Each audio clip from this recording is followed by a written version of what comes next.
Good afternoon, everybody. This is the finals. This is what we've been waiting for. We've gotten to this point. Just over a week of good cricket, where the T20 version of the Windward Islands Women's Tournament, and today the finals will feature Grenada and St. Lucia. Now, that's a rematch from the finals last year, and more so a decider for the championship of the 50-over tournament, which was held on Wednesday. So Grenada and St. Lucia has been going at it for quite some time now. Let's see what will happen today. Grenada defeating St. Vincent and the Grenadines to get into the finals, and Dominica falling to St. Lucia in a very enthralling encounter yesterday afternoon. The both captains are here, the match referee is here, and everybody's ready for the toss. Let's go for the toss.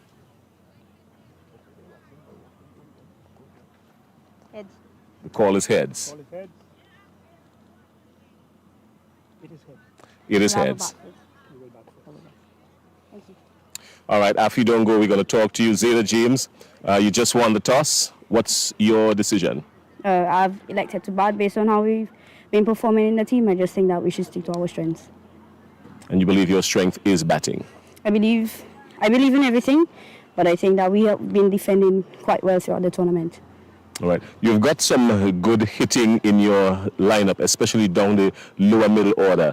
You reckon that they can post a good total? What total are you looking for in mind on a surface like this? Try to get up to 150 plus on this pitch. It's quite hard and it's good for batting as well. All right. Well, we wish you all the best. Good luck and see you out in the middle. Thank you. All right. Afi Fletcher, you're going to have a bowl first. Grenada has been known for its good, potent bowling attack throughout the tournament. You're liking this decision, are you? Or what are your thoughts on it? I think despite whatever, we have to do either first, so it doesn't matter. But if I had won, then I would have also batted. All right. You've got yourself coming in, you're the leading wicket taker in the tournament so far. You've got some good bowling from Holly and also some good batting from your vice captain Anisha. A pretty all-round performance coming into the finals today. You're backing your bowling and your batting?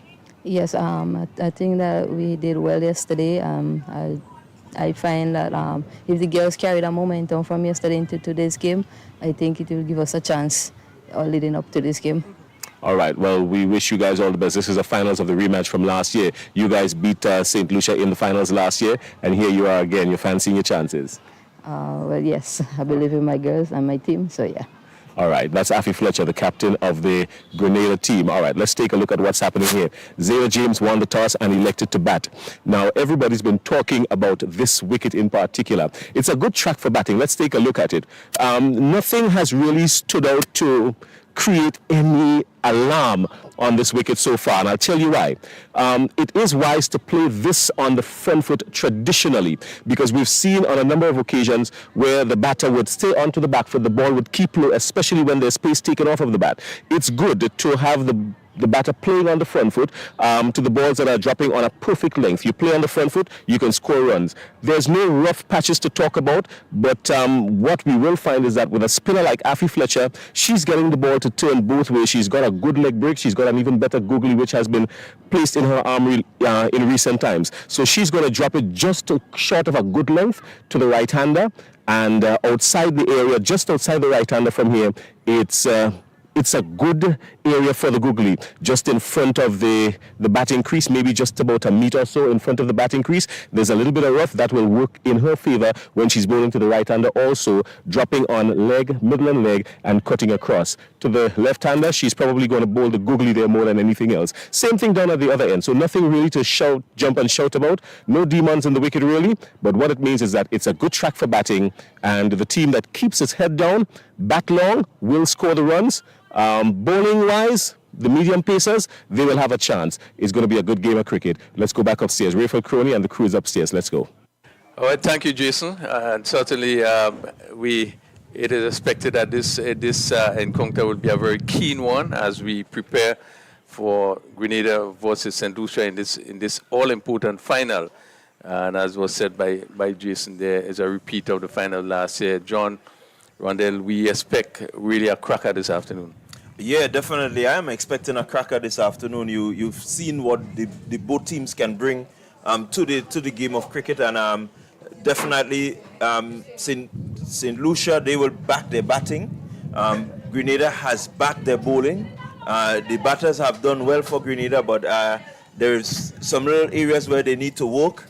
St. Lucia, I think their bowling is where they would have their concern, wanting to make sure that they, bowl as tightly as possible. What for me Grenada needs to do, as Jason rightly said, try to bowl wicket to wicket, ensure that you restrict the batter's arms a lot. Try to make sure that you Good day, ladies and gents, and welcome to the last suggestion. and once you can pick up these wickets, then it means that pressure will be placed on the batting team. And what pressure does is give you an opportunity to get a wicket. What we have seen is that these two teams would have met in finals last year, the one-day tournament and now at the T20 tournament. I think it's encouraging to hear that both teams are happy with the wicket in terms of batting. We therefore expect that, as St. Lucia is batting first, they will certainly want to, and as was said by the captain, 150 and plus. So one expect that really that they will need to settle down and really put a good score on the card, because I think it's very clear that the batting of both teams will be essential. Yeah, both teams batting on this wicket will be essential. For me, I think the teams that are willing to maybe take the risk, especially in the power play, to utilize the power play as best as possible, that will be very crucial. And if the teams are willing to do that, then it helps to set up, whether it is your total or your chasing. As you heard the skipper of the St. Lucia team mention, 150. They got up to 150 in their match against Dominica. They got up to a score of 150 and they were able to defend it well. 150 with the bowling attack of Grenada can be challenging, and if they're willing to challenge themselves, then you can have a really exciting game of cricket. So too important. We have seen even the game this morning. We would have seen that the batters look well. I think they had no difficulty. They looked well, and as we said before, it was a competitive game, even from the batting end. The Dominica top order did look good. So it means it gives the players confidence, and I mean going forward, one expect that the same thing is going to happen here in terms of the batting. But as you rightly said, I do believe that the spinners are going to make a difference out there. We know what Afi can do, so we expect her to, again, to do well on that wicket. But just a little bit about the pitch. Let's talk about the pitch itself. Very dry, and just look at it on the monitor, little areas of where you would see, particularly with the bowlers and so forth, little areas. It will be important to aim to some of those areas where you probably might be able to get a little bounce and a little turn, as the case may be. This wicket has been used for the whole week. You're talking about from Sunday, with the exception of 2 days. So it all seems as though it's better now for the slower bowlers to extract something from the wicket. Yeah, well, again, we've seen it with the slower bowlers. When you keep the ball wicket to wicket, when you actually put the ball up to the bat, it does do a little bit. We saw quite a bit of movement from Ross, who is one of the medium pacers for St. Lucia. But the spinners have been able to really get a good bit of movement purchased from the wicket. So it does have a little bit for them. You've got to be crafty as a spinner.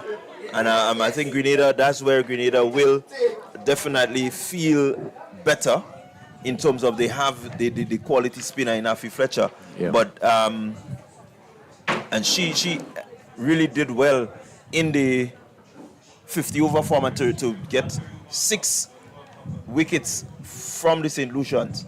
So they would be wary of her. I think tactically, Afi will want to make sure that she probably put some sense of thinking into the batters, maybe not looking to bowl too early or maybe coming on early, and just try to play with the minds of the batters so that they're not really settled. And maybe that could even help to really bring home the beacon for Grenada today? All right, so just to give you a list of the teams as the players assemble to take the picture. I mean, the finals is something that you'll want to always have. And umpires also join in that photo. Just to give you an indication of the teams for the Grenada team, Afi Fletcher, captain, Anisha Thomas, vice captain, Cassie Williams, Rachel Francis.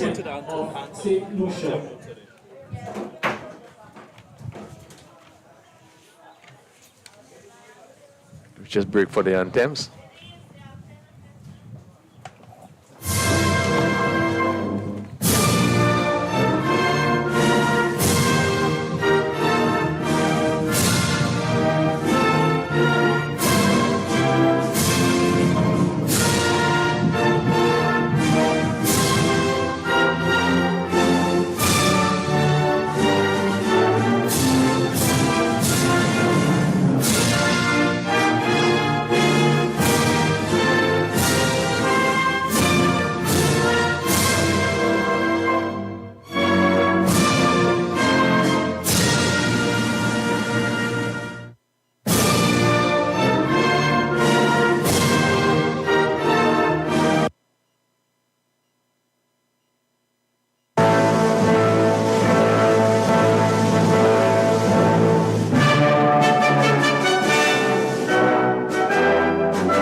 Thank you very much, and let's hear it for our competing teams in Lucia and Grenada.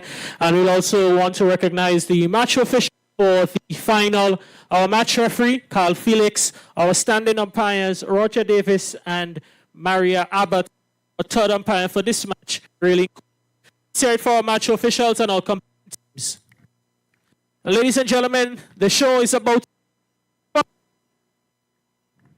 the grand final. We look at both teams, Rondell.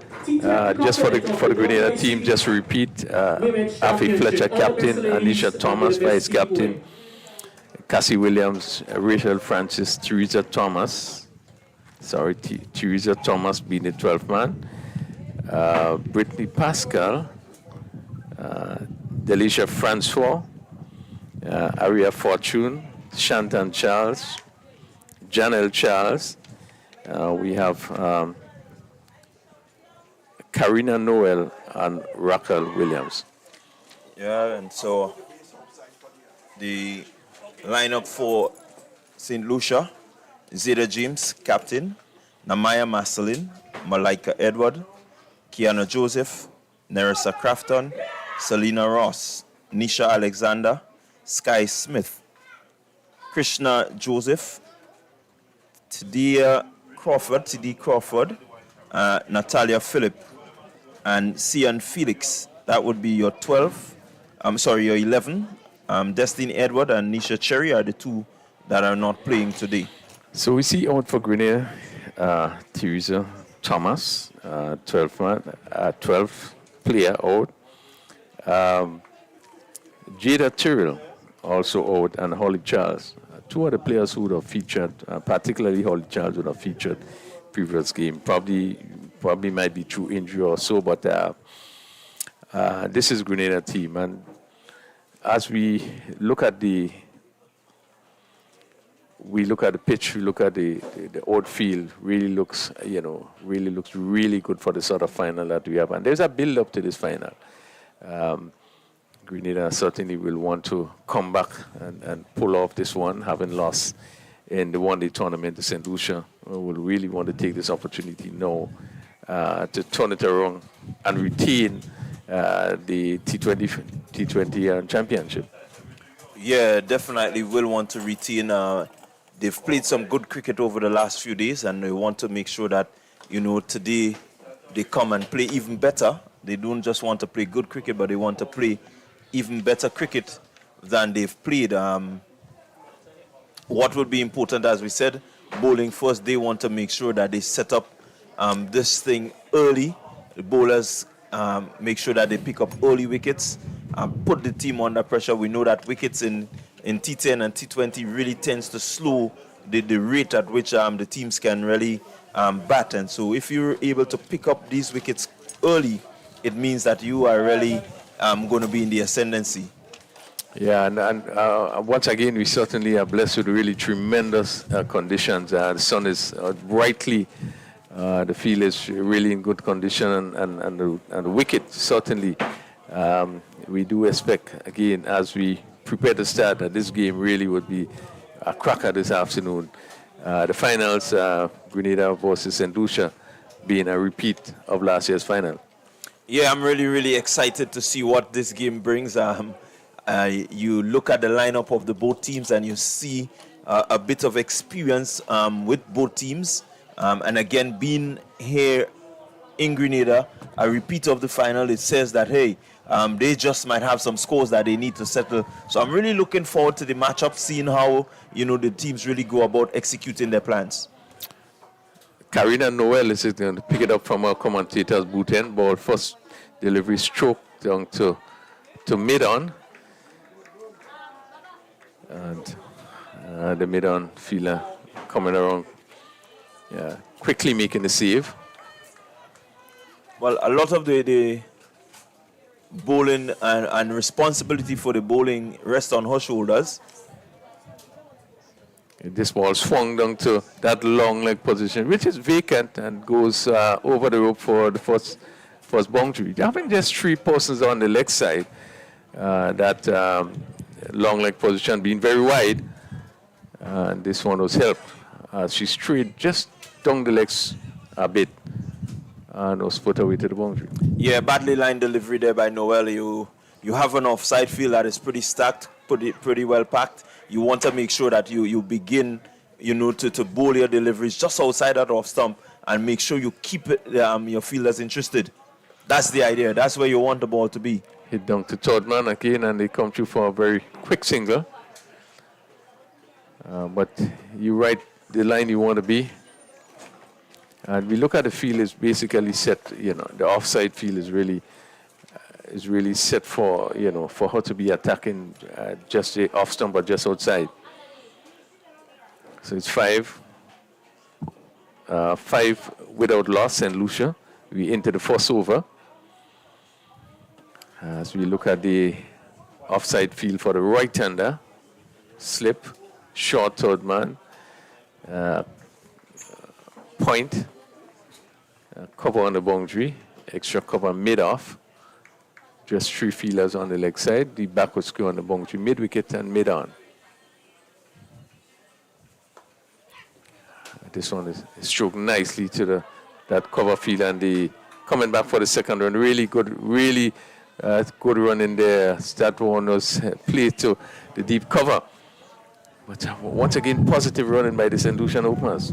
Yeah, again, we have Grenada has to be aware of Marceline. She would be really full of confidence coming in to this game. She had a 50 in the first game against Dominica. She scored a nice, really brilliant looking 50. And so the Grenadians will be wary of her. I think she's really confident. As you've seen from the first shot that she just hit, playing well, stroking well, and so one can, really look forward to seeing her and her exploits. they will want to make sure that they get her early. And covers up nicely, pushing to the cover. Look very accomplished. She was behind this one and push it out on the offside. Maslin. Yeah, Marceline, a player that we've come to see here in the Windwards and appreciate her ability. Can really hit the ball, plays well. Again, another lovely drive to the pitch of it, and it's going through that cover fielder. It looks like Thomas, but played confidently. So they end off the first over. St. Lucia winning the toss and batting for their 8 without loss. And you see in that first over, both players are looking fairly confident. Yeah, the pair out there in Marceline and Joseph. I think we all know Kiana Joseph, that West Indies player that can really, put back the ball, is not afraid to really play her shots. She goes hard whenever the opportunity presents itself. And so definitely a challenge for the Grenadians early up. So David Grenada would want to make inroads in the top half of St. Lucia batting. Maslin has really shown that she's a confident player, strikes the ball very well.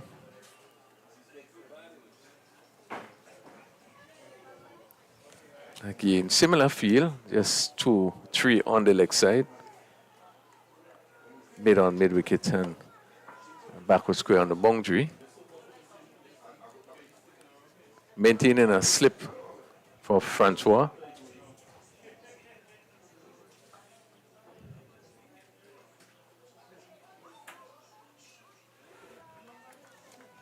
First extra ball goes down the leg side. Yeah, Francois, as we've seen, does get the ball to drift in to the right-handers a bit. And so she would want to make sure that she starts the ball outside the off stump and get it to move in. She generally bowls a more or less a fuller length, so allows the ball to really swing. And so a lot would depend on her. Marceline will have to be aware of this and want to make sure that she gives respect, wherever she can, and wherever I can tell you the ball is not a good one, it will be taken care of. Yeah, and with just 3 persons on the leg side, you really would want to keep away from the pigeon ball outside the off stump and have it to come back. Again, this one just slightly on the leg side, but again, good positive running. As the mid-on fielder came in quickly. It's 10 without loss.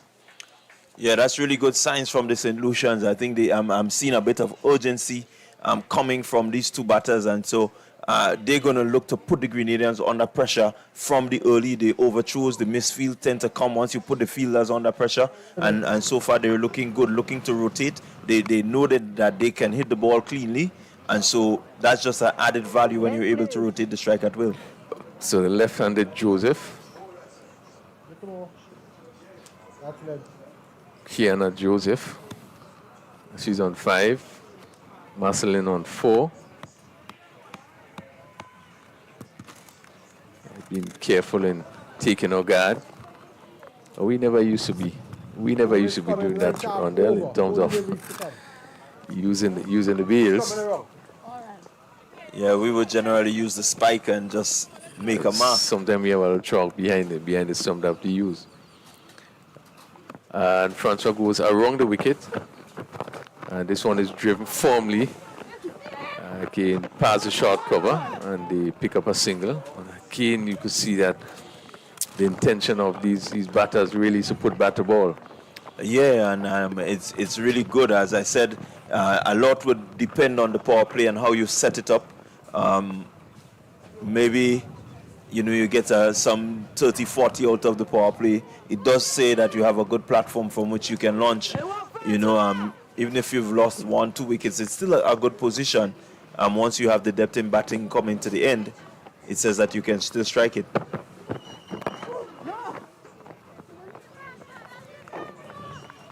Stroke to cover. Better delivery, keeping the ball right up. And Marcelin just stroking it out to cover.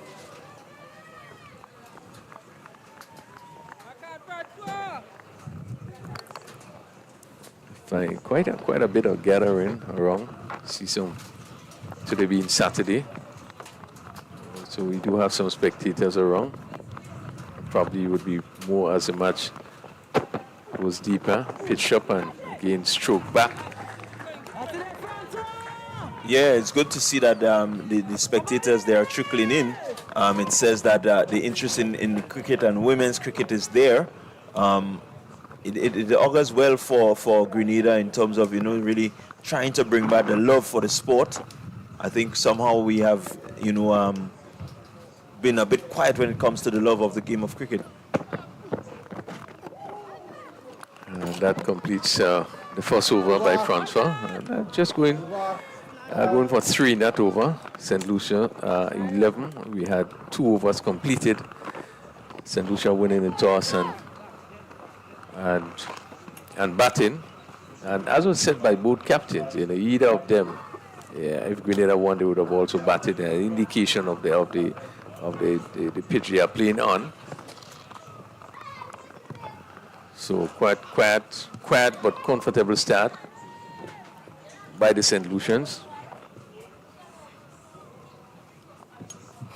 Yeah, quite in respect to both teams. I think Grenada will be looking to pick up early wickets. So far, they have not gotten any opportunity to pick up a wicket. They will want to make sure that whatever comes their way, they take full charge of it.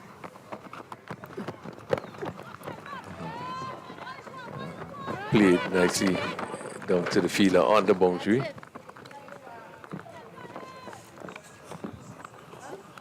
Joseph looks a good player.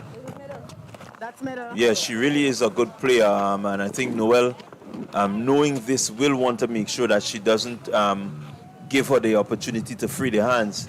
If she's going to go up, she's got to go right up at her. If not, she stands a chance of being belted.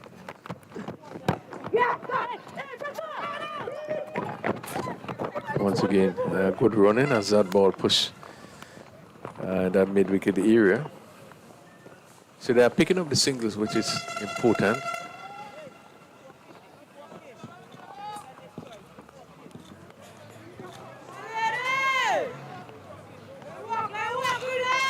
Yeah, nice rotation of the strike so far. These two are very experienced. This is not the first time that they're opening, for St. Lucia. And so they're pretty well, in terms of they do pretty well communicating throughout their innings. And so they would feel comfortable. Well, it's also seen by the running between the wickets. They seem to have a really good understanding and picking out those singles rather easily. So one more to Joseph, 14 into the third over.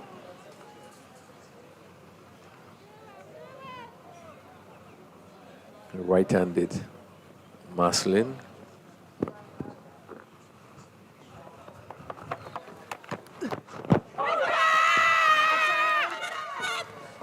Again, hit on the pad, low appeal, but even from where we are, very clear going down the leg side.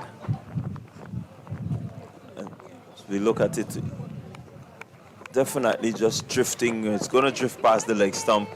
Again, Noel getting that movement into the right hand that needs to really get the ball outside the stump so that it can do its own thing. That ball. Once again, missing a run-up. Second time in a row she have missed a run-up.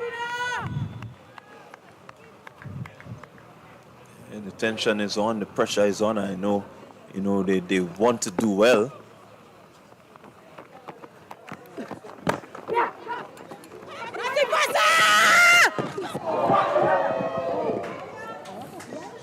Yeah, the fielder coming in. They're taking quite some time to get down.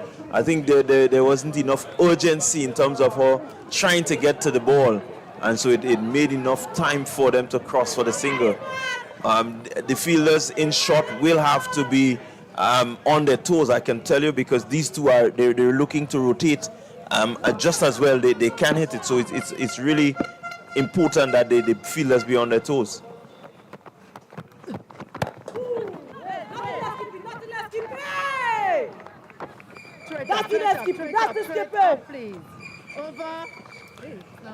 That completes another over. 15 without loss. As we see again, both players continue to run very well in that over.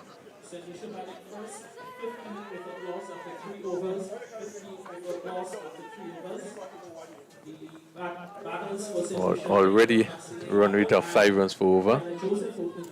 They would really want to build on that, but I must say that both of these players look really, really comfortable. Ball coming off the middle of the bat. Seems as we are in for some exciting batting display this afternoon. Yeah, I believe we are, you know, going to see some really good batting here today. These two have started positively. You're hoping, Grenada is hoping that you can see the back of one of them as early as possible. I can tell you it's going to take a lot. It's going to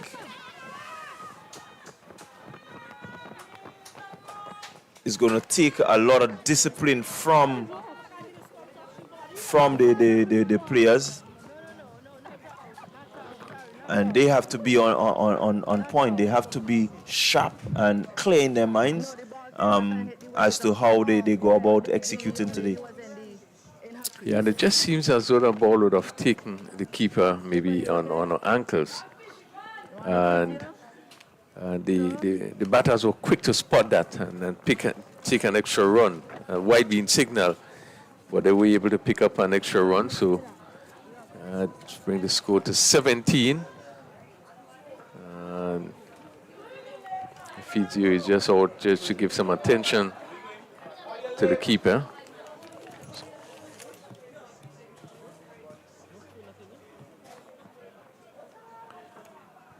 So we have a slight break, but she seemed to be really working it out.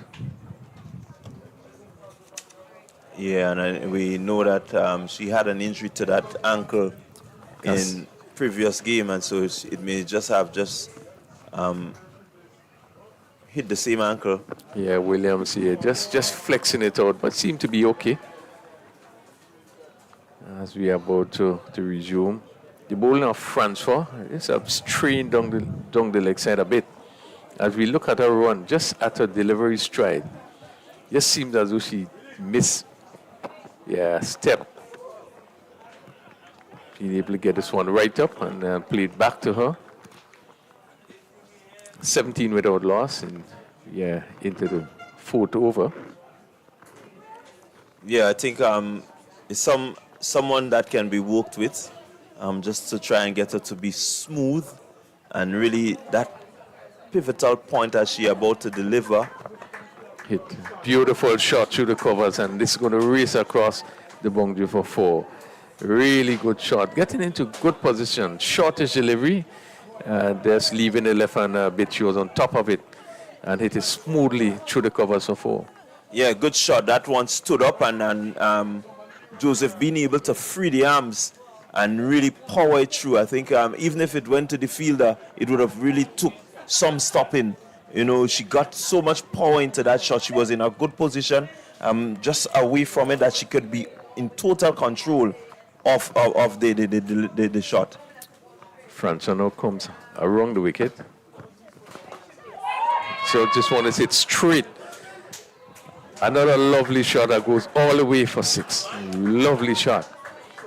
That's Kiana Joseph for you. She can belt it, and she once you present these sort of deliveries to her, she doesn't want a second invitation. She's going to just make sure that she plays through the line of the ball. As you see the bat coming down nice and straight and hitting in that arc.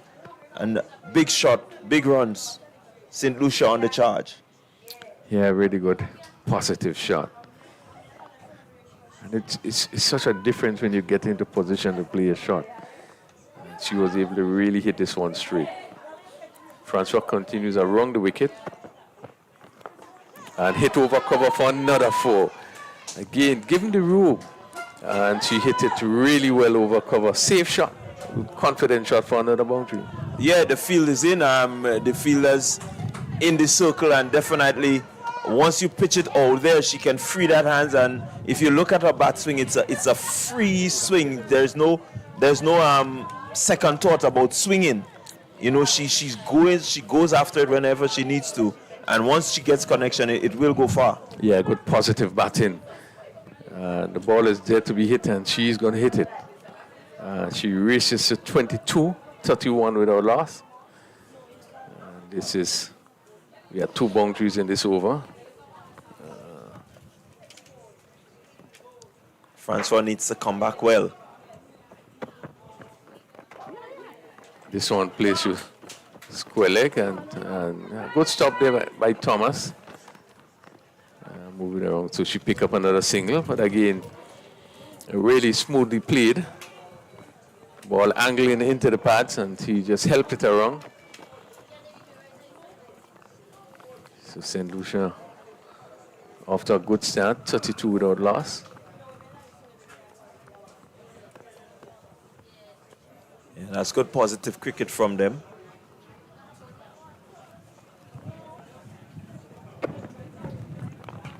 Again, hit the cover. Again, they had some run, pick up 2 runs there. Didn't get the timing that she wanted, Marceline, but was able to pick the gap. The fielder just outside the circle having to run around to pick up again 2 important runs. That takes her score on to 8. They score 34 without loss after 4 overs, and certainly good start by St. Lucia. And Rondell, after just a few comments from you, we are welcome back, Jason. Yeah, Grenada placed under a bit of pressure. 4 overs gone. Importantly, 2 more to go in the power play. They haven't gotten a breakthrough as yet, so definitely they will want to make sure that they get a breakthrough.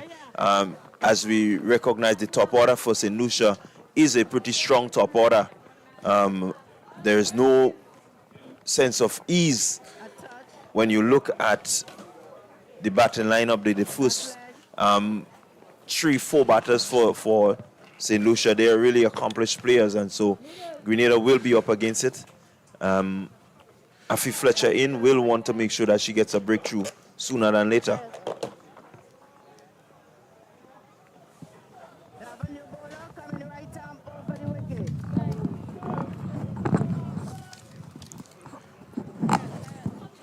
Well, they won the toss and elected to bat, and Zeta James did in fact say that she did confirm that it was a good track for batting.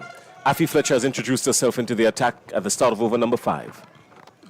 And immediately she's outside of the off stump of the left-hander. She has added the googly with some sort of conviction and success to her repertoire, and she's bowled it pretty well over the last few years, last 2 years, 3 years or so. She's looking to exploit that condition just outside the left-hander. It's in the air, and immediately Afi Fletcher causing some kind of discomfort for the batters. It hung in the air for a while, but it was safe. She still got 4 out of it. Yeah, finding the gap there. I think not really in control of this one, but fortunate for her, it landed in the gap and sped away from the fielder who giving chase, but really had no chance. There's a good partnership here by St. Lucia. They've moved on to 38 without loss. The more prolific scorer, Kiana Joseph, on 27. She's sweeping Afi Fletcher for 4. That's 4 runs. Back with a square, 4. Yeah, good shot. Good again, using the power that she has, Joseph. And when she hits them, they stay hit. I think they feel that they really needed to get her body behind the line of that one. It was traveling, but these are the sacrifices that you have to make sure that you keep your team in the game.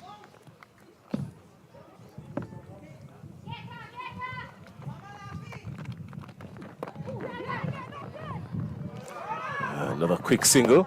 So she's been pretty expensive this over, Afi Fletcher. She's gone for 8 already, and well, 9 actually, and the 2 deliveries remaining in this first over for Afi Fletcher still. Yeah, fielders need to really back up the bowling. I think they have been a bit lackadaisical. They've not really, moved as quickly as needed. You look at the St. Lucians in the wicket there, they're brisk, they're ready. I think their mindset says that they're really up for it.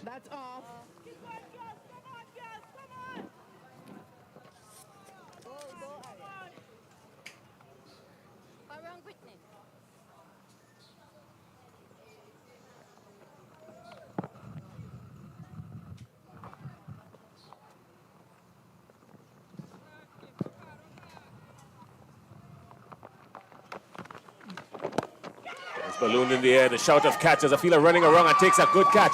And wicket number 1 goes. So immediately Afi Fletcher comes into the attack. Karina Noel running around at mid-off takes an easy catch. And Karina Noel taking the catch. And Marcelin is dismissed. Caught by Noel, bowled by Fletcher for 8. St. Lucia losing their first wicket.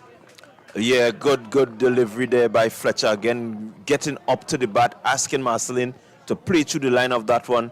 She lifted it, but not enough power to get it over Noel, and presenting a pretty easy catch. But more importantly for Grenada, they will be happy that they have gotten a breakthrough at this stage. It means that a new batter has to come in, and the new batter coming in, there's no let up. It will be the skipper James, and so definitely St. Lucia wants to press home this advantage that they have so far.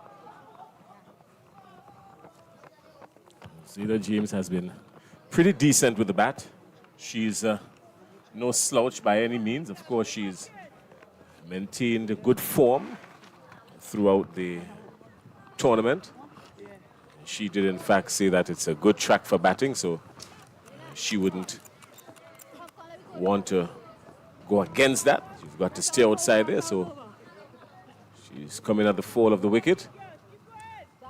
Marcelin caught Noel running around mid-off. A miscued drive, mistimed it totally. Afi Fletcher, after being struck for 9 in her first 5 deliveries of the over.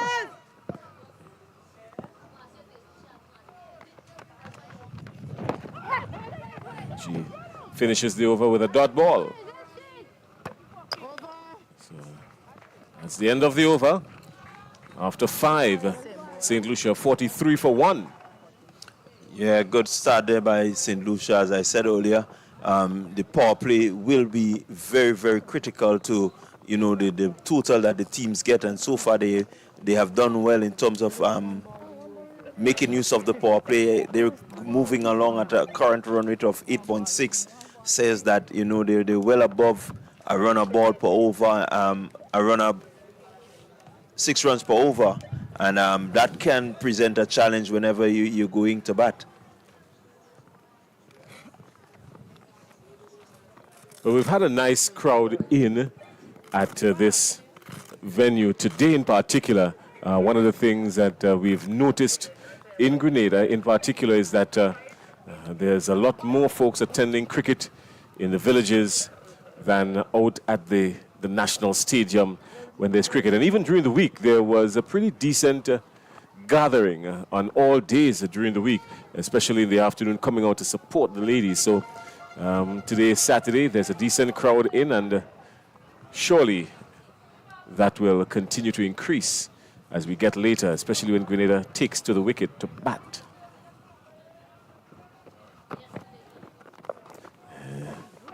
Again, looking for the expansive shot outside the off stump. Maybe just playing it a little earlier, using your feet and getting to the pitch of it would have yielded a better connection and some more runs for Kiana Joseph. She's been explosive.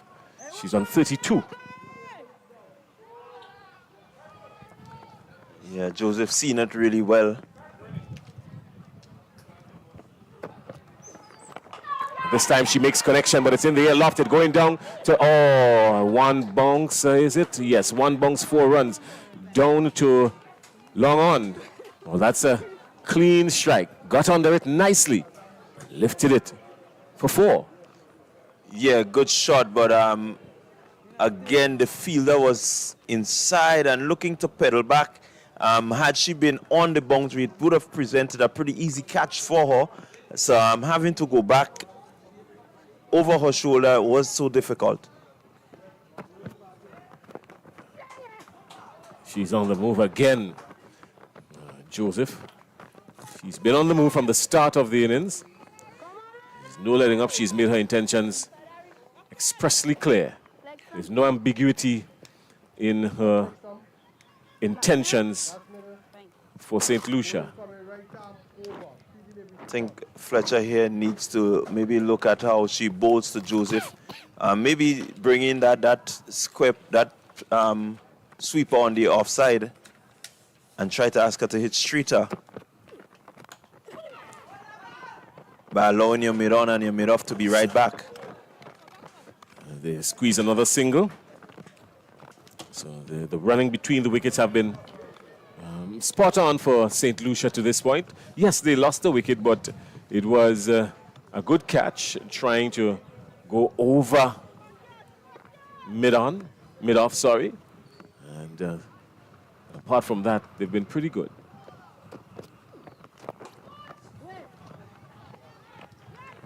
Firmly played up to mid-off and no run. Afi Fletcher, the captain of the Grenada squad, is leading the troops from mid-off.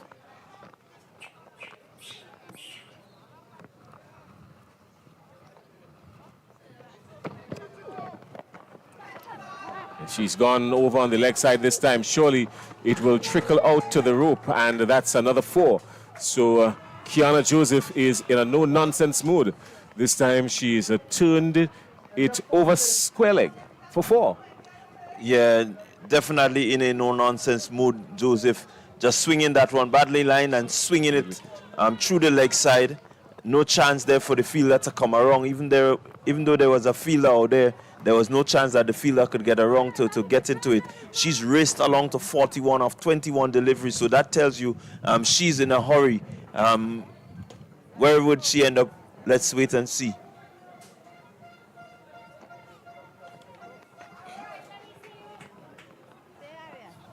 James, excuse me. James. Oh. The end of over number 6 signals the end of the power play. Zeta James, the captain, has come out to join Kiana Joseph. James is on 1, Joseph on 41. She's been particularly brutal. Brutal to Francois. She's been particularly brutal to Francois. Francois going for 22 off her 2.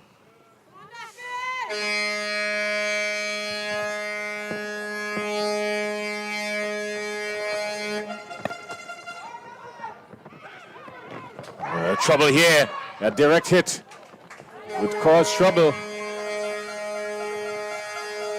Yeah, just field set pretty deep.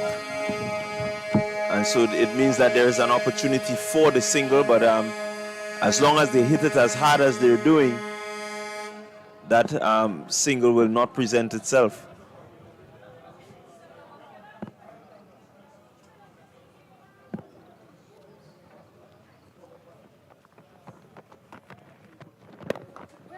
Again, Williams outside the off stump and James cutting straight to the fielder. Now going straight to the fielder, maybe just delaying that shot a little bit would have yielded a better result, but instead she got her hands through it, really looking to power it through.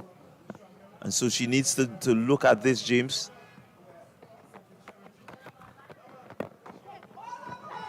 Williams again.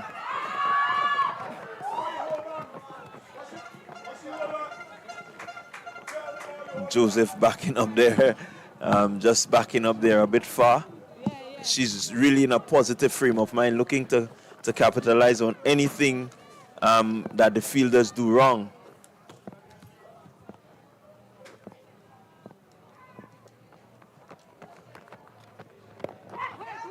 It's a good, should have been an easy single. Zayda James was on the move quickly. She's very nimble on her feet, Zayda James, and she was advancing down the wicket, looking to put the fielder under pressure. Outside there for Grenada, the fielder, that looks like Francis, Rachel Francis. She was looking to put Francis under pressure, but Joseph was not moving at all.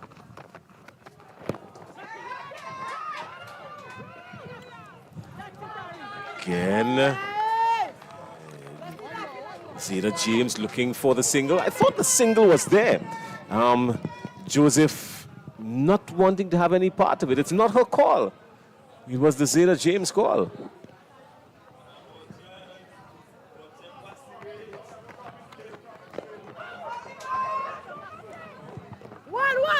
Yeah, these two not really confident in the running.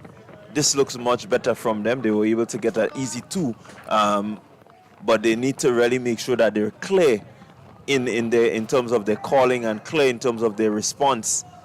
A run out at this stage will ensure that, Grenada claw their way back into the contest. So far, they've been put behind the 8 ball, and they need to respond, Grenada, but so far St. Lucia will be happy. They've come to the end of the power play. That's over number 7, and they're 55 for 1, says that they're in a good position. Maybe a score of 150 can really definitely be on the cards.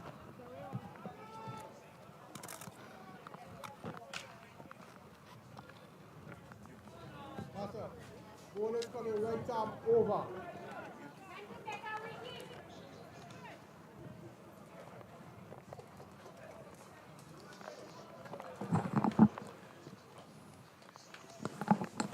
Good afternoon to our friends in St. Lucia. I know that you're anticipating something special from St. Lucian ladies.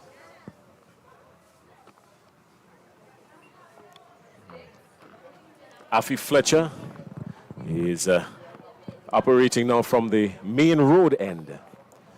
She's bowled her first over for 9, picked up the only wicket, the wicket of Marcelin.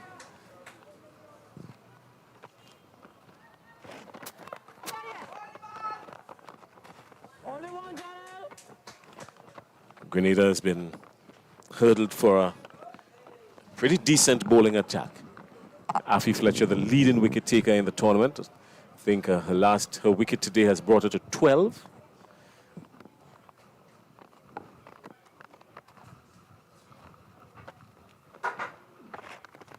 Oh, that's a good delivery. James was reaching and searching.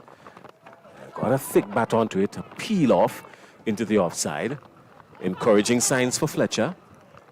Yeah, really encouraging signs for Fletcher, but I think the fielders, they need to be a bit sharp. They need to be alert to the deploy of the St. Lucians who really want to turn the strike over. You can see them, really wanting to get these singles.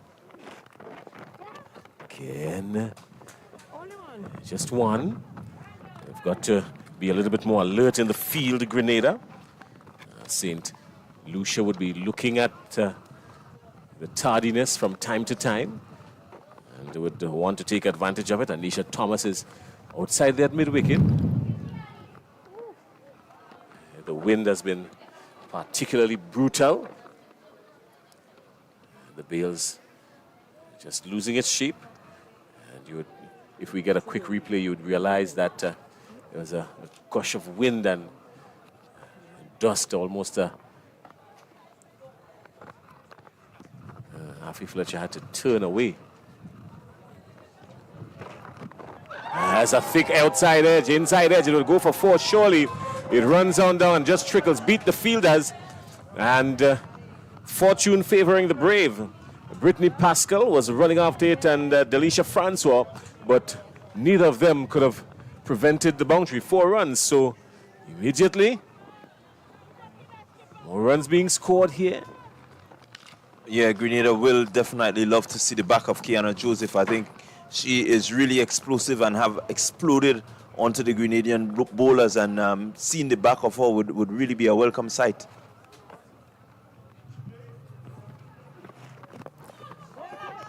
She's getting to the pitch of it.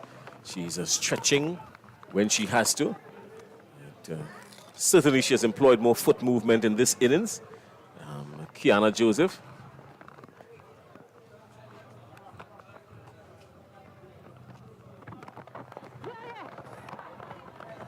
Fletcher again hanging outside the off stump of the left-hander.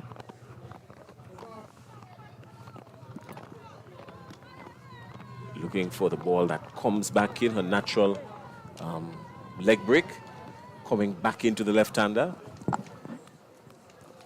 Thought she would have been bowling from the commentary booth end, because up to the top at the road end, there's some concerning areas on the wicket that would have aided Fletcher. So I'm kind of surprised she's bowling from the northern end. Would have opted to come from the southern end, but I'm not outside there playing cricket.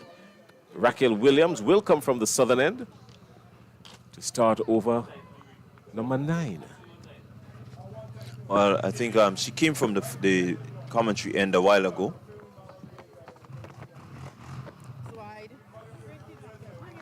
And in a bit to ensure that she has good rotation of her bowlers, you know, recognizing the dangerous Joseph needs to be removed. I think she brought herself back into the attack with the hope to pick up the wicket of Joseph.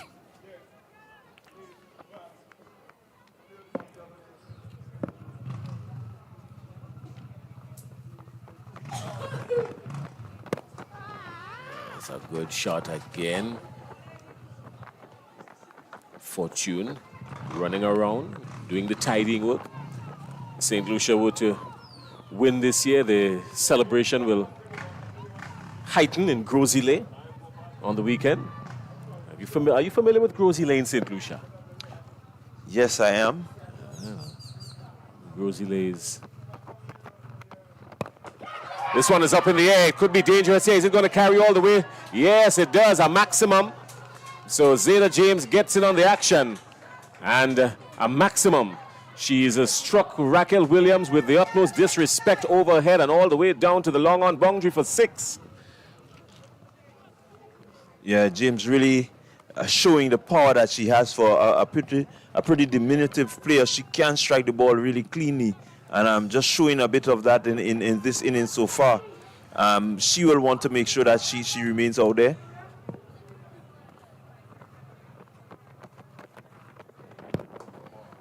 It's a good comeback, a very good comeback from Raquel Williams.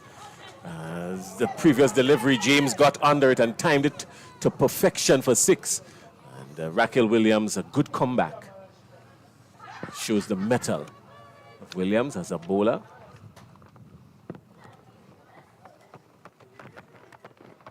This time she gets under it again and goes square the wicket. That's more runs. 1 bounce 4. Oh no, it goes all the way 6. Well, Zeta James has decided to jump in on the attack as well. And immediately, look at that, she's moved up to 16 off 13 deliveries. So, as she said earlier, Jason, good wicket for batting, and I think she's showing the prowess that she has. I'm really hoping to take advantage of the conditions that is presented before her. She's doing more than hoping to take advantage of it. She is taking full advantage of it.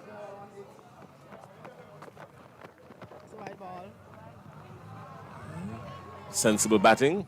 Thought about going after it and pulling away at the last second. She's already gotten a bundle of the first 2 of this over. 6 and 6 is 12, and 2 is 14, and 1 15 already coming off the over. But I like the mindset of Williams, looking to stop her from freeing her arms, trying to get it into the pad. That's a decent stroke. Well played. Mixing aggression and temperament. She's moved on to 17. The diminutive but destructive force of Zeta James.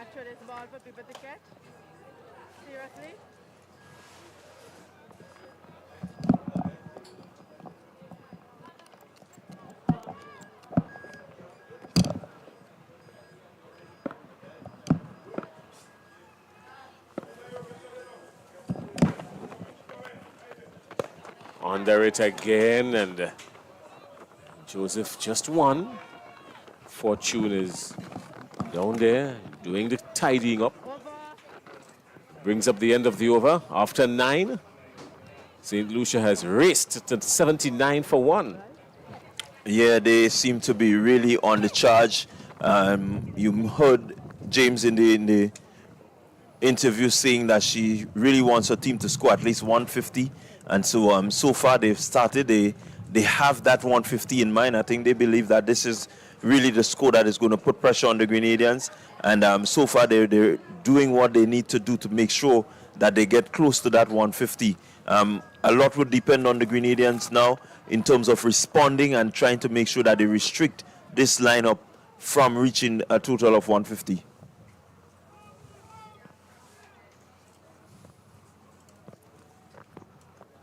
So coming in from the main road end, area Fortune will continue.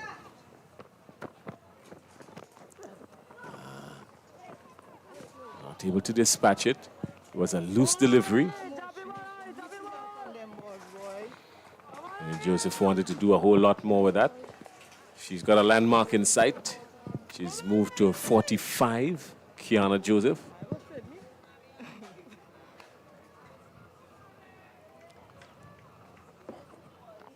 I think she's more concerned about getting back onto ball. I'm not sure she's even thinking of the landmark at this time. Fortune will have other ideas. Maybe trying to restrict her from getting to that landmark.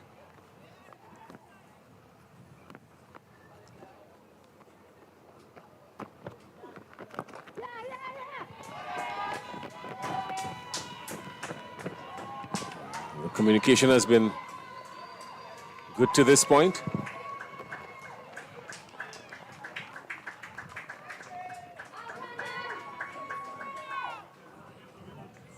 They're celebrating. Don't understand why, because she probably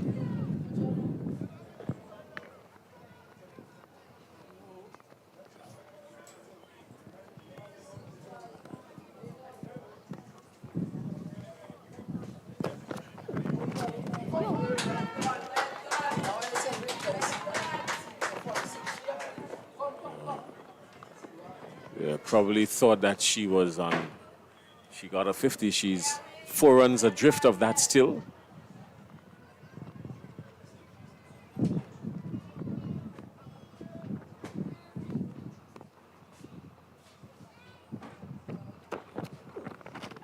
That's a good delivery. That's a good delivery from Fortune. Just in the corridor of uncertainty and having Zeta James indecisive, wanting to play, wanting not to play. Sparring at it. So far, good line by Fortune.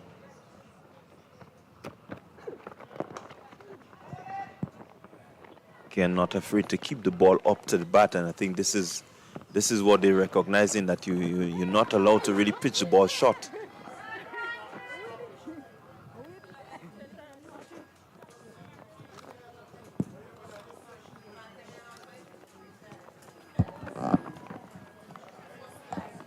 So Kiana Joseph is on 46.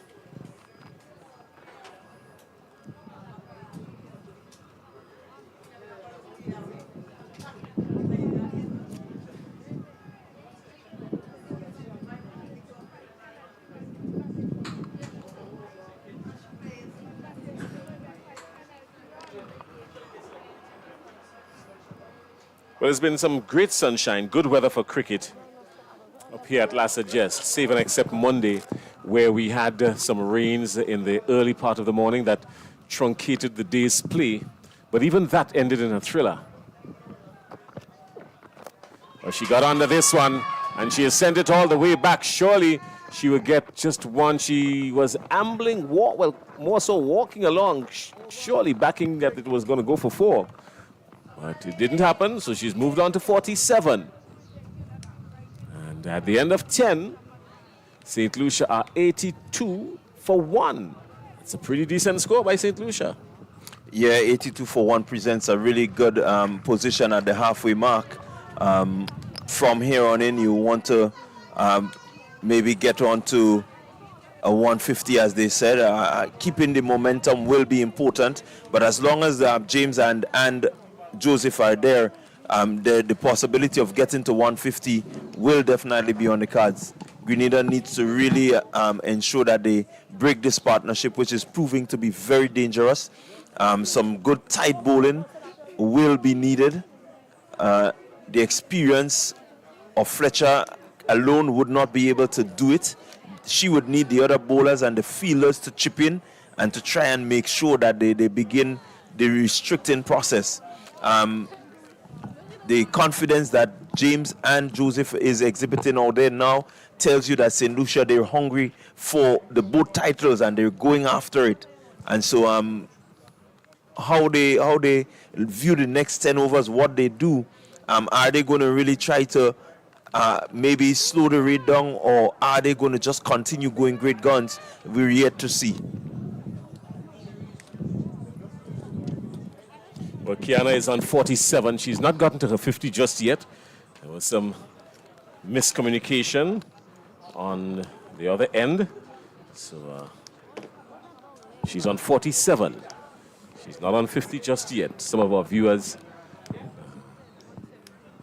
on our live feed did in fact indicate that she may have been got on 50, but that's not the story. She's on 47. So she's still eyeing that landmark. She's on 47. And Zeta James, her captain, is there with her. She's moved on to 18. St. Lucia are 82 for 1 after 10. So there's drinks on the field. And Afi Fletcher has a whole lot of thinking to do now. She's got to find a way to stem the flow of runs.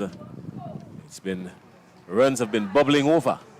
Yeah, really bubbling over. You recognize that pressure is being put on the bowlers, and so they need to really respond. They need to come back into this contest. I think St. Lucia have placed themselves really well after the 10th over position, and so they can only get better from here. They have wicket in hand, so they do not need to panic. You know, they can press the accelerator quite a bit. Grenada, on the other hand, will hope to maybe get their braking system working and see how they can, just apply that brake that would keep them on a total of 150, 160.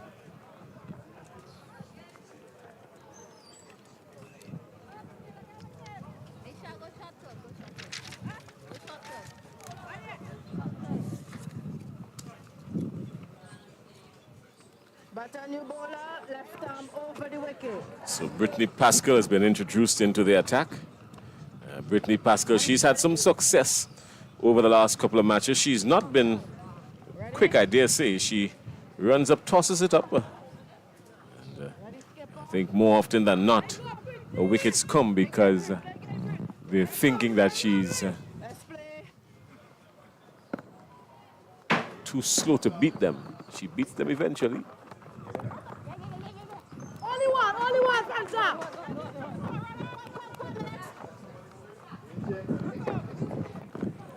Should have been 2.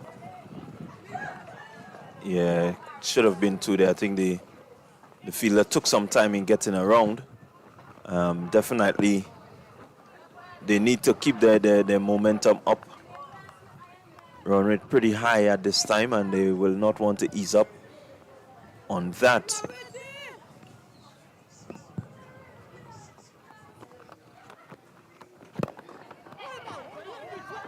Good area there by Pascal. This is what we're talking about, wicket to wicket.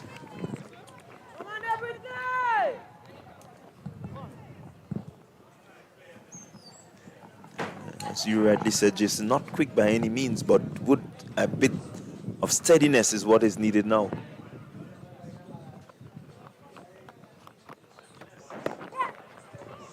Punching it through the offside, an easy single. The work is done by Francis, Rachel Francis, who runs around and just in front of point. Does the tidying work? She's on 48.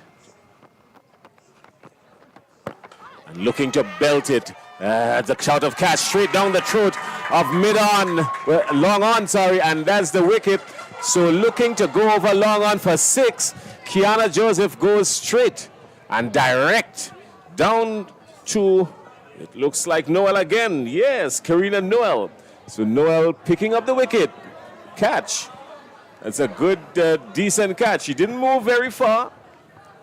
Didn't move very far at all. Gave it the full long handle, but not far enough, not hard enough, and couldn't beat Noel at mid-on. Yeah, Mid-on. again, as I was just saying, the fact that Pascal not really fast, but being steady, bowling it wicket to wicket, and Joseph looking to hoik that one over mid-off and just over long off rather, just holding out to Karina Noel, who's a really good catcher. And she did the business, and so a breakthrough for Grenada, breaking that partnership.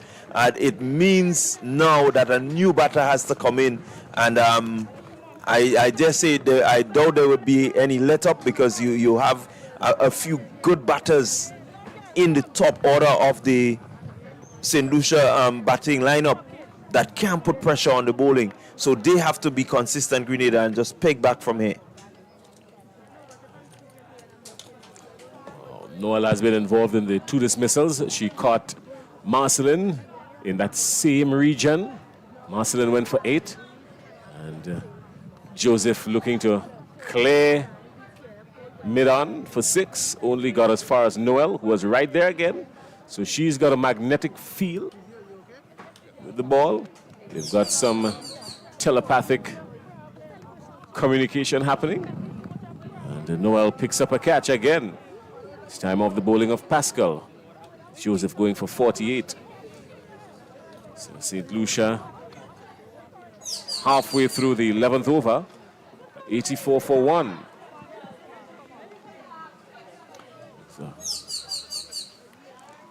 Yeah, so Grenada looking to claw their way back into this contest with just 2 balls remaining past, 4 balls into the halfway, past the halfway mark, and they've picked up another wicket. So it means that definitely for the remaining overs, they will want to make sure and continue to pick up consistent wickets if they're going to really challenge and try to keep St. Lucia under 150.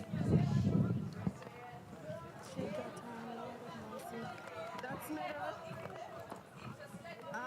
Say a 3 or 2.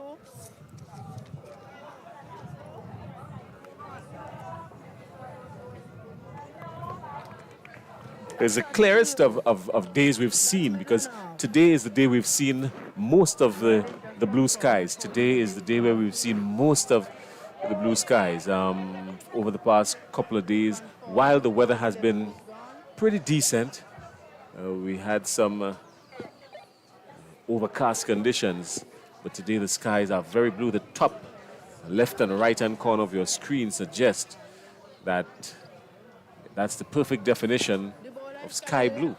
Over the wicket, 2 to come.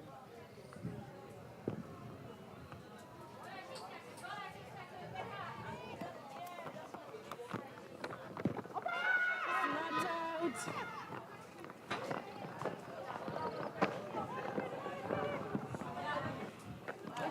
Pascal doing really well here so far, coming into the attack after the drinks break, and seem to have really settled down thing quite a bit.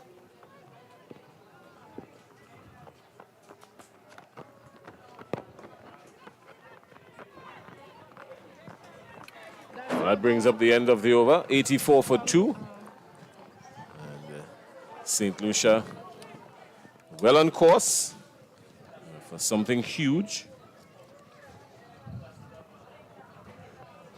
Use the opportunity to say good afternoon to some of our friends in St. Lucia. Ian Dominic, Kamara Paul, friends on the live are viewing in from St. Lucia. Always following cricket, ardent cricket fans they are. And anything that bears the name St. Lucia, they're right there in full support, 100%, maybe 110.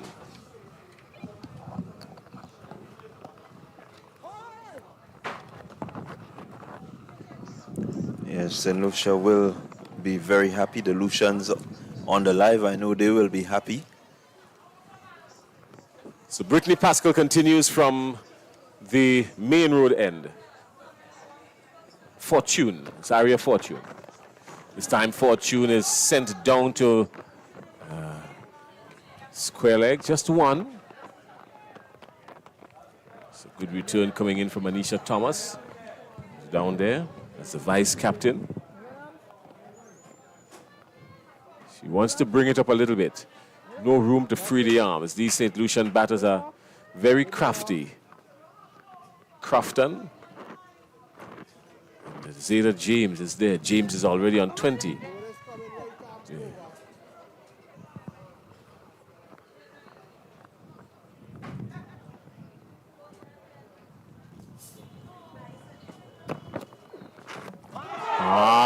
She's wrapped on the pad. A bowled.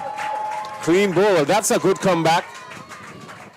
Immediately, Fortune has picked up a wicket. So St. Lucia in a bit of a difficult spot here now. 85 for 3. Wickets are falling.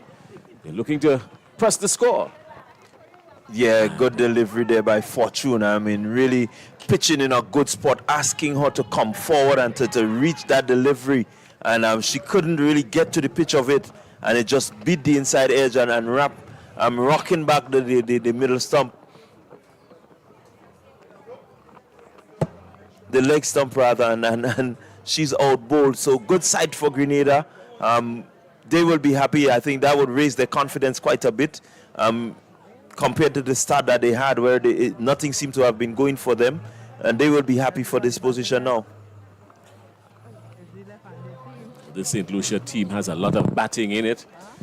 Malika Edward has come out to the crease. She too can stroke the ball around. She has the capability of hitting the ball over the boundary. She gets under it. She has good foot movement. She reaches there in a flash. So she's no slouch either with the bat. She can knock it around and pick up some runs.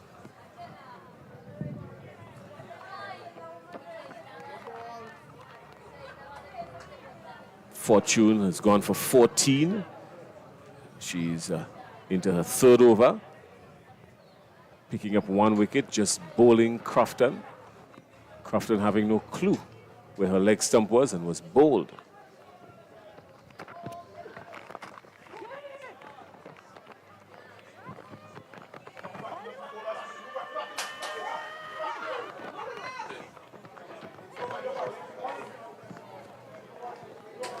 Quite a bit of indecision there on the part of the fielders and on part of the batters.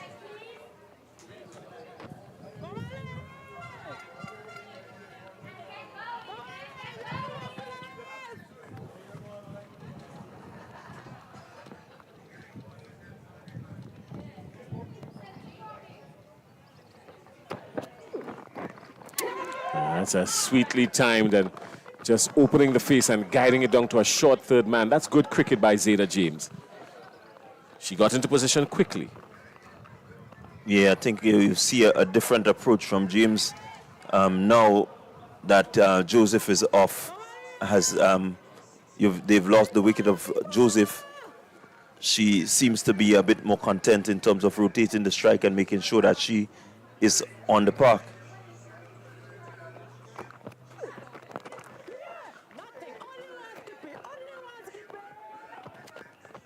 One up to a deep mid-off.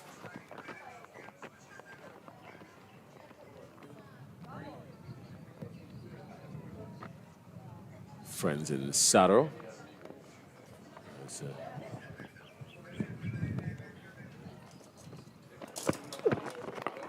She's gotten on there. It's traveling through the offside. Down to point, just one.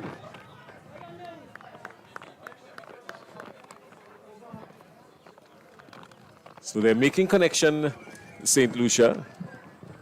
The timing could be a little better.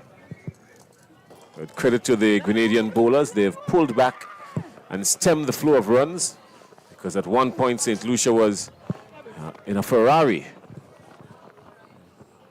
Grenada would have slowed that down considerably over the last 2 overs, 3 overs, where wickets start to fall, and then once wickets fall, then always stem the flow of runs.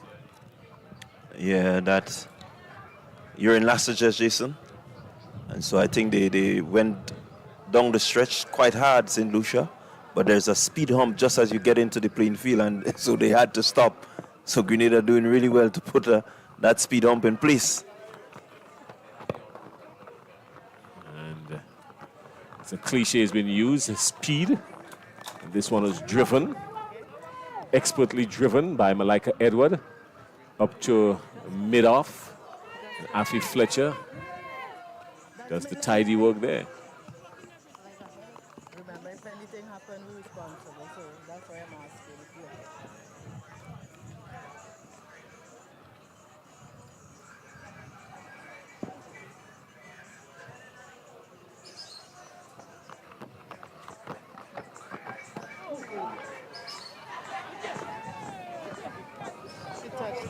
That was near to be calling a wide. She wants to stay wicket to wicket, because you're forcing the batter to play now.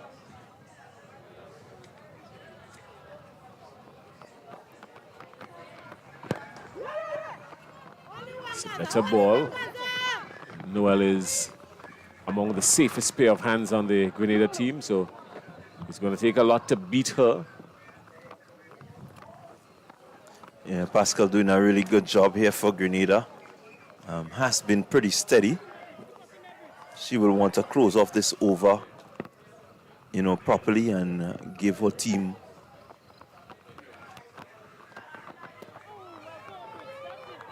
that chance just to put a little pressure onto the batters.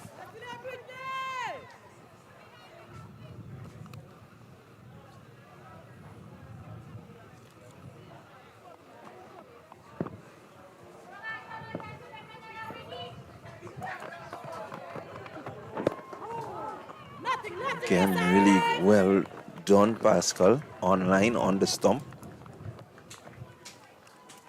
So, just a few from you. I'm going to vacate, and Rafael Crony will join you.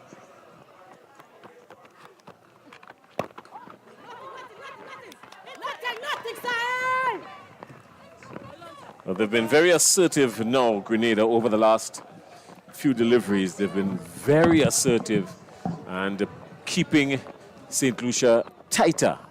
St. Lucia, at one point, they were 74 for 1. That was about 4.5 overs ago. Now they're 91 for 3. And so the flow of runs being stemmed here for just a little bit. The Grenadian bowlers putting the brakes on St. Lucia. St. Lucia looking to make a clean sweep to their travels. They've already won the 50-over version of the tournament.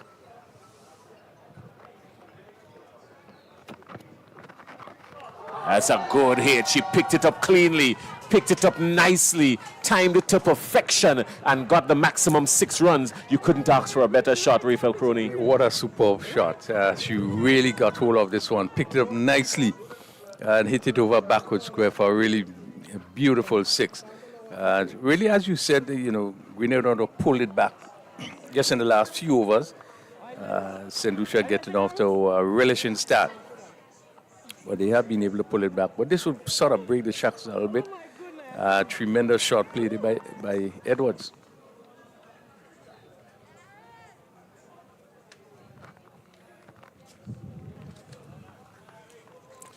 Let's see how Fortune responds now.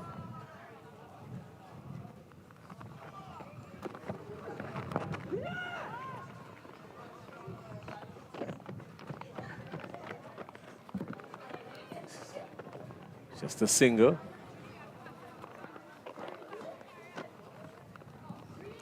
So 98 for 3, St. Lucia. We are into the 14th over.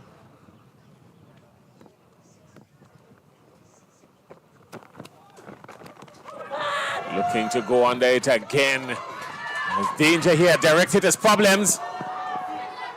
Oh, and overthrows. It was a good attempt. It was a chance worth taking. A shy of the stumps, a direct hit would have been problems. Yes, certainly there a little bit of drama as we look at the replay ball. Hit on the pad outside the leg stump. And really the focus was the appeal, and St. Lucia players both going for a single. And fortunately just missing the stump, and he picked up an extra run. Well, that brings up the 100 for St. Lucia. A landmark reached, 100 for 3. Inside over number 14. We're halfway through the 14th over.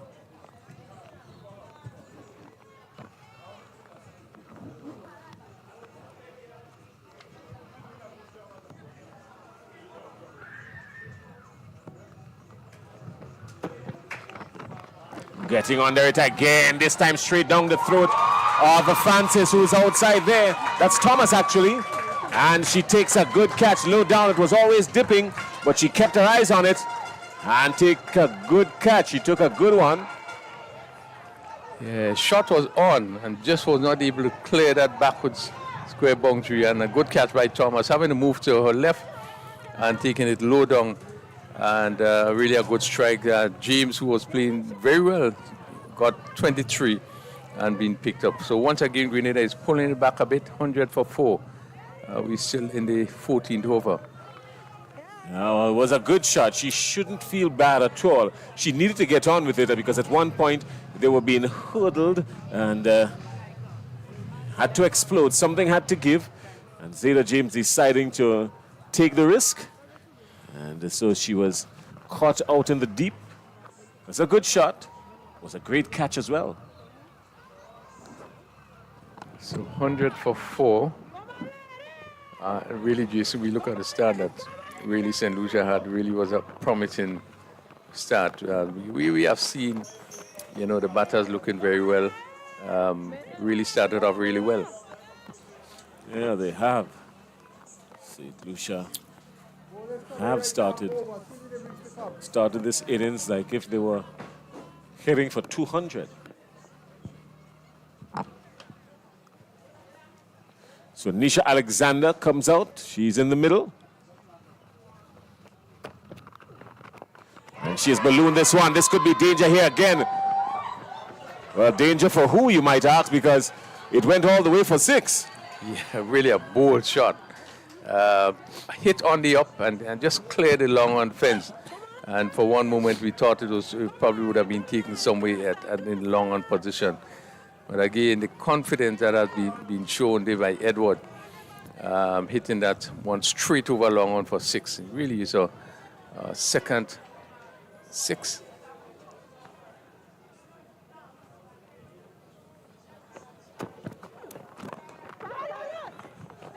More runs being scored here. Just one.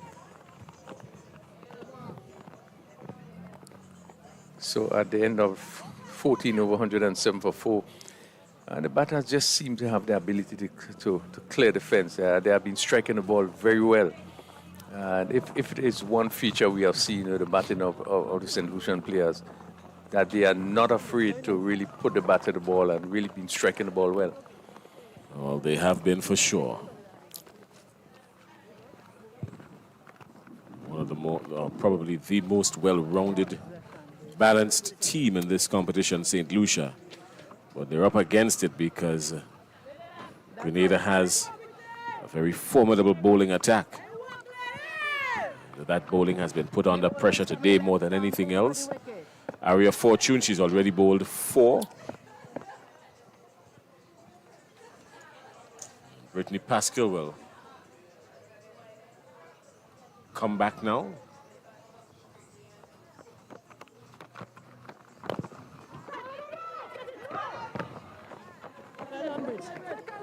She was looking to go over mid-wicket with that one, trying to drag it from outside the off stump. And And the bowler does the feeling, didn't go anywhere at all. Yeah, not timing it, having to stretch for it. And Pascal just bowling outside the off, some going further away.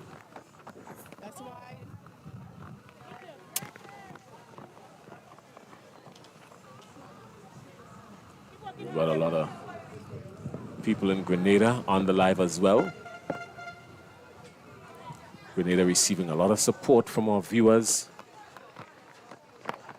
This one is up in the air again. Guess who? Noel. Noel is charging at it, but had to stop halfway to prevent anything other than one. You don't want to take the chance with Noel. She's already gobbled up two. She's got a safe pair of hands. Didn't carry to her, but a half chance is too much of a chance when it comes to Noel. Yeah, and Edward really intent on really going after the bowling. Again, trying to clear long off.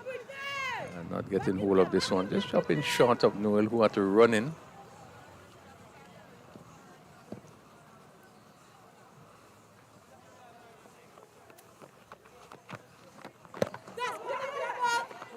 That's the ball, Whitney. Let it walk, let it walk.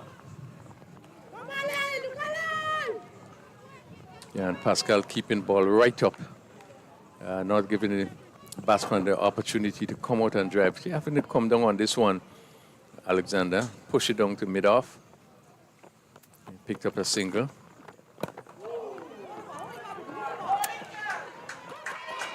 Well, they've been caught napping on more than one occasion. The fielders in this Grenada team.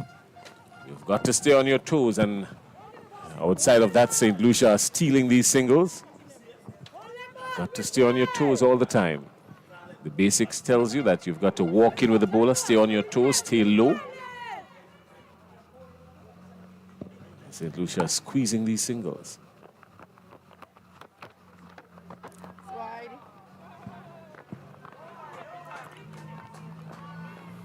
And Pascal in the third over has just gone for making 9, picking up 1 wicket. So she had been keeping it fairly tight.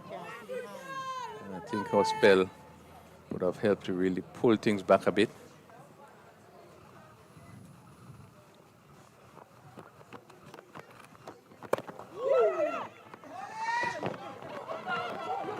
Only one!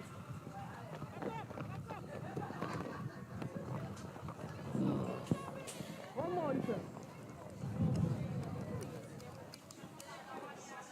113 for 4. St. Lucia. What a splendid knock by Joseph. Kiana Joseph, she went for 48 and hit some 7 fours and 1 6 in her inning. Really good attacking innings. This could be danger here. Surely she's going to be run out. The wicketkeeper bobbled it.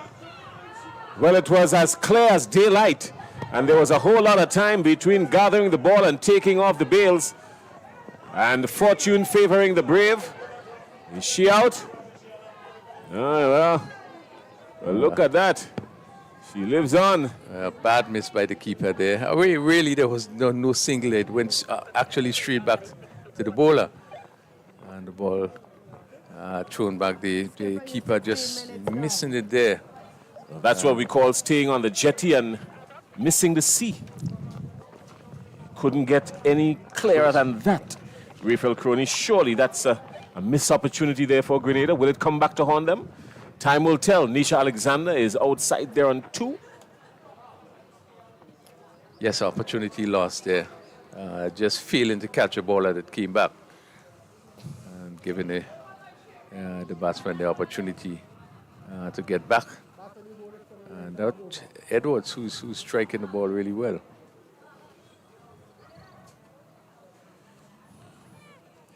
So we are into the 16th over. As I said, Grenada would have pulled it back quite a bit, the start that St. Lucia had. Into just 113 for 4, into 16. But Afi Fletcher has introduced Karina Noel into the attack, Raphael Crony. Karina Noel, she's been involved in 2 dismissals, and now she's been given the ball. So just maybe a streak of luck might be following Karina Noel. That could be the thinking of Afi Fletcher here. Yeah, with the confidence, when you take a catch, you do a great piece of feeling, it builds your confidence. So she should, one of the things would come back with a great deal of confidence. Immediately, she's dispatched. 1 is the call. Just 1. It was a loosener. She's a whole lot better than that delivery would have suggested. Need to bring it up a little bit. It stays back. It's going to sit up and wait to be dispatched. She's got to bring it up. Make the batter play. Malika Edward is on strike.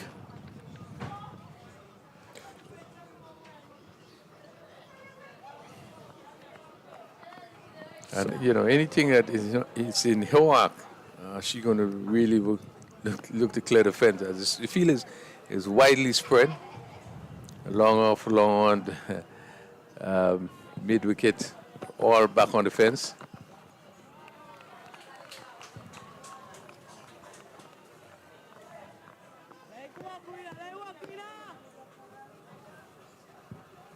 Let 113 for 4.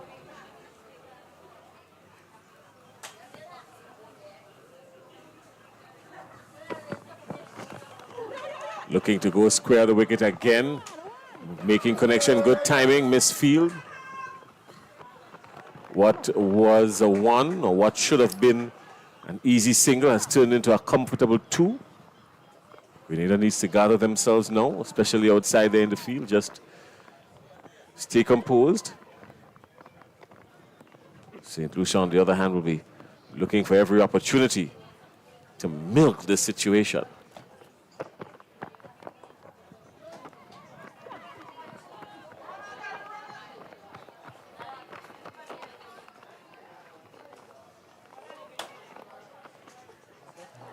So 1 more added to the score. And that should be 116.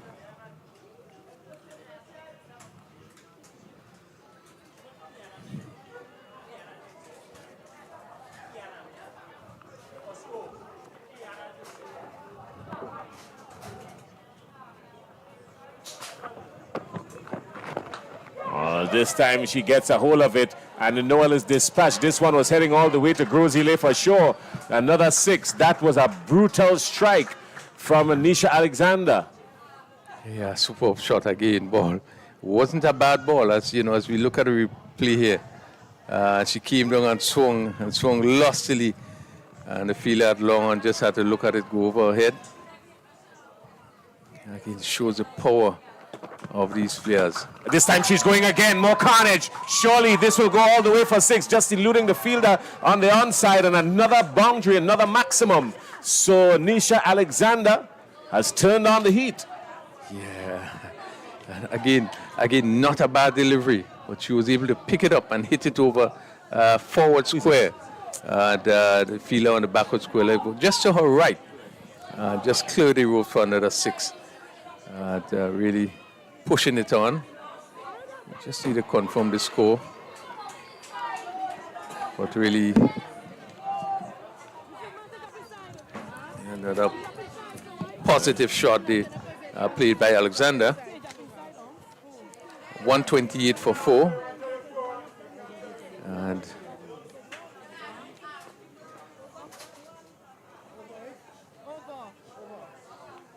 we've got to get our score sorted out because our monitor is telling us something slightly different. It looked like Malika Edward. I've got to get... it was Malika Edward. It was Edward, actually, who played those 2 brutal 6s a short while ago. So I can't tell if it dropped in or out because the fielder blocked me, so. it's just been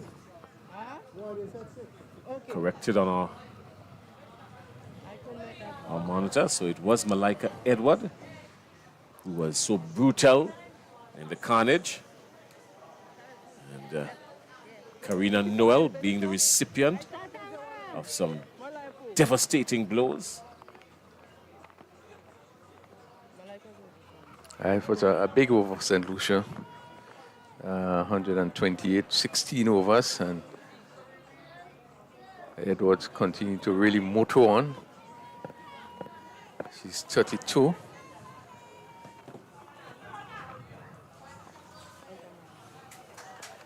Yes. So Afi Fletcher has introduced herself this time from the commentary booth end. Afi Fletcher, she's bowled 2 overs for 12. Is picking up 1 wicket.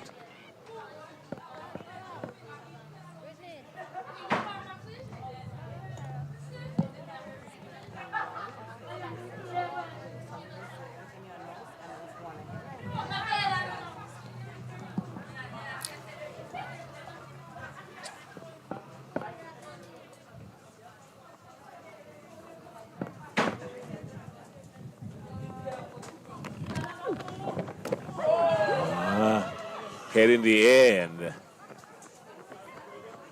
missed opportunity by signal by the umpire surely. Yeah, sort of wild shot offered there by Alexander. And the keeper there, Williams, just missing it, and they pick up a single. So the hard hitting Edward is back on strike. Afi Fletcher, the leading wicket taker in the tournament. He's on 12 wickets in the tournament.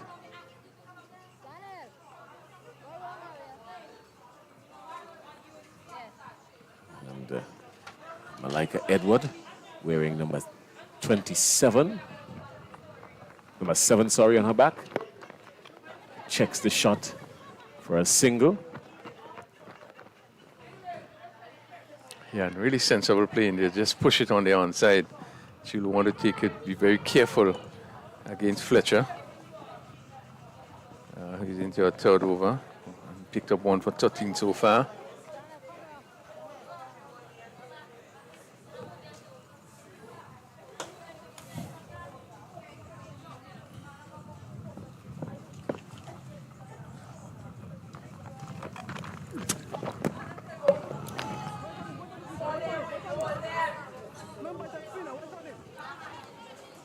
Beaten for bunks there. Nisha Alexander, Afi Fletcher getting this one to kick a little bit off the surface. She's fancying her chances here. Yeah, Alexander hitting across, just looking to swing on the leg side. The leg break, just turning away from the bat. Uppishly driving, but no one's there. So Afi Fletcher would be encouraged by that. There's a little bit of rough outside of the left-hander, so she's trying to exploit it. She's got to work with precision because Malika Edward is in a no-nonsense mood. Oh, she's beaten her. Afi Fletcher has turned this one the other direction. It wasn't the leg break. Edward was looking for the leg break, but this one held straight.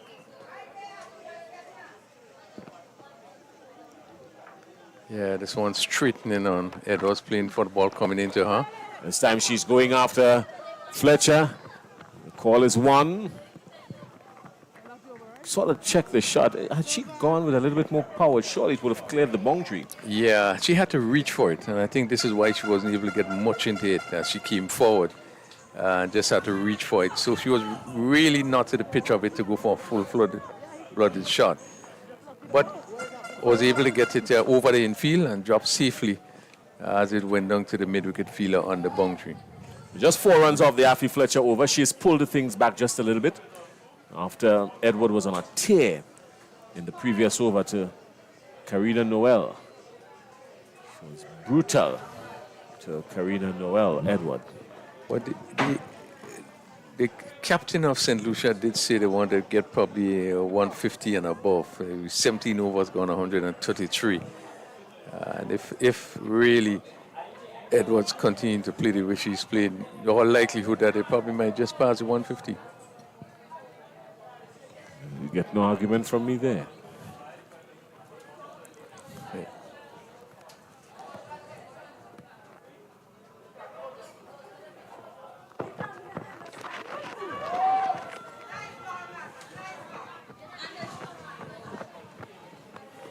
Again, favoring that leg side there. We saw Alexander looking to swing it around. Just comes off the pad. Yet importantly, Edward there looking to swing, making no contact. Picking up a leg by. Grenada will be happy to have Alexander face most of the strike.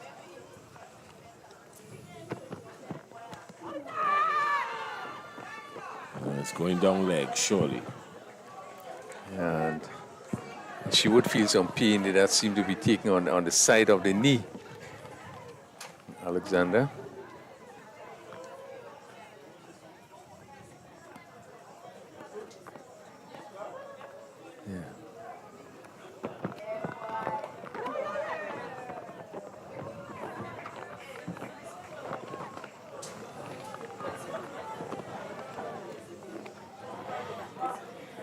So I'll pick up a single there as this one is hit slowly when bouncing into mid-wicket. So Edward comes back into strike on 27.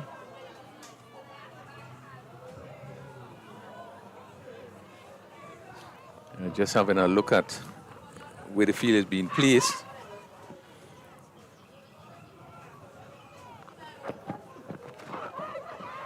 Again, she's looking to swing ball.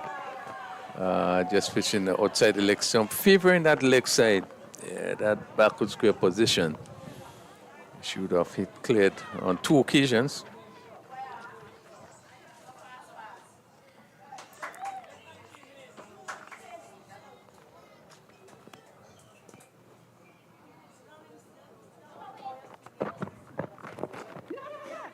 So she's favored the leg side. She's scored the bulk of her runs over there. And when she gets under it and plays it up and over, it goes all the way for the maximums. She's been trying to do that and not timing it at all. So she's been picking up just one here and there, but not able to maximize what she's been attempting to do. Well, credit to Noel. She has done well in this particular over. She has bowled really well, just keeping it there and thereabout. But her length is important. Not dropping too short so they could go back and hit to the leg side, what she have been doing before. But the length have been good. This over really has just gone for probably a single. And she's bolder. She's bolder. Karina Noel has got her revenge. She's bowled Nisha Alexander for 14. So a much needed wicket for Grenada to pull St. Lucia back a little bit, pull in the reins a little bit. And the celebration, yeah, she's happy, all right. That's Karina Noel picking up another wicket. Yeah, good bowling. It has been a good over. We saw in that over, Edward really trying to get after her, but the length was so good. She was not able to get to play the pull shot that she wanted to. And this last delivery there, Alexander really hitting right across. It was in no position. And it was crashed into the off stump. Noel finishing a spell with 1 for 30. But after what would have happened the previous over, really come back and bowl a good over. She's been involved in a couple of dismissals prior to. She's taken 2 decent catches out in the deep. And now she's picked up a wicket, bowling, clean bowling, Nisha Alexander for 14. At St. Lucia would still have some promise of getting to 150 with 2 overs remaining in this. Afi Fletcher is bowling over number 19. And she's gone high up in the air. Surely this will be taken. Fletcher settles under it and takes a comfortable catch of her own bowling. And that's the end. That's the end of Malika Edward. Caught and bowl Afi Fletcher for 28. Yeah, good catch by Fletcher. Again, Edwards would have wanted to continue to go after the ball, but much more difficult to hit against Fletcher. Looking probably to clear, to hit a straight and clear the long off. It just was not to the pitch of it, and only was able to hit it in the air. And Fletcher just moved into right and take a fairly simple catch. But good wicket for Grenada, 136 for 6. And the dangerous Edward, the cotton bowl. Edward was on a mission even from the very first delivery. She spared absolutely no one, and she was going after everything. And decided to go after Affy Fletcher. It was caught, one that she ballooned, mistimed it totally. And Affy Fletcher with another wicket to her name. St. Lucia 136 for 5. 136 for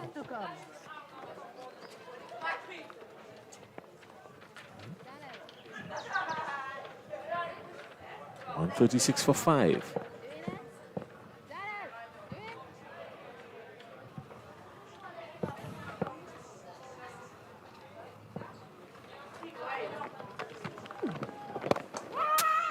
It's a good shot, played along. 136 for 6. Our scoreboard has been corrected. No, yes, it's 136 for 6. 137 now.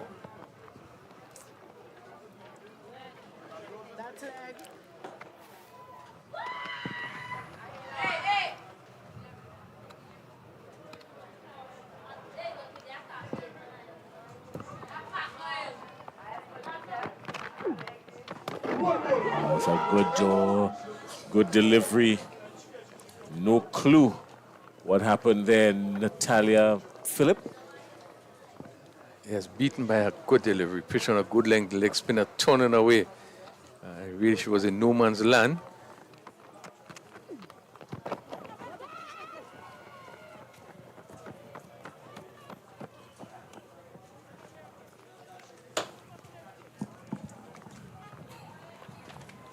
Leg by signal, that's the one came off the pad. Fletcher in the final over already had 2 for 16 and really has been showing her experience.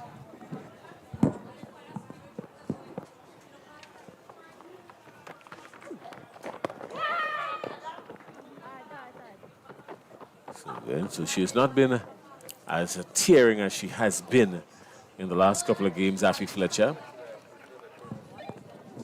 Last couple of games, she was a handful and then some. This innings, she was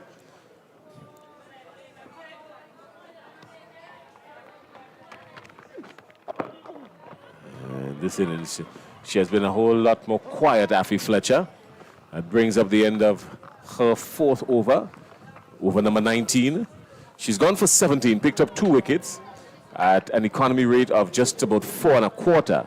So still not a bad economy rate, but the bowlers who were really punished were Noel and Francois.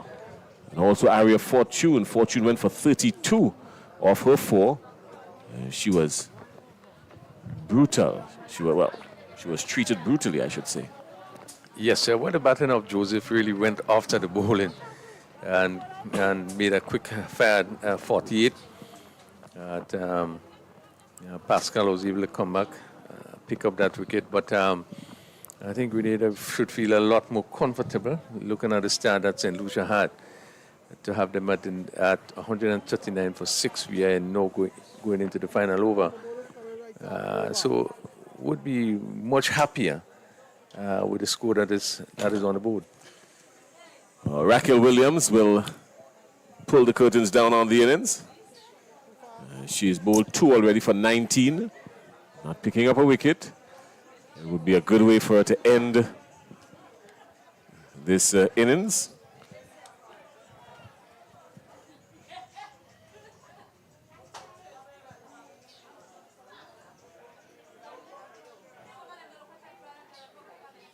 She's bowled 2 overs for 19.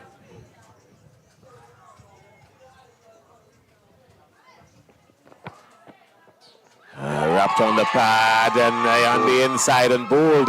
So immediately Raquel Williams picking up a wicket. She's been called into the attack and picking up the wicket of Sky Smith.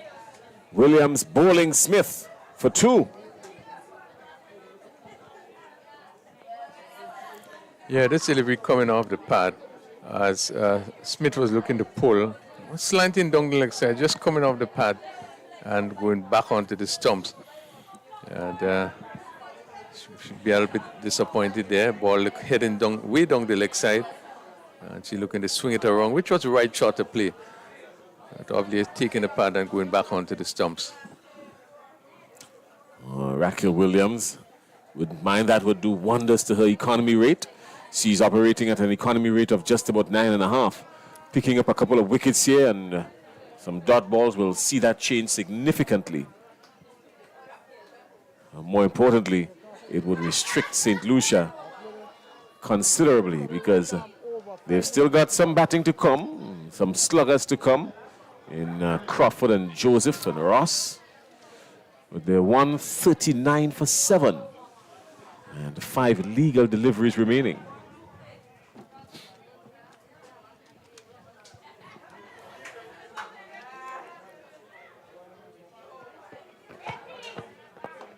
This time looking to target a little straighter. Just one. You'd think, Crony, that Afi Fletcher, is that Afi Fletcher who's down there? Can't see her too well. That's not long. Afi Fletcher, that's Aria Fortune. That Fortune would maybe want to come up a little bit at from long. Yeah, you would want to put a little more pressure, just bring them in a bit more.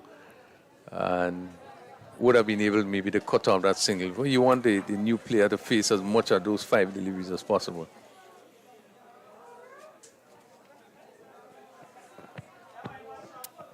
Again, almost lightning striking in the same place twice. It wrapped on the pad and this time just eluding the off stump. But more danger was lurking right there on that corner. Yeah, again, ball heading down the leg side. And the batter looking to play through the onside. They're coming off the pad and just missed the off stump. And she was able to pick up a leg by.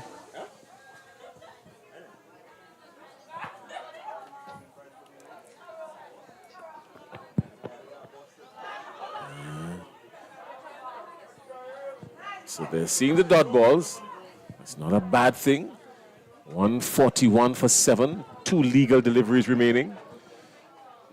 Grenada doing well to restrict St. Lucia. St. Lucia got off to a flyer. You know, everyone thought that they were going to post an somewhere within the vicinity of 180 to 200, St. Lucia. She's bolder. Another wicket for Raquel Williams, 2 inside the over. Another wicket. Boy, she would be more than pleased with this one because some dot balls and another wicket, Rafael Crony. And you were right with this one because you did say that she can pick up 2 wickets in this over. But again, Crawford swinging right across this one. Yeah, and missing. And it's crashing into the middle stump. Another blow struck there by Grenada.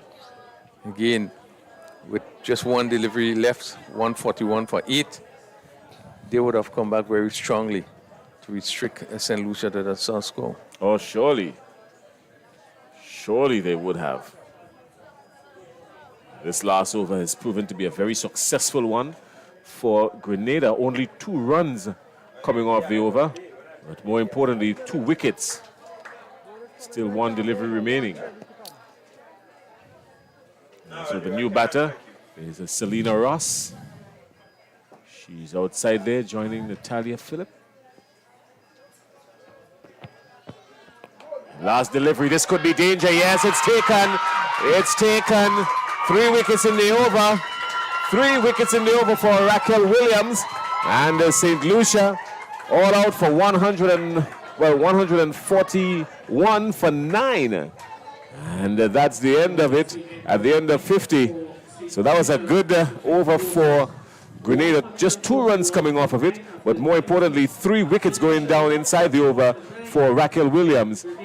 Crony? Yes, good over. Again, Williams coming back after being roughly treated in the first 2 overs, so coming back and picking up 3 wickets in the over.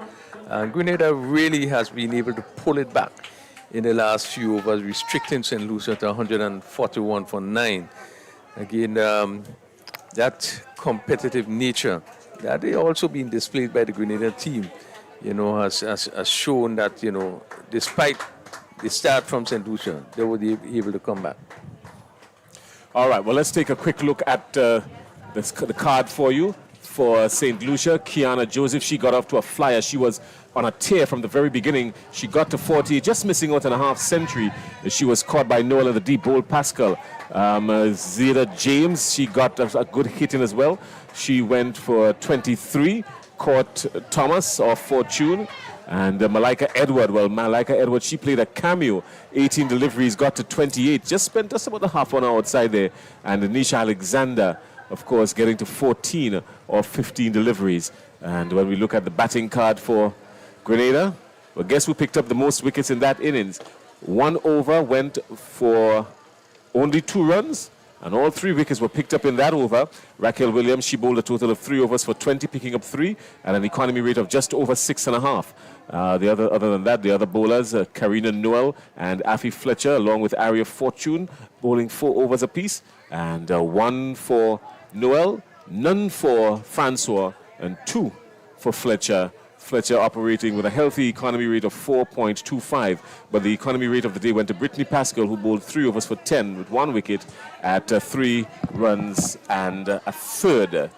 That's the bowling card, the batting card for the first innings. Crony, 141, 142 to win. Gettable, you think? It's gettable, but I think that Grenada will have to bat well. Again, it's competitive, 141. We saw this morning 131, and I think Dominica did made a very good effort in terms of the start. 141, I think it's still even Stevens, but runs on the board is runs on the board. St. Lucia would think that they can defend it, but I do believe that Grenada could, but they will have to bat. They will have to bat well to get up to that 142 for victory. It would speak to our top players like Fletcher and Thomas, really taking the lead for Grenada to get anywhere close to that sort of score. So it will be an exciting game, and really it can go anywhere. But I do believe that it will take a lot of batting from the Grenada team.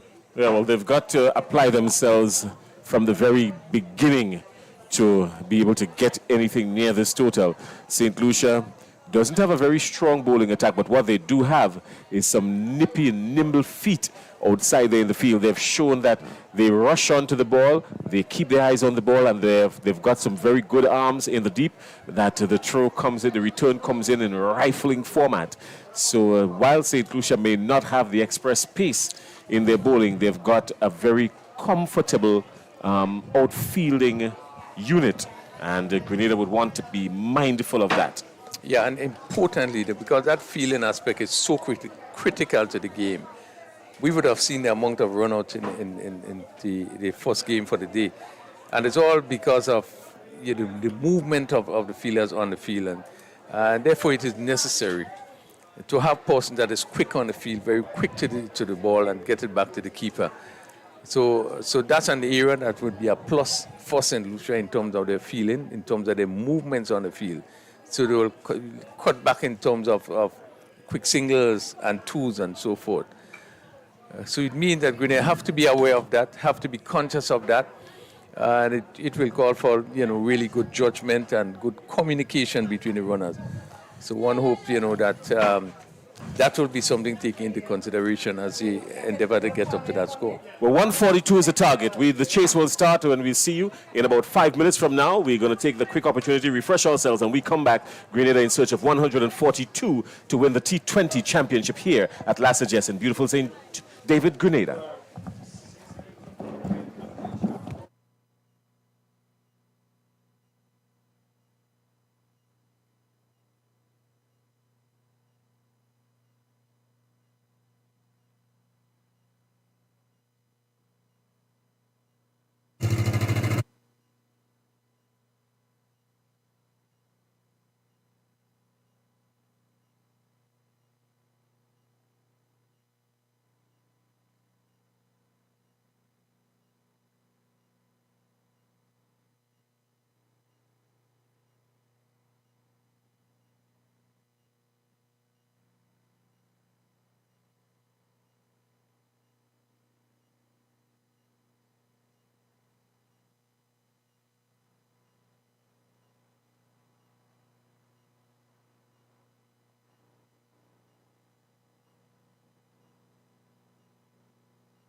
So we welcome you back here at Las Vegas. We are witnessing the finals of the Windward Islands Senior Women's Tournament. Grenada versus St. Lucia, T20 tournament. St. Lucia scoring 141 in their 20 overs. Grenada will looking to get 142 for victory. And one expect this second half to be very exciting as Grenada would make every effort to score 142, and St. Lucia obviously we're looking to return the favor, having lost the 50 overs as a welcome rondel. Yeah, Grenada definitely will want to make amends for the 50 over championship, which they had their hands on and just somewhat let go of that. But they would require a good start. Definitely they need to score just around 7 and over, which in this format is not too difficult. They need to be steady, look to, as we keep saying, maximize the power play and really make sure that they set a good platform from which they can launch and defend that 141. So we see a change in, we see Raquel Francis and Afi Fletcher. She's opening the batting today. Will be very important for her to bat as long as possible. They're trying to get up to that runs as Selena Ross, left-hander, and just played down to mid-wicket. Fletcher is off the mark. Grenada has opened their account. Yeah, well, a lot will depend on this pair. What would be important is, as we recognize it's T20, you want to limit the dot balls. You want to make sure that you keep the score ticking over, and every opportunity to free the arms and get the ball off the square into the boundary will be an added value, you know. So they really need to play it well, not look to soak up too many deliveries, but make sure that they attack. So the left-handed Francis is in strike, is a slip, third man, right back, point, cover, extra cover, and mid-off fairly deep. As we see the first wide ball by Ross, wide of the off stump. It's very clear that the focus would be off stump, just outside the off stump, as we look at the field, a 6-3 field.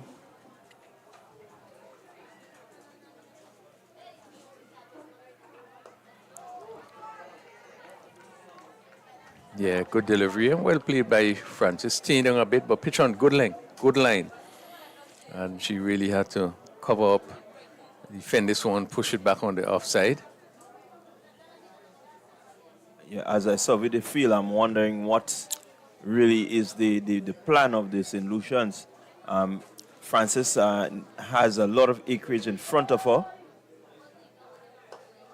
Stroke, lovely shot. This goes back past the bowler for 4. Lovely shot. Really, that was superbly timed. She just came forward and, just doing the basics. Hit it straight back pass. Yeah, good contact, good bat speed through the ball. Again, I just looked at the field and I'm wondering what is the approach, having fine leg and third man as the two fielders out. And you have mid-on and mid-off up in the circle. And there you saw it, that one hit straight back. Lots of acreage down there. So now the long off is being pushed back and the long leg is being pulled up to the circle. In the air, over cover. Not timing that as she would like, but picked up a single in the process. Yeah, really good positive start from the pair. Not afraid to put back the ball. I think a lot of this is needed. You don't want to be reckless about it, but you want to make sure that when you connect well, and you get it over the infield and to the boundary. We've seen Ross, she has bowled quite decently so far. Good delivery again, play to mid-wicket. Fletcher not trying to do too much there, just coming forward and playing to mid-wicket.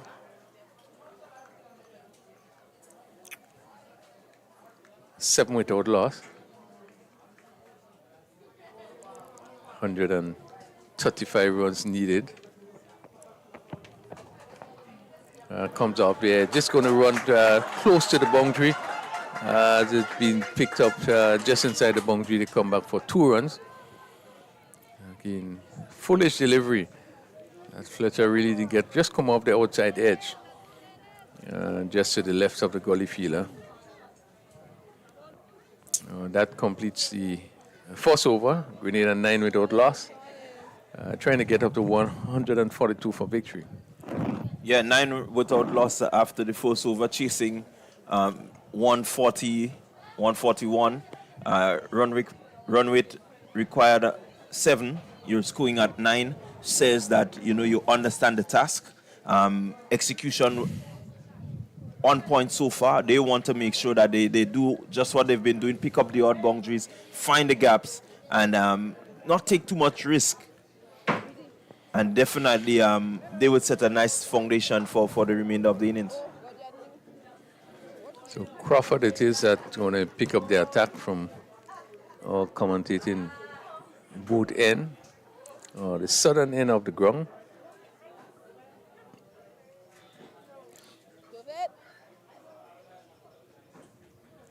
And left-handed Francis in strike. Starting with spin.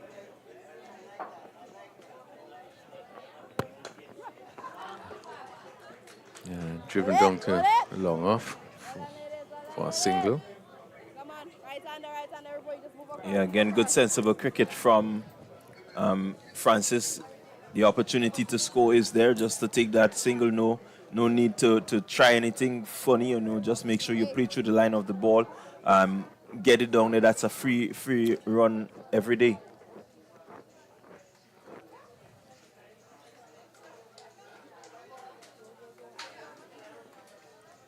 I think a lot would be dependent on Fletcher here. She needs to really stay in and as long as possible if Grenada is going to get past this total.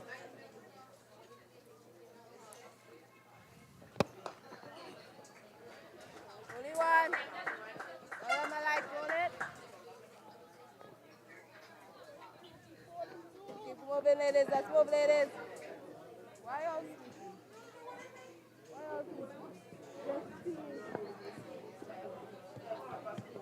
Come on, ladies. Stay on top of it, ladies. I think at this point, St. Lucia will want to maybe bring up either the long on into mid on or the long off to try and save the single. Because giving away that free single means that you can just tap the ball down and keep the scoring rate taking over.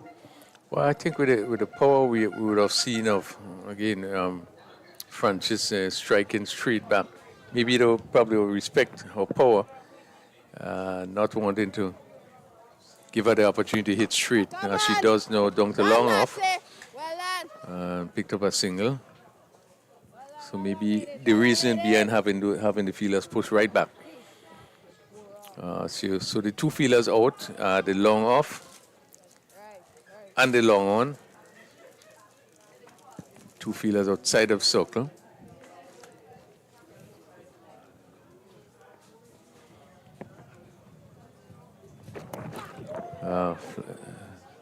Let's see this one. Probably see the signal with the umpire. White bean signal. One thought it probably came off maybe the top of the hand, but it's 14 without loss. We're still in the second over. Francis on 4, Fletcher on 7.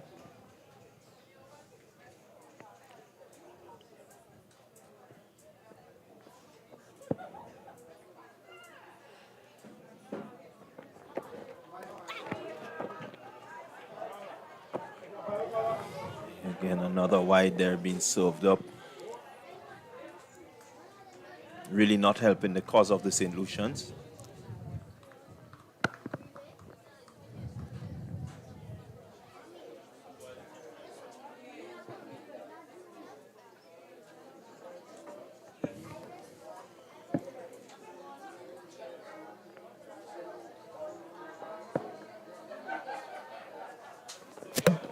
Ball right up.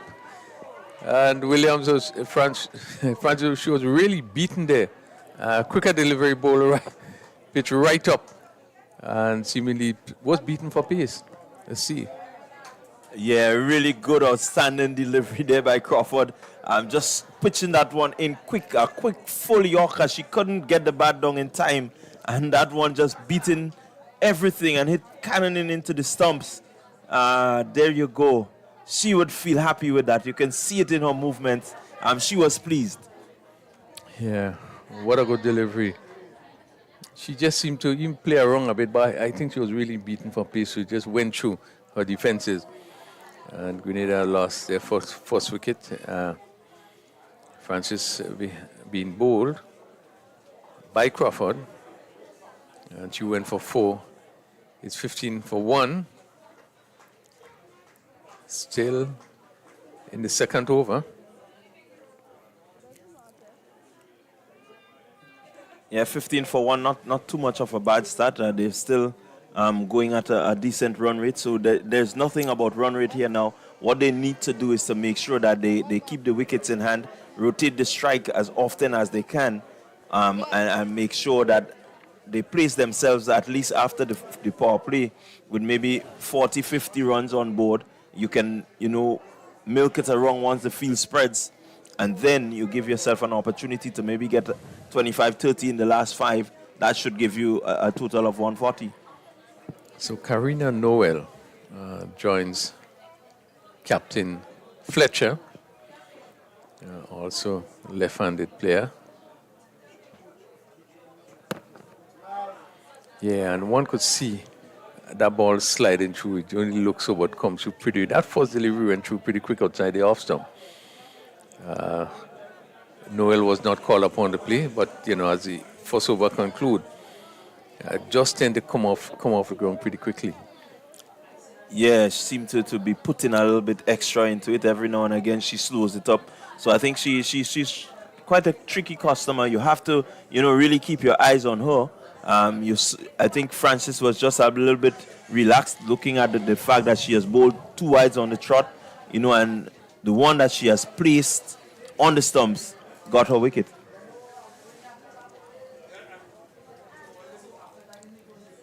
So Ross is going to continue, left arm coming over the wicket. And she'll be bowling to Fletcher. Fletcher hit this one down to the boundary for 4. Again, given the room, and she was able to swing through this one and hit it over backward point. There was a feeler square on the boundary, but she had to really run to her left if she wanted to get close to it. And that ball sped away to the backward point boundary for 4. Yeah, really good shot. You looking at her field and recognizing it's a bit wide. She just used the pace of the bowler, ensure that she got it over the infield. The fielder there having no chance to really run around because of how well she got onto that ball.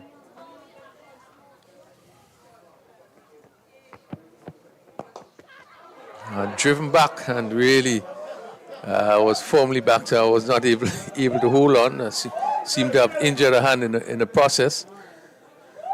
Yeah, I do hope that she's all right. Putting your hands there can be pretty dangerous. Fletcher getting good connection and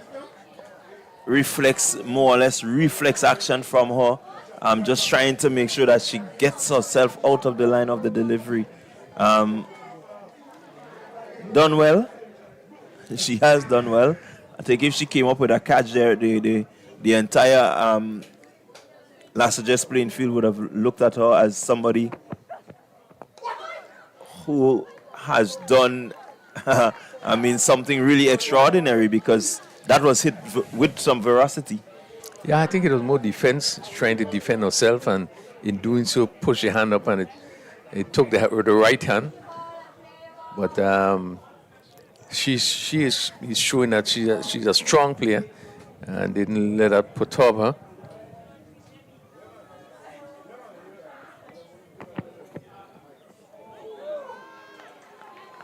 Again, moving the ball away from the right-hander.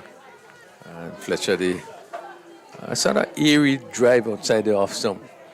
One remembers in that, I think it was a first game, second game, caught behind, looking for the big drive outside the off. So the ball just leaving a little bit, took the edge on it, and the keeper took it. I think it was against Dominica.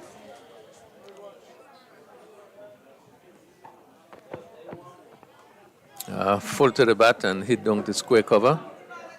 Fielder comes off the boundary. Yeah, again, the intent from Fletcher is good. Looking to go straight, mid on in the circle, mid off, just slightly outside the circle, not even back on the boundary. So once she gets it anyway between these two, definitely she knows that she has runs. Yeah, but good field placement by St. Lucia, that fielder on the point boundary. We see now that there's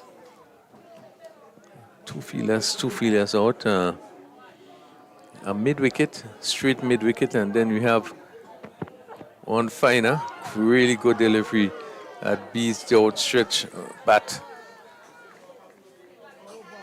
of Noel. And that completes second over, 15 for 1. Grenada haven't lost their first wicket in the third over. Yeah, Grenada losing their first wicket.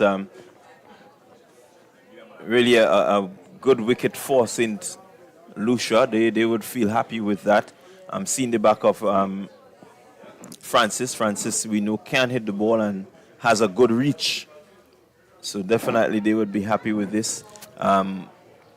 Grenada, though, will hope that Fletcher and Noel, two of their most experienced players, can really stay there and bring them somewhere close to that total, or if not over the total. A lot would hinge on them, really using their head and doing what is necessary to bring victory here to Grenada. So the right-handed Fletcher. I would prepare the face. Again, just a 5-4 field. 5 players on the offside, 4 on the onside.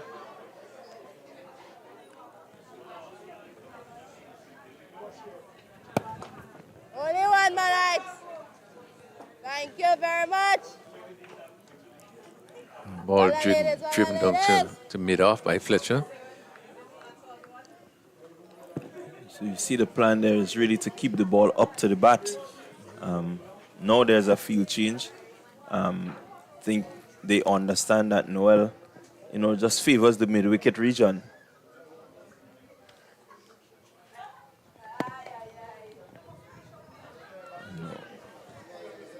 Once she gets it around the line of the leg stump, she doesn't hesitate to go through the leg side.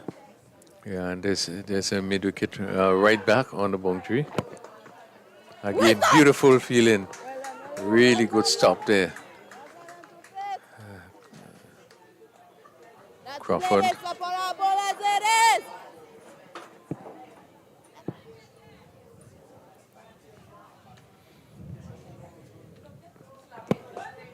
Well done. Crawford doing really well here for St. Lucia, keeping the Grenadian batters pretty quiet, not really giving them anything that they can shout about. Come on.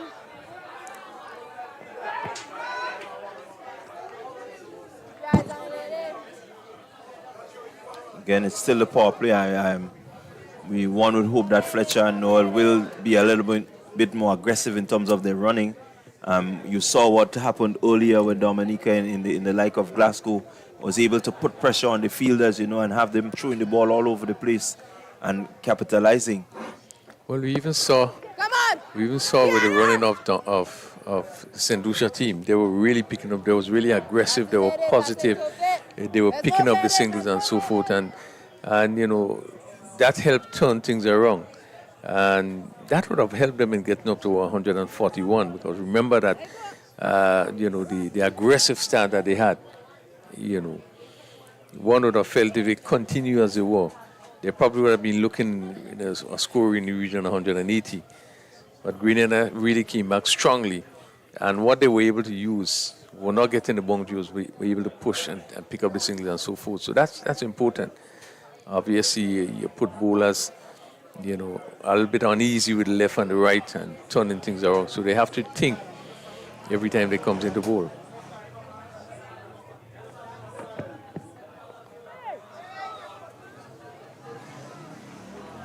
Again, good delivery from Ross.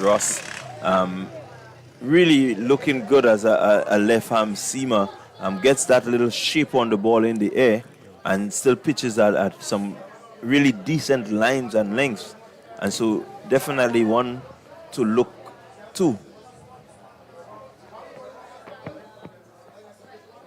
Yeah, good delivery. And just pitching and moving away, the natural left arm movement.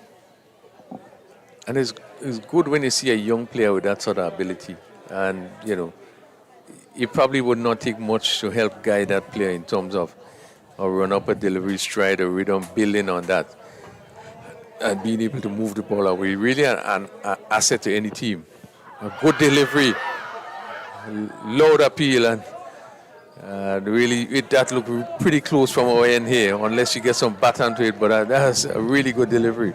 Yeah, I think pitching just outside the leg stump. As we look at it on the replay, just pitching outside the leg stump, going across, yes, but seem to have pitched on the leg stump or just outside the leg stump. And definitely once it touches down there, you cannot be out LBW.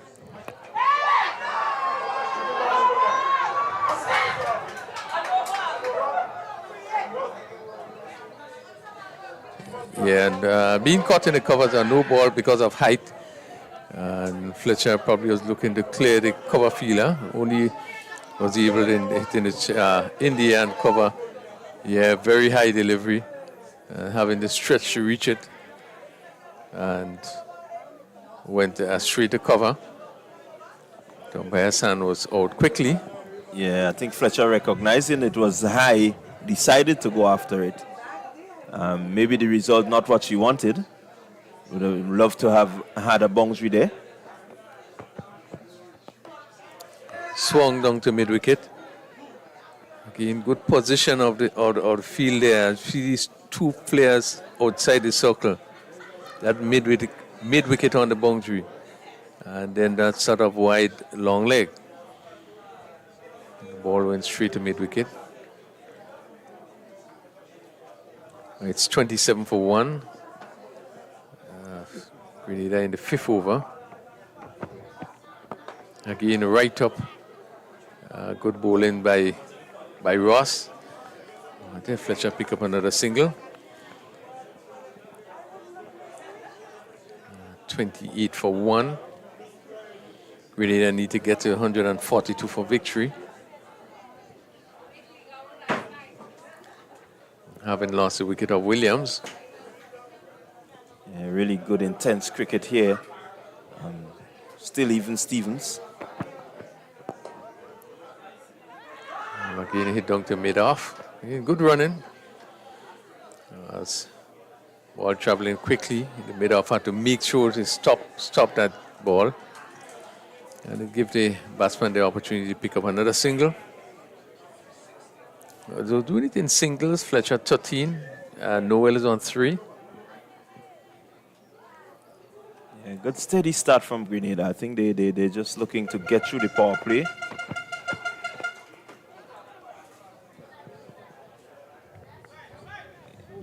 Getting through the power play with, so far it's after 5, it's 29 for 1.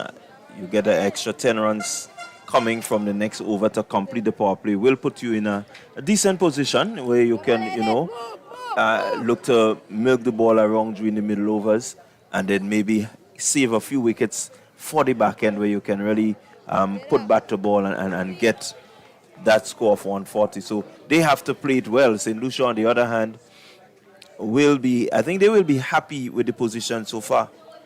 Yeah, and just to remind you, you are viewing and listening to finals, the Windward Islands Women's Tournament, Senior Women's Tournament, T20 finals. Remembering that St. Lucia would have already won the 50 over part of this tournament, which was played on Wednesday. defeating Grenada in the finals. And today, they also are meeting in the finals of the T20 tournament. Grenada were the winners of this tournament last season. And I think they defeated St. Lucia.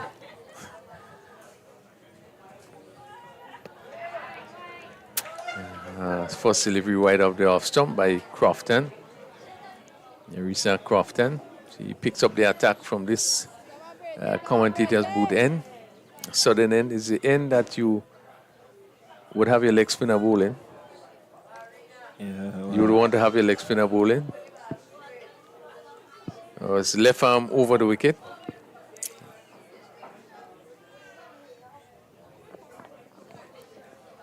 Crofton has bowled well from this end. I think most of the bowling that she has done during this tournament has come from this end. So maybe it is that she just enjoys, coming up that little slope and really getting that ball up there. But she has exhibited some really good control, coming from this end. And so she just seemed to favor it. So definitely what works for you, keep it going.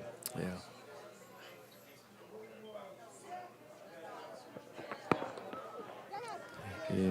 Play down to backward point. Should come back for 2 there. Settle for 1. Yeah, just seemed to have run the first run a little too slowly. That didn't give them the opportunity to come back for the second. So they need to be a bit more aggressive.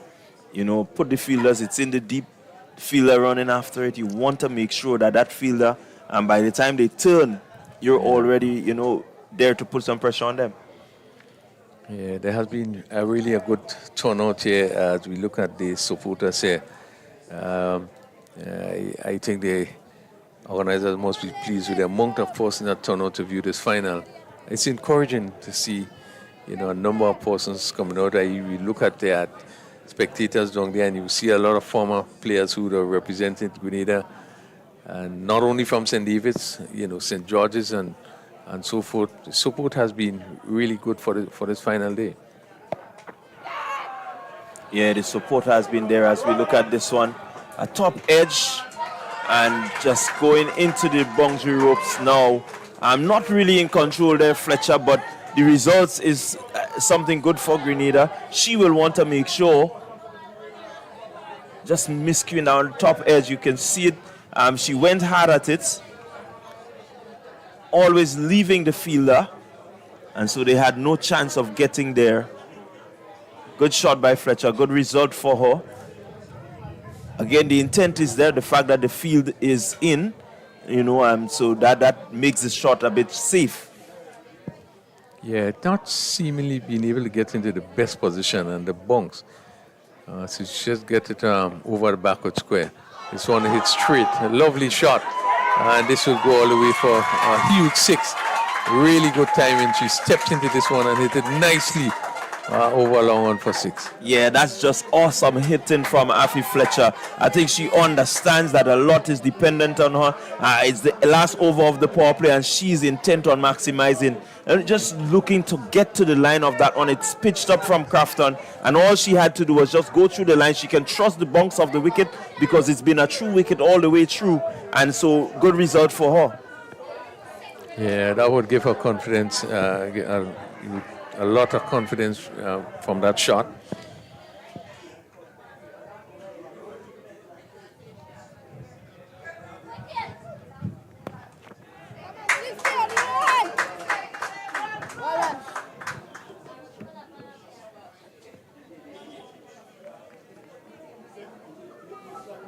Again, another good shot from Fletcher, just looking to get inside the ball, just heading down the leg side a bit and getting inside and just pulling it around the square leg region and back of the square and one. But again, St. Lucia having the fielder out there to make sure that they back up that sort of bowling. 42 for 1.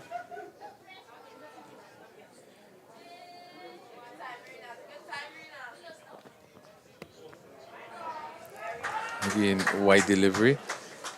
So we've seen a few wides bowled in this over by Crofton.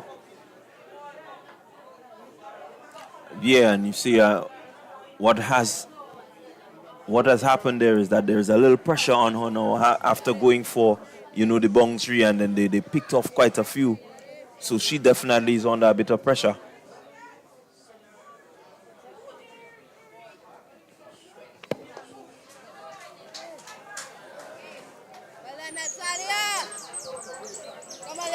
So that completes the sixth over. Grenada 43 for 1. The endeavoring to get 142 for victory. Not a bad over for Grenada. Picking up a few runs in that over, 2 boundaries, 4 and a 6. Yeah, again, really good from them. That ends the power play. So a score of 43 for 1 after the power play. A pretty decent foundation been set. Only 1 over lost, so it means that now they can really look to rotate the strike, maybe keep that partnership going. Look for the 1s, look for the 2s. The odd boundaries may come. Definitely at the halfway mark, they would want to be about maybe 80, 90 odd. And from there, you have easy work of that total. Yeah, we'll be pleased with the start that they had for the 3 for 1, and we only had 6 overs power play.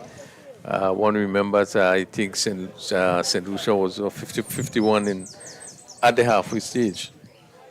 No, I think it was, this 6 over, I think there was just probably in the 40s.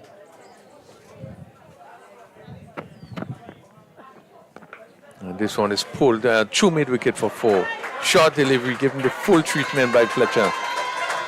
Getting back and pulling that one ferociously 2 mid-wicket. And Fila just having to run to collect. Good shot. Yeah, Fletcher really in a no-nonsense mood now. I think she's had enough time to really see what is being offered. Again, she would know Joseph and know what Joseph is serving up. And so definitely she will be ready to pounce on anything offline or off length from Joseph. So we've seen mid-wicket to right back, and this time she's chained to short third man.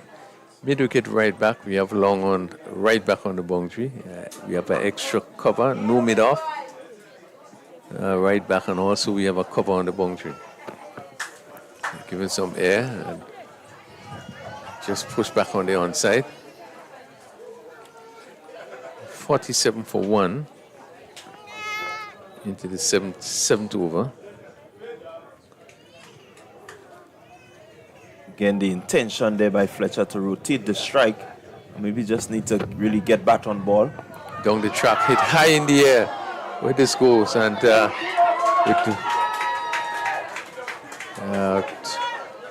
with no mid-off, it's really an extra cover and no long off. And Fletcher there was looking to clear that area, not getting hold of it. And the extra cover was not able to get around to that mid-off and see if there's any change. We're still looking at the long off feeler going back, and well, now the left-hander is in strike.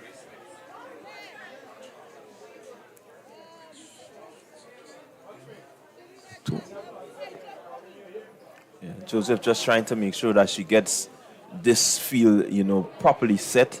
I think she knows Noel pretty well, and knows that Noel will not hesitate once the ball is offline to really try to get the hands through it. Will have to be wicket to wicket here.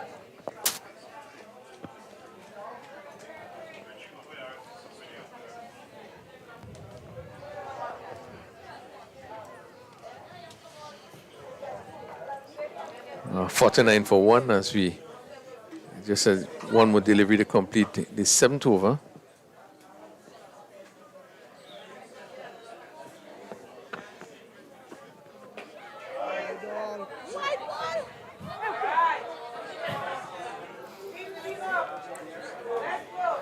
So 50 coming up of that wide delivery.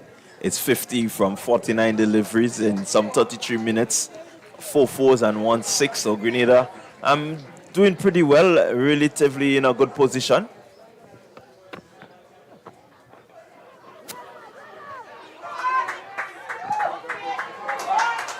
Really good running. putting the fielder, always having the fielder under a bit of pressure. And you saw the throw come in there, a bit wild over the keeper's head. Yeah, good start. Grenada 51 for 1. We just completed 7 overs, and really is a start that they should give them some confidence. Just need to continue to push on. Yeah, they would need to push on well. This partnership serving up some 36 runs and coming up in really quick time. So definitely they are working well. Fletcher and Noel, they will want to make sure that they're there maybe to the end, if not close to the end as possible, to ensure that Grenada retains the T20 Windward Islands Senior Women Tournament trophy. Well, they've been operating at about a run a ball, which is not bad at all, this Grenada team. Much will depend on the presence of Afi Fletcher. She's got to remain outside there maybe for at least another 8 to 9 overs. If Grenada would really stand a chance, she needs to put Grenada in a position to win. We've got a change in the bowling attack. Zeta James, the captain, she takes the ball. She's going to be operating from the commentary booth end. Good outfield. Nice lush green vegetation. We just seeing it here. And pretty decent field for James. Fletcher is on the attack, playing on the front foot, uprightly. Yeah, again, looking to maybe just pinch the single. But you need to get it past that fielder there at short cover if you're going to really get that single, or maybe place it wide off her. Sam Fletcher is pulling. This could be danger here for James. Yes, and she's dispatched. Disdainfully so. Fletcher got into position quickly, swiveled and smacked it for 4. Yeah, awesome shot from Fletcher, just rocking back. For a minute there, you thought it was going straight down the fielder's throat, but it was always dipping and just dropping just in front. The fielder there, one may expected a bit more from her and maybe coming in and really getting to that ball. But she was pretty slow off the blocks, and before she moved, that ball went past her. Well, it was traveling at high speed too. Zeta James, she's directing with a veracity some traffic outside there on the onside. Very meticulous about her field placing. Putting everyone in place. She has a plan for Fletcher. Fletcher piercing the offside field. More runs here for Grenada. Afi Fletcher looks in good touch. Picks up another single. Yeah, looking good there. Fletcher moving on to 35 from some 27 deliveries. So she's striking well. She just, I think she's comfortable now that Noel is at the other end. She can actually hit her shots and know that, Noel understands the game well enough to get her back on strike. And so they've been playing on the minds of the St. Lucians. Definitely they would see this as a critical partnership that needs to be broken. Do they have what it takes to break that partnership? Come on. Good comeback from James. She's been spot on. Save and accept a long hop that was brutally plundered by Afi Fletcher a few deliveries ago. Again, she's been on. Karina Noel, a little bit adventurous there, you would think. Well, that's how she plays. Once you get it up in her arc, she's confident that she can clear that boundary.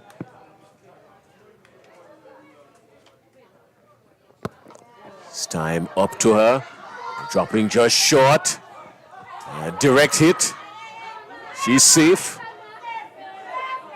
But no shortage of drama here at Lassa Jess. A nice crowd in. You can hear the voices coming through our microphones. She was a little bit lackluster there, Karina Noel. Did well. Umpire thought about it for a brief moment. She was in the best position to see. That's a shot across the bow, if you want to call it that. She would be warned. To be forewarned is to be forearmed. Yeah, definitely do not want to take that sort of chance. You want to make sure that you get your ground all the time. And I can definitely tell you there are some spectators here who are really behind her, and it would be a disappointment if she gets out like this. Well, Karina Noel and Afi Fletcher, this is the home turf of Afi Fletcher, if you want to call it that. And she's familiar with this ground. She's more familiar than anyone else with this track, Afi Fletcher. If ever there's a time for her to get a big score, this would be it. So too, Karina Noel. Noel is, with respect, showing all the respect to Kiana Joseph. Again, Zeta James being called in to do the tidying work. She's at mid-on.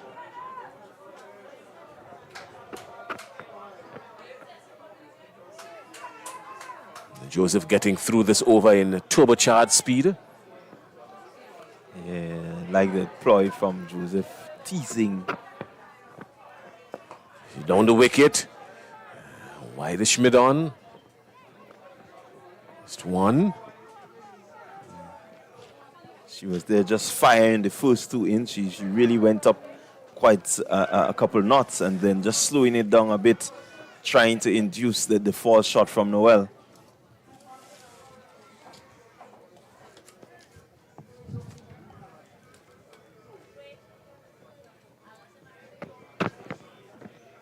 Fletcher is going, Fletcher is going, Fletcher is gone. Well, that's a maximum. Surely that one was heading in the direction of St. George's. And Fletcher wasting no time at all, giving it the full treatment, the full long handle. It went all the way for 6. Another maximum. Afi Fletcher is on the loose. Fletcher is in that zone. I think she really wants to make sure that she gets Grenada past this total of 141, and she's doing it in style, in fine style. She's backing her confidence, and she knows that she can hit it and she can clear this field. This time she goes on the offside. That's a class. Oh, that was absolutely stunning. Look at a shot from Afi Fletcher. Nothing short of spectacular. And she's in the perfect touch. Yeah, wonderful, wonderful. Getting her hands through that one. A quicker delivery by Joseph, and Fletcher just using the pace of that one, guiding it expertly past the fielder there at the point region and going down to what would be a wide third man for 4. So really good going. And that brings up the 50-run partnership also between Noel and Fletcher, coming off some 48 deliveries in 24 minutes. 5 4s, 2 6s. Fletcher contributing 41 and Noel 7. So really tremendous going there by these two. It's a partnership Grenada would want to remain for quite some time. They've produced well. And James has hurdled herself back into the attack. Zeta James, she's into her second over. Her first over went for 6.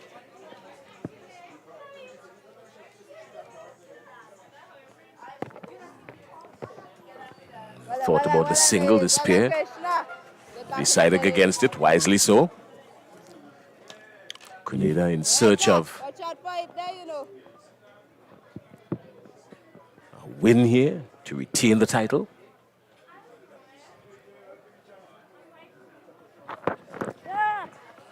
Only one, that's one. Just one. Just one. It's good batting. Yeah, I think Noel just looking to partner Fletcher, just take time, rotate the strike as best as she can. Make sure that Fletcher gets back on strike. She's the one that seems to be in the hurry and really making really good connections.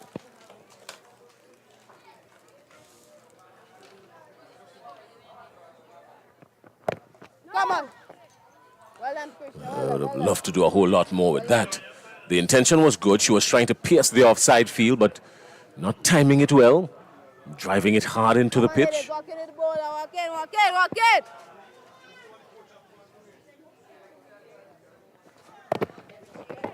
Again, a little bit too anxious from Fletcher maybe. Eyes lighting up. This outfield looks marvelous here at Lassa Jess. It has been one of the more used playgrounds domestically. This time she gets it firmly. A call for a run. This could be danger here. A direct hit will send Fletcher on her way. But a collision between batter and bowler. Fletcher was looking to preserve a wicket and collided with Zeta James in the process. Fletcher was in deep trouble. A direct hit would have kept Fletcher running back to the dugout. But all's well that ends well. And there's the collision. She was airborne for a moment. Superhero-like stuff. Yeah, so after 10 overs, Grenada, they're well placed at 70 for 1.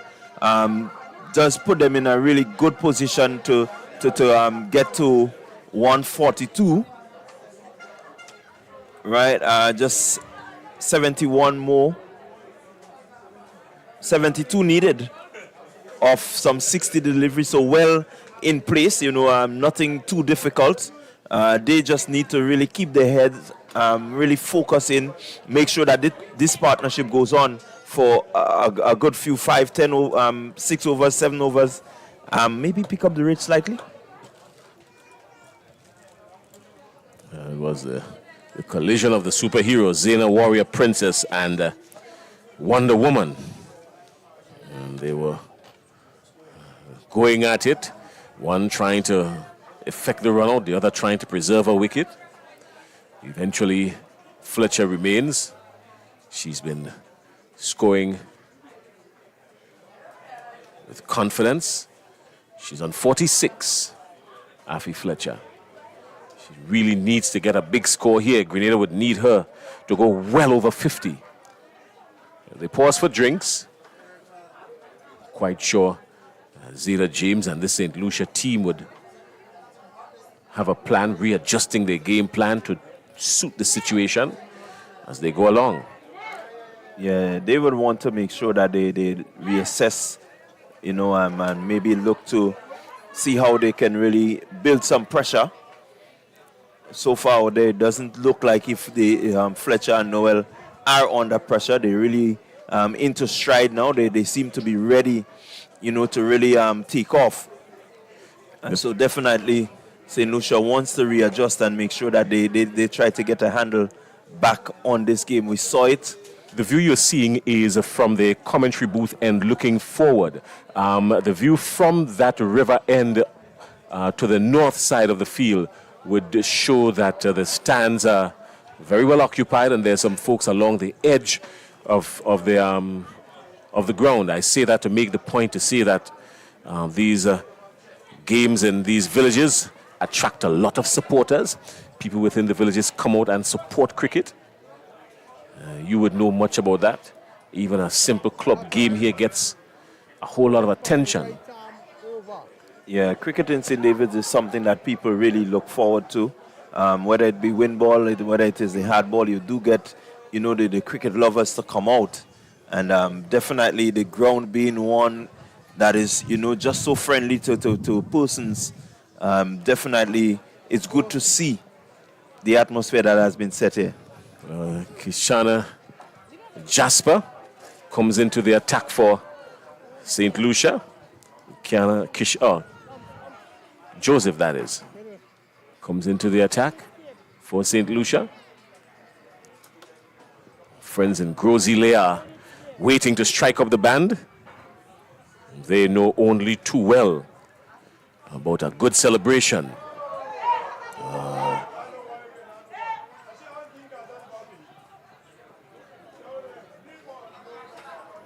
Friends in St. David's know about a celebration as well. Yeah, St. David's is a really a place that they are not afraid to celebrate. When you're doing well, they will back you, but when you're not doing well, man, they would have a lot to tell you.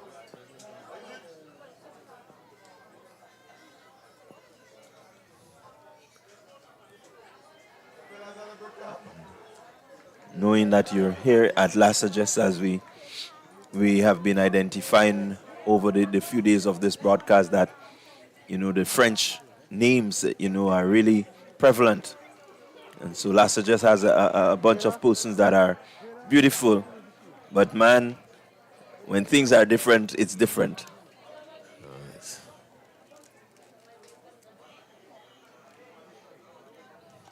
Good afternoon to our friends viewing.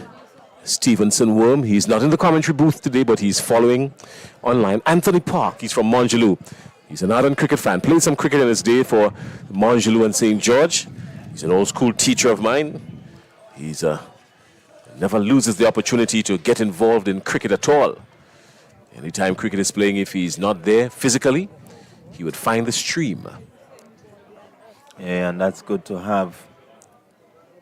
Osbert Hall. And, a number of folks follow cricket. Jamila Lewis follows cricket. She's an ardent cricket fan. Not sure I've ever seen her with bat and ball, but she's an ardent cricket fan as well. So yeah. Joseph is heading to Noel. And hanging outside the leg stump. She's going to be punished. She's got to stay on. It's a free hit. No ball. 11 extras already in this innings for St. Lucia. Grenada wouldn't mind that at all. Yeah, they want to capitalize on this free hit. It's a free hit. So she's not out. You can't be bold on a free hit. But she had the right intention, Karina Noel, knowing that you can't be bold, can't be caught, you can only be run out on a free hit. She was looking to give it the full bat on the handle. Yeah, and that is what is needed. The only thing in the execution was not there. She tried to go across that one. Looking, I think she was just eyeing the bit of acreage just over the mid-wicket region there,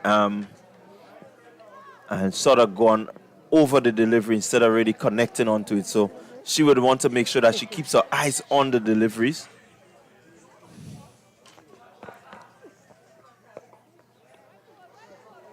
It's a good comeback from Joseph. This is a third legal delivery in the over. This time she's gone down the leg side and pays the price. 4 runs, backward a square. That's a magnificent stroke. She got into position quickly, swiveled and struck it with precision. That's 4. Yeah, badly lined delivery there by Joseph, and Noel just looking to get inside of that one, hitting it really cleanly. Clean hit by her, and it raced across the turf. 4 runs. She will be happy with that strike.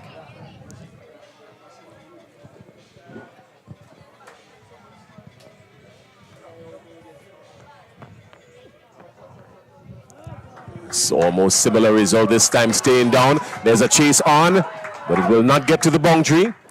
St. Lucia doing pretty all right in the field.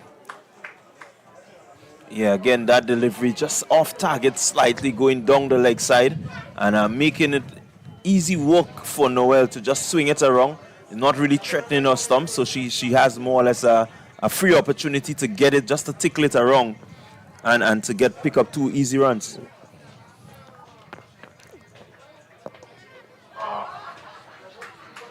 Back to the bowler, just 1. So Selena Ross is doing the fielder, doing the tidying work. Down backward a square. Malika Edward is way out in the deep. Those little wooden structures that you're seeing there, the one painted in blue. There's a lot of commercial activity taking place on the periphery of this ground.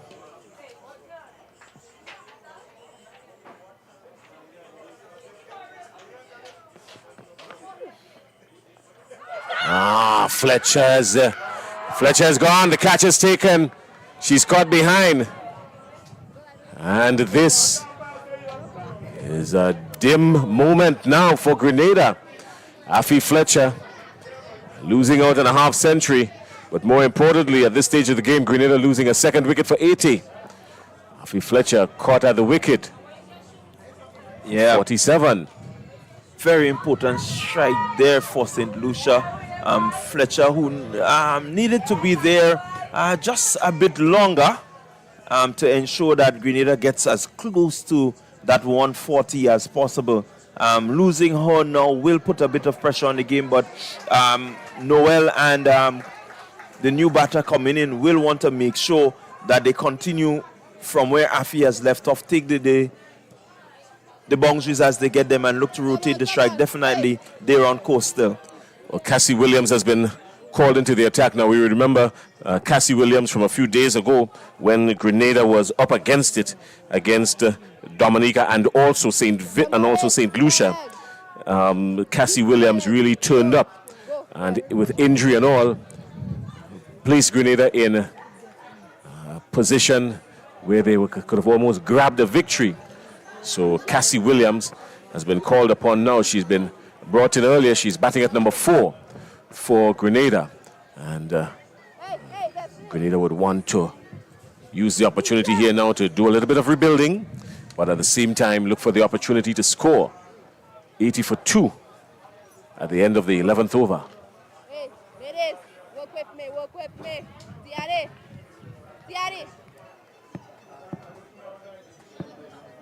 It's going to be Crawford to continue. Crawford doing well so far, Jason. We don't have these people, right? She's bowled 2 overs for 9 runs. That's pretty decent bowling. Come on. Well, that's a good clean pickup. Some good cricket over there. It's a good clean pickup. Had to hurry. That's it, ladies. Don't take chances with these St. Lucian ladies in the field. They're very nimble. Yeah, really good job being done there.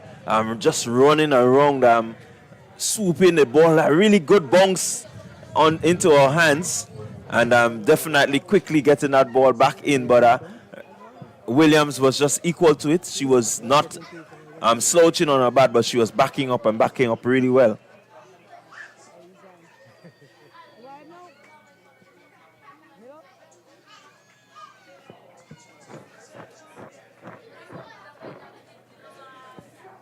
Come on, ladies, on your feet.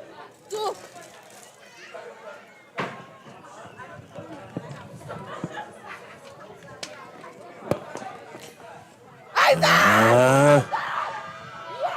Wow, look at that. Backing up too far, and the ball driven back firmly. And what turned into be a good delivery and a good shot turned into be a wicket also. And Karina Noel is on her way. Yeah, she's out. Just backing up a little too much and really not really making her ground. And so she would feel aggrieved. She feels, that it's a bad time to out. But she was just short of her crease there. Let's look at it again, because we have the advantage of the replay. The umpire doesn't. It should have been a no ball first, if you ask me, because it was very high. And so that should have been the first call. It was way above waist.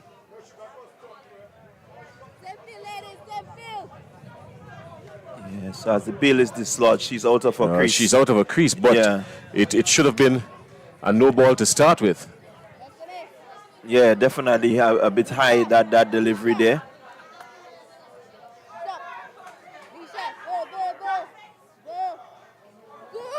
But the story is 81 for 3.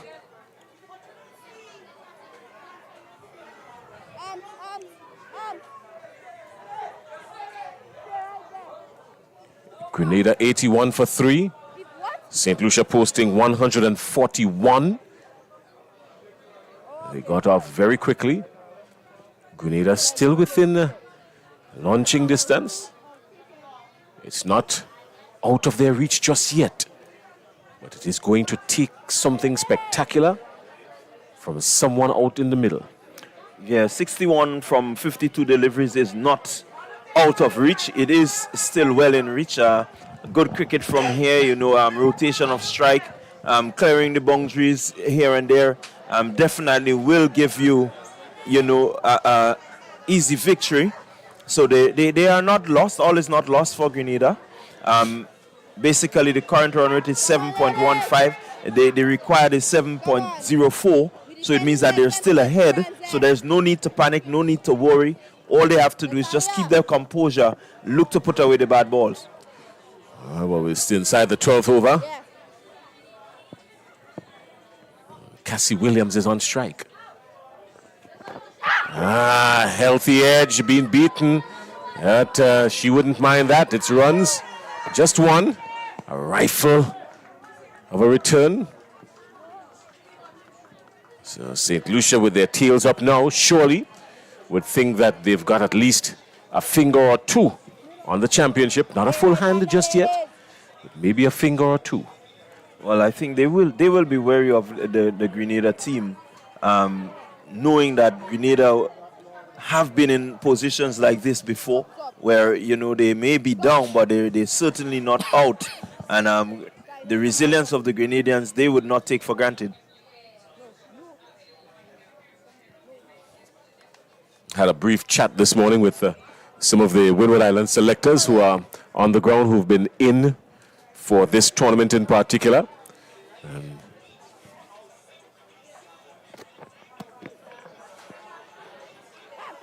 They've been saying exactly what we've just witnessed. They've seen a lot of extras, way too many extras.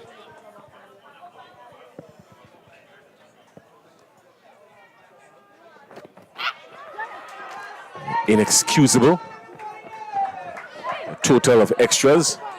And the selectors have been speaking about that. They also spoke about the fact that not too much depth in stroke play batting.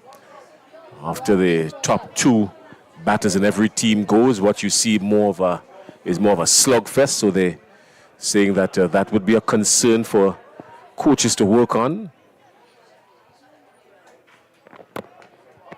Good stroke play from That's more like you. That's more like you. That's more like you. Williams. She looks technically correct. It's Cassie Williams. She's one of the technically correct Grenadian batters. Looking to go down the leg side this time.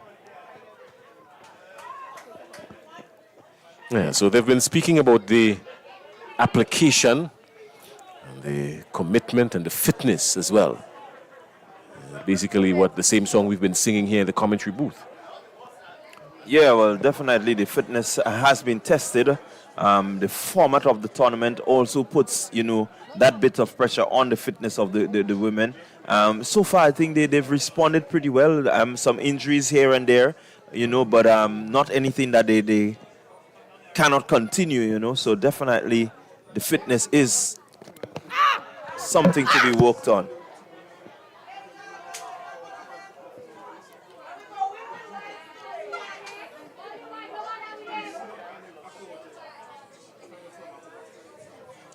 So some discomfort there for Marceline. She has been struck somewhere. The replay will tell us the full story.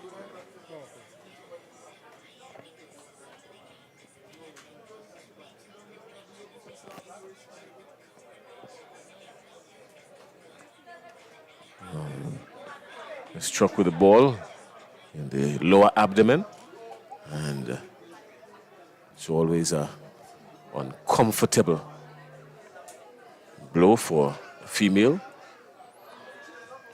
She's shown some discomfort, but she's a tough cookie, Marceline.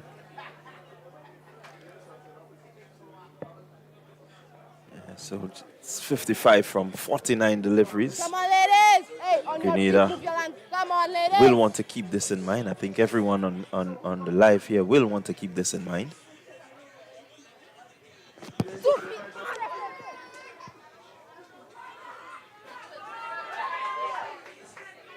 So Crawford has been like a shower of rain down the leg side, really. This over is way too long.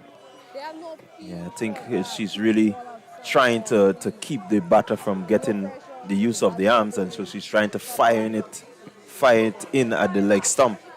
But just going down the leg, dropping a little too short. Restart.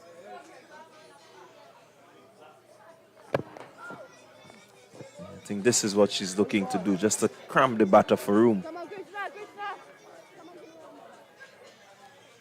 Well, at the end of 12, Grenada are 88 for 3 in search of 142. Current run rate about 7 and a third. What's required is just over 6.5. So they're within reach. They're still within reach.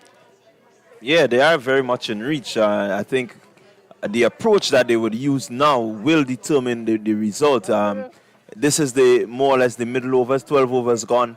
They just need to look to move the ball around the field, maneuver, find the gaps, ones, twos, and then make sure you have a platform where you have wicket in hand that you can launch to get the 54 or so needed.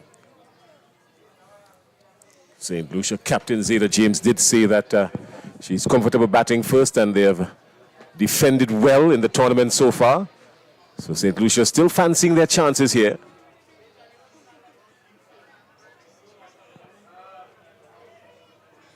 Joseph will operate again from the main road end.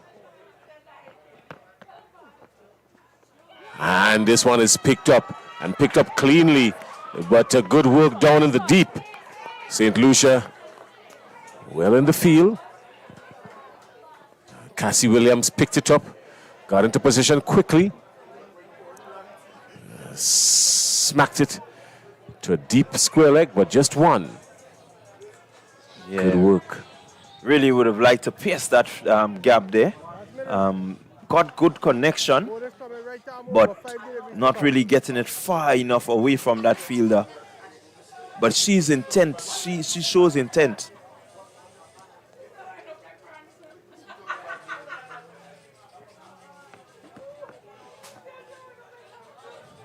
Sky Smith doing the work down there on the square leg. Previous delivery. Collecting nicely and returning.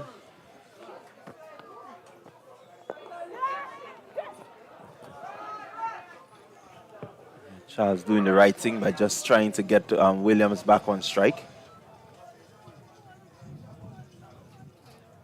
Williams seemed to be tasked with the job of finding the boundaries.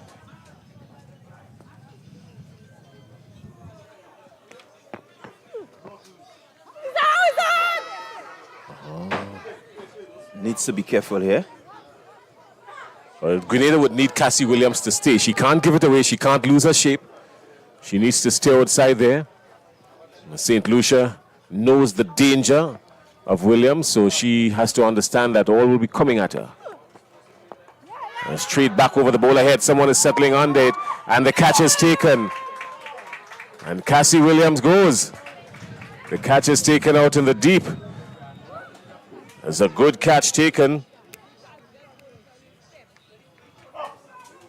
St. Lucia would surely feel now that they've got the upper hand. Crawford taking a good catch down in the deep. And Grenada is going down at 90 for 4. Yeah, 90 for 4. A big hit in Cassie Williams going there. Really and truly, I think she was sent to do a job and not really executed the job well in terms of her strike rate being some 28. I think she was expected to more or less try to find the boundaries, find the ropes as often as she can, so that the platform can be set. But it's still, in my view, 52 from 44, really very much gettable. You have the experience of Anisha Thomas coming out to the wicket. A lot of responsibility on her, but yet she should be able to respond.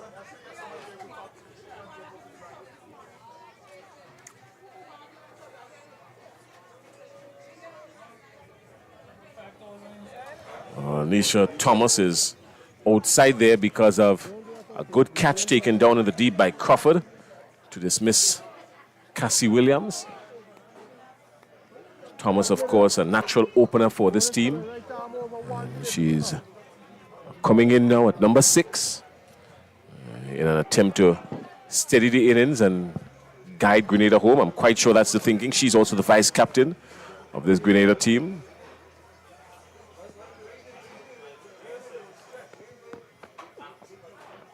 Ah, well, this is danger here. First delivery to her. And wow, she was nearly heading back. Very first delivery. Ballooned to a short third man, and Sky Smith was running in, but couldn't get to it. Yeah, I think the Grenada team hearts were in their mouth. They're a bit just praying and really hoping that that delivery didn't go to hand, and it didn't. So Nisha lives to fight another day. Definitely you can see her intent. She's coming there to try to make sure that, you know, she gives the impetus to the innings, that they don't take too long to get this 51 runs needed.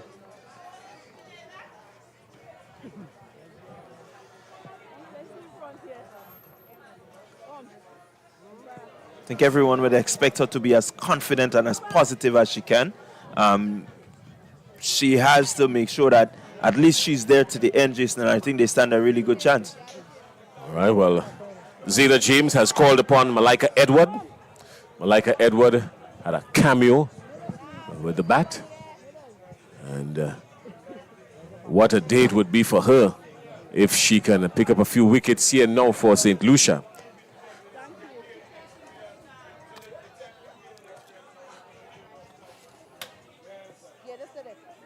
Natalia, come mid wicket for me, please. One of our Yeah. In there. viewers on the stream has just suggested that this one will go right down to the wire, meaning the last 2 or 3 deliveries. It certainly has the potential to. Yeah, a lot will depend on this partnership here. The experience of Thomas will be called upon, and she has to do the guiding of the remainder of the wickets here.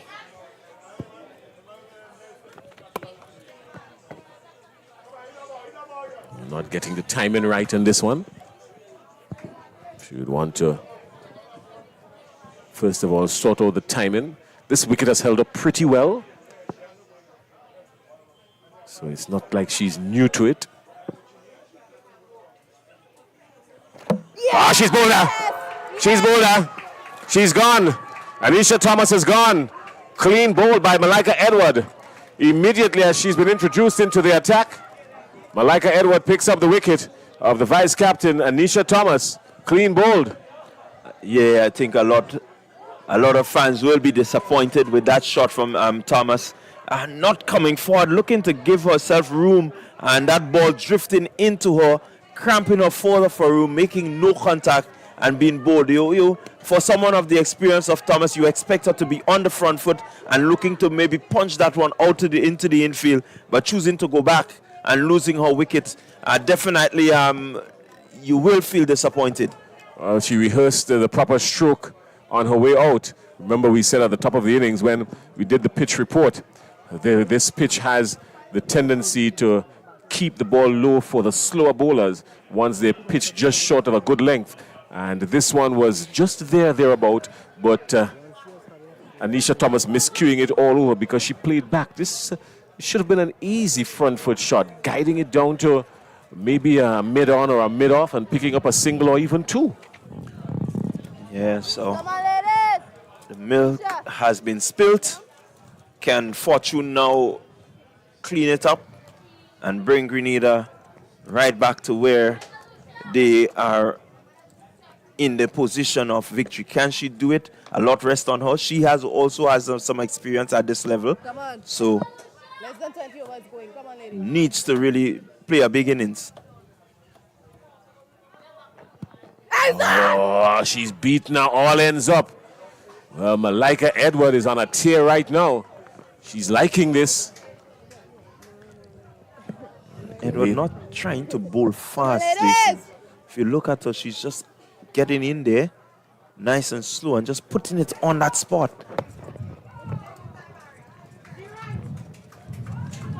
Really just looking to land them in a good position. Not looking to do too much with the ball.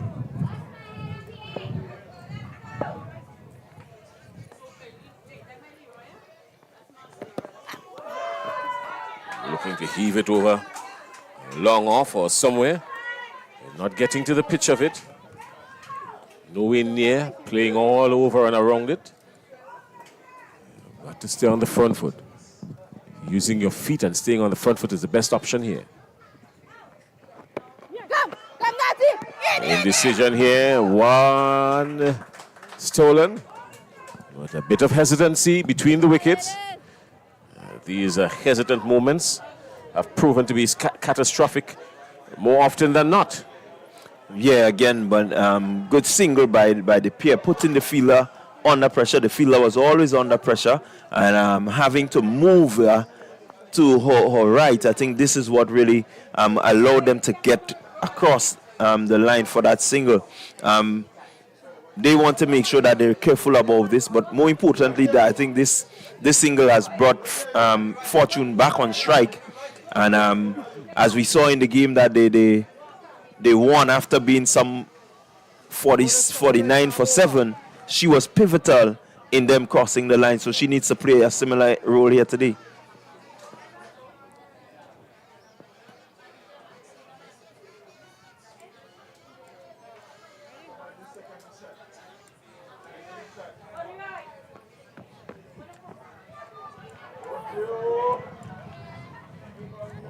Just losing a sheep.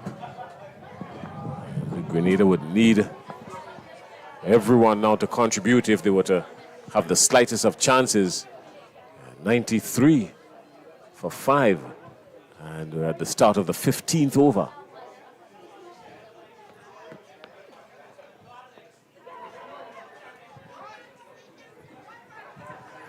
Yeah, still in a good position. You need these singles. Don't allow the dot balls to stack up. Keep picking up singles, and once you get the opportunity to free the hand, you capitalize on that. Will give them, the sort of impetus that they need to finish this innings.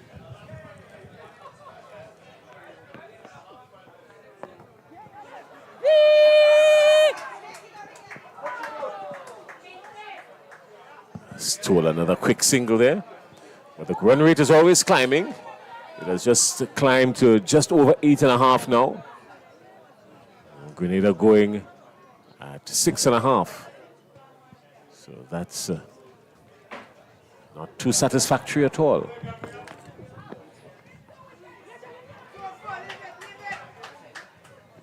Again, doing well, getting singles off every delivery.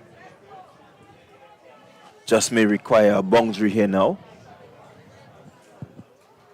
I think that would ease the pressure somewhat. On the field, you would see some shadows lengthening.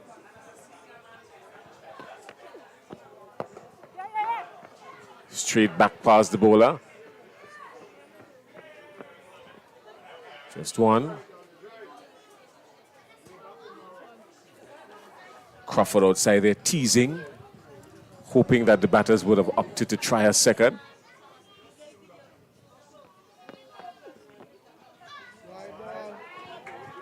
A very tricky fielder is this Crawford. You don't want to take chances with her. She's got a powerful arm.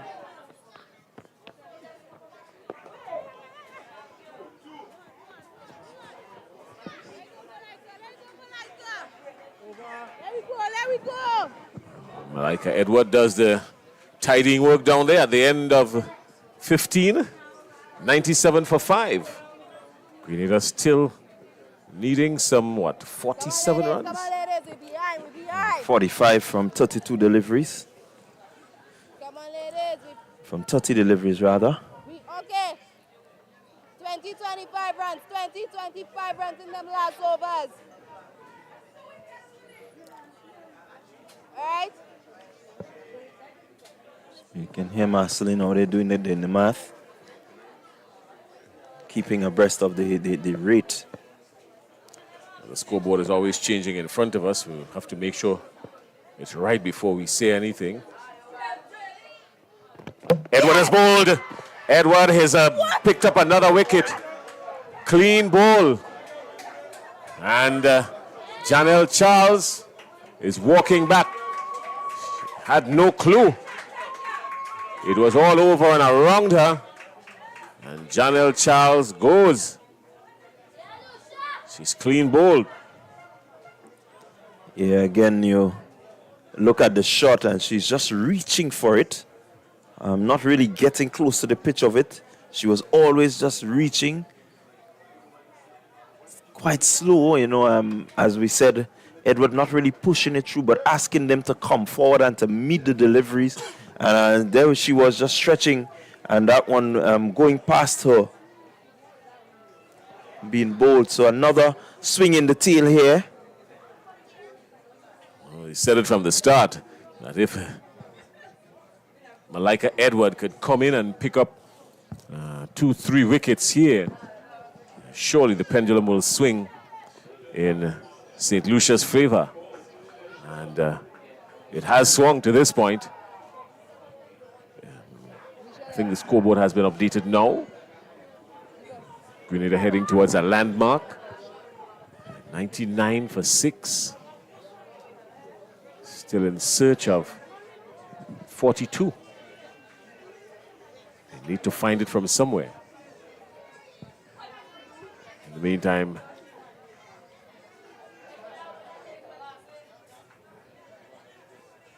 looks like Shanton Charles.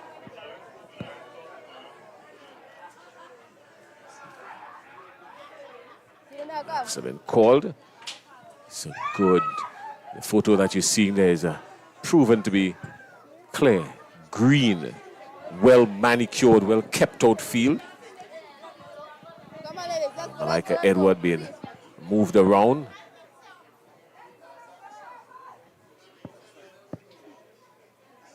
Moving around some fielders.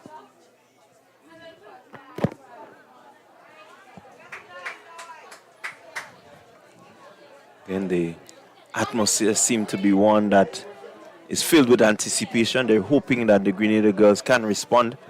It's 42 from 29 deliveries.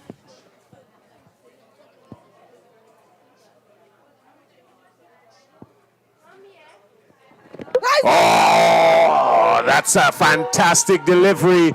Malika Edward is in the mood, and boy, she is ripping through this Grenada batting attack. Because Shanton Charles went out there, and it seems as though she just went to bring a message. She's on her way back already. Well, she was bowled all ends up. The off stump rocked back, and the fatal finger goes. Another wicket. Shanton Charles departs, and Malika Edward has picked up 3. She's only gone for 2 runs in her 2 overs. Well, this is good bowling here. Yeah, really good bowling, but bad batting there by Charles. Instead of looking to come forward, she was just stuck on the crease, not going anywhere. That ball going between her legs and bowling her. So definitely the ball given so much loop that you had time to really get forward and place it anywhere, but yet allowed it to get to her and pass through her legs. So definitely this is not good batting here by the Grenadians. They need to really put back the ball. A delivery like this should have been speeding across the boundary. Oh, well, she's started her second over. She's only bowled 2 deliveries in the second over. If she picks up another wicket here, they may very well name a street after her in St. Lucia. Next thing you know, because of this, we're traveling down Malika Edward Street.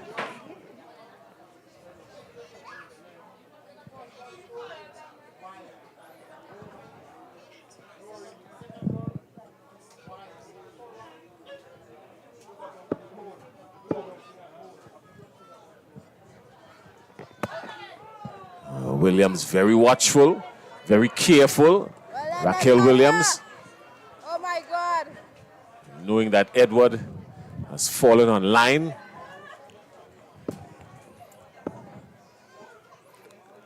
Again, I think it's the pace that she's bowling that is really causing the problems.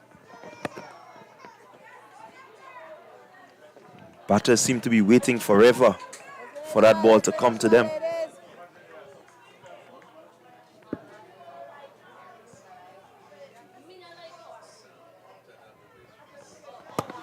This time is struck. Yes, she's going to get some runs off of this one. Surely it's going to be 4. So she's been pegging back Grenada, Malika Edward, but this time Raquel Williams got a hold of her through the offside. 2 bounces, 4. Yeah, this one offline a bit. It's already slow. So she had enough time to get the hands through it. Once it's off the wicket, it presents the opportunity for the batter to free the hands. So definitely she would want to make sure she keeps it online.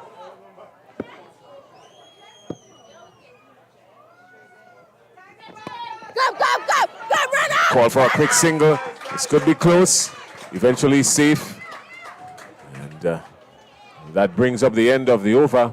But if we were to go back to the previous delivery, when the 4 was struck, one of the things that you would notice is that even though the ball went for 4, the shape of the batter gives encouragement to the bowler because you're backing away and your stumps exposed. If you were to get on the front foot and get your front foot to the pitch of the ball, then you're closing the gap. But when you still leave the stumps open, wide open, backing away, looking for 4, the bowler is still going to be encouraged. So Grenada needs to pay attention to that. The coaches need to maybe send a message outside to say, hey, pitch foot to the front foot to the pitch of the ball and play through the line. Yeah, again, I think the fact that she saw that one outside the stump, the line of the stump, not really threatening the wicket in any way, she decided to just back away and make sure she gets that good angle to get it over the infield. Right, I think the key here was getting it. She had no intention of playing it on the ground, but wanted to get over the infield, which was a safe shot. Kiana Joseph, who struck 48 in her time at the batting for St. Lucia, has now been called on to try and pick up a few wickets to put this one at a wrap. It's 105 for 7.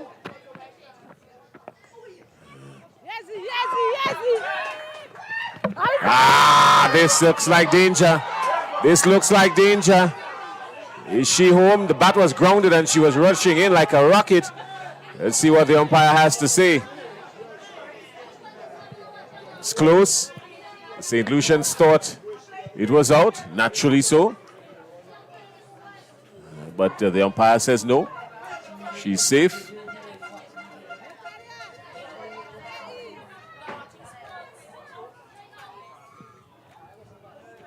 Barely in by the thinnest of margin.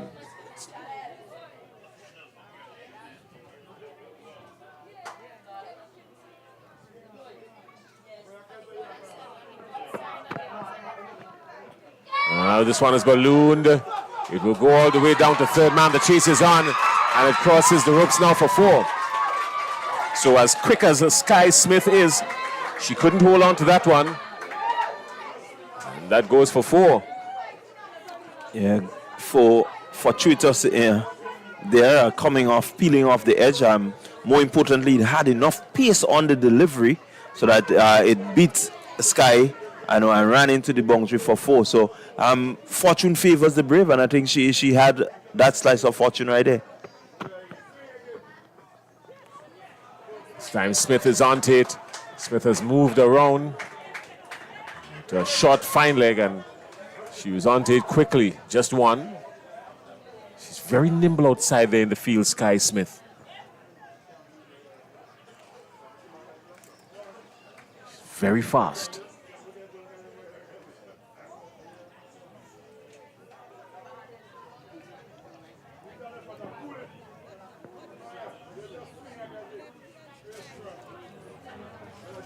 Joseph into her third over, going for 25. Fletcher would have taken a liking to her. Will want to come back. Has to be really on point here now. Anything that the batters can get to free their arms, I know they will go after it. Feel that his set tells you that she's intent on bowling pretty straight.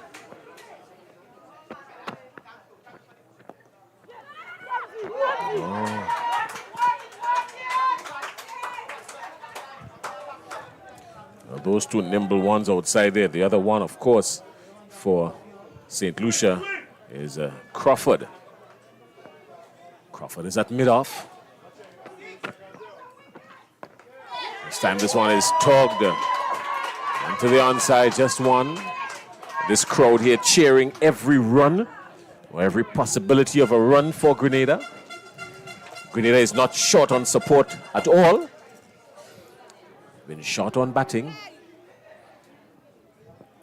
112 for 7. The tension on these grounds are so real you can cut it with a knife, and ever so often it's released by a run. Yeah, 30 needed from 19 deliveries. Makes for an interesting end. Can't swing anywhere.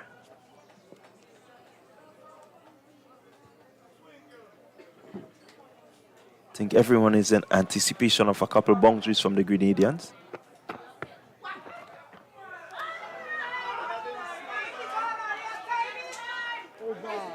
It's gone nowhere. That one, that heave was so massive, I'm quite sure the folks down at Fort George in St. George's would have been looking out for it had it made connection. It was a massive heave, but nothing coming out of it. Yeah, I think she needs to make connection. If she does, I believe it will go very far. She just needs to wait. Joseph using her head quite a bit there, just slowing it up a bit more. And so, Fortune playing too early. Well, the good thing for St. Lucia is that Malika Edward has been brought back into the attack. She's bowled 2 overs for 7 runs and an economy rate of a 3.5. But more importantly, she's picked up 3 wickets for St. Lucia. 112 for 7. Grenada in search of 141. Championship honors on the line. Can they get Jason? Not a betting man, but what do you think? I think that the outfield looks marvelous. Can lightning strike twice? I think that it's a wonderful day and a lot of great cricket was played. I really love your response. A little bit again, you would tell me you plead the 5th. Well, as they say in local parlance, you're big and you are sense. 112 for 7. 30 runs, 18 deliveries.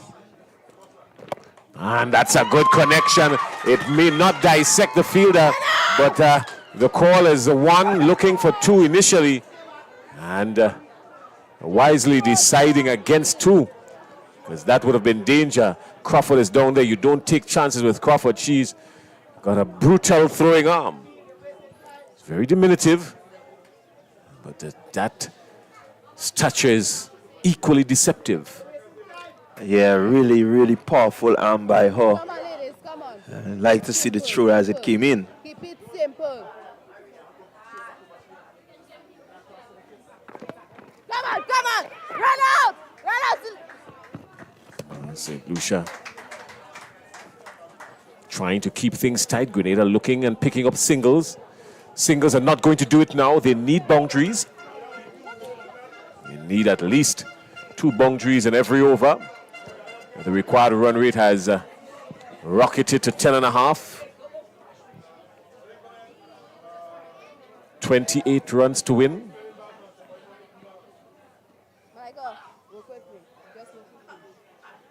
114 for 7.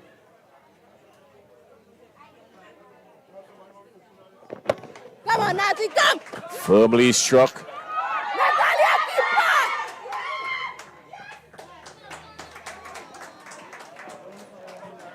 back! Just 1. We're not short on drama here at all.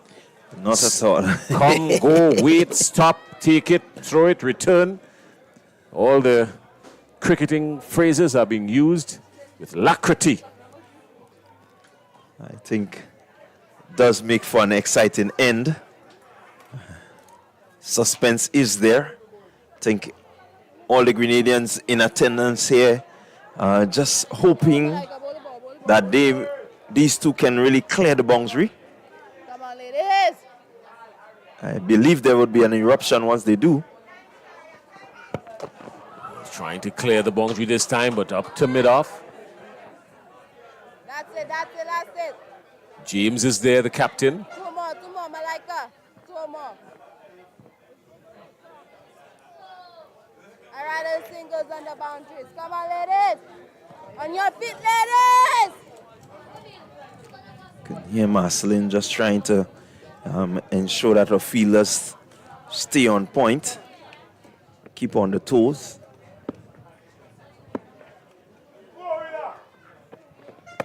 Come on, Natty! Check shot. This could be close. A clean pickup would have sent a different story. It would have been very close, but the fielder was always placed under pressure. Good running between the wickets, between this pair for Grenada. Aria Fortune and Raquel Williams. The partnership has yielded 17 runs already. And they need a whole lot more. Singles are not going to do it. At 117 for 7, needing 25. Definitely you need to see some boundary clearing.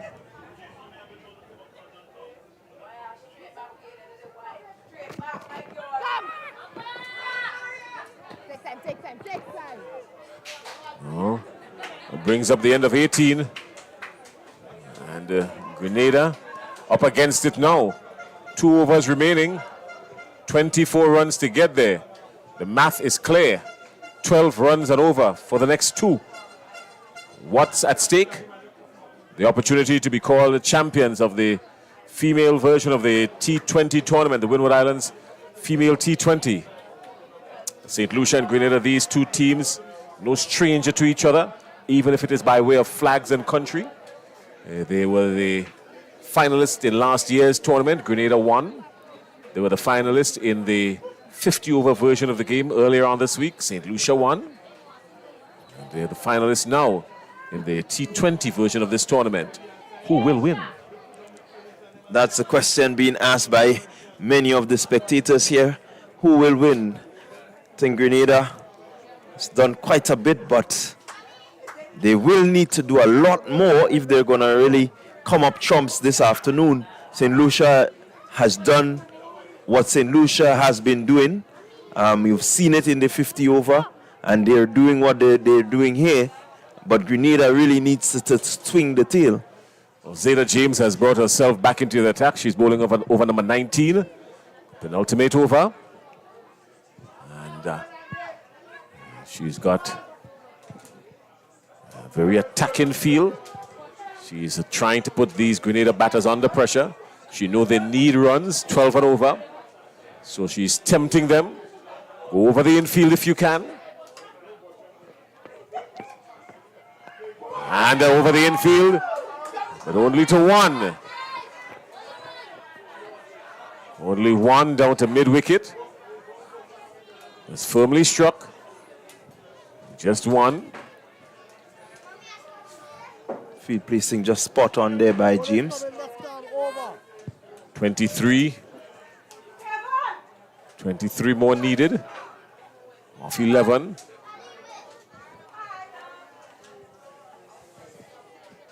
They need a couple of boundaries here, now more than ever.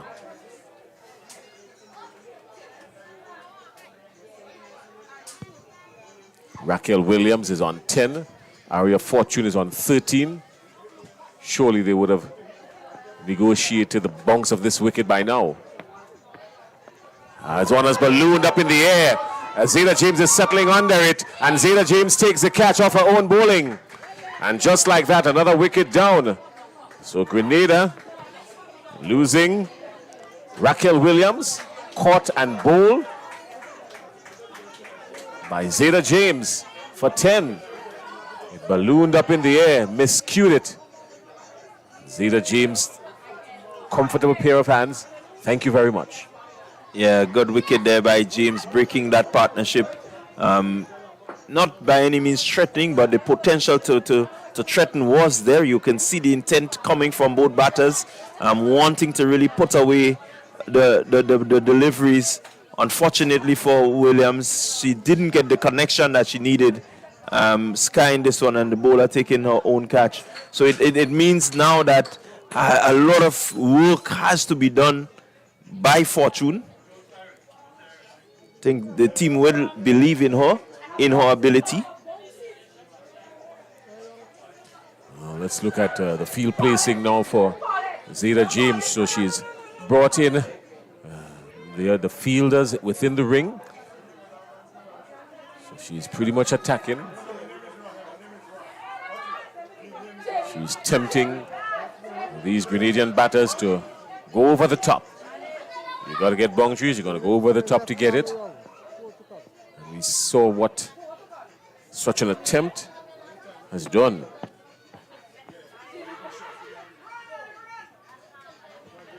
Single, St. Lucia wouldn't mind that. Yeah, more importantly, it has gotten Fortune on strike.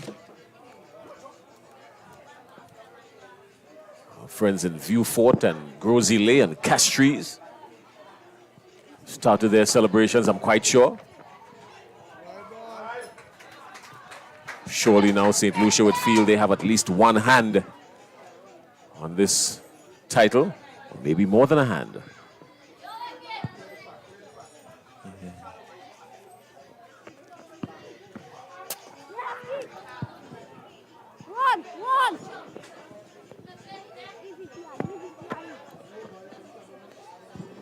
Definitely by now I think they're confident that that hand that is there is gripping pretty tightly, Jason. Will take a bit of jostling and rustling from the Grenada team to take it away from them. St. Lucia wouldn't mind that. It's only one. Crawford doing the tidying work down there at mid-on. Just one. 7 deliveries remaining, 19 needed. Come, Lucia, come.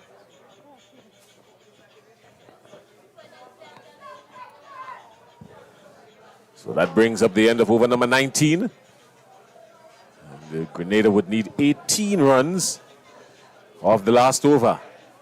It's gettable. It's not impossible. But it's going to take something spectacular. In the meantime, St. Lucia would have played very well throughout this tournament. They've been the most consistent team throughout the tournament. They haven't lost a match in this tournament so far. They went through the 50-over game, not losing a match. And they haven't lost a match yet in the T20 version. So a win here would have them playing undefeated throughout the Women's Windward Islands cricket tournament. Yeah, really outstanding for them. I think they really played some good cricket, showed that they have the ability, they understand what their games, their ability is, and stuck to the game plans as much as they can. I think Skipper James did a really awesome job, marshalling the troops.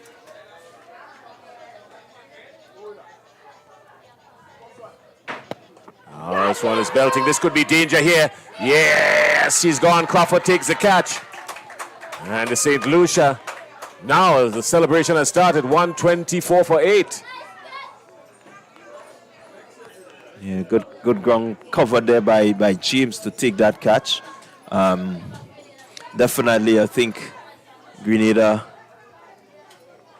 will feel that it's all over.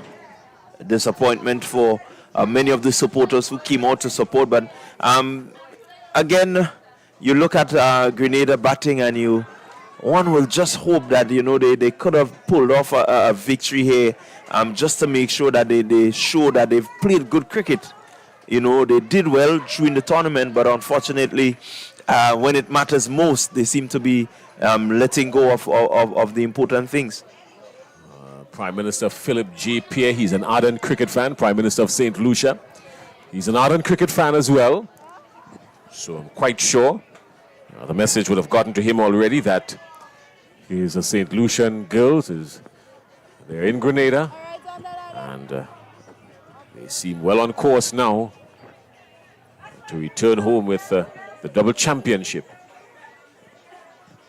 18 needed. 5 deliveries to go. 3 6s 18. 3 6s 18, Jason. But more importantly, a dot ball here now. Yeah, Pascal will need to get a really good connection onto these.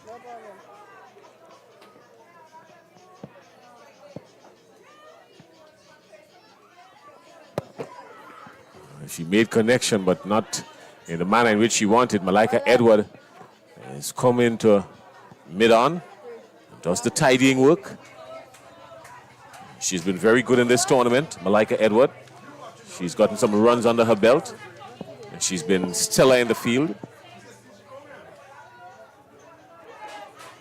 She is bowled St. Lucia into the prospect of a championship. We're picking up 3 wickets from her 3 overs, going for 13 at an economy rate of 4.5, just over 4.5.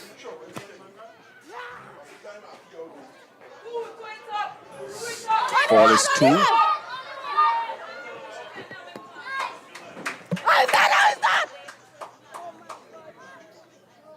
Call is 2. Call was 2.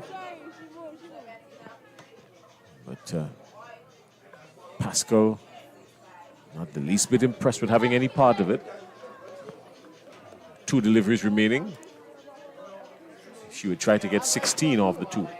Yeah, well, I think Pascal has conceded defeat. Would look to maybe try to strike a couple as she's doing now. Maybe see if she can get a form or maybe even some class. Oh, Malika Edward is down there running around.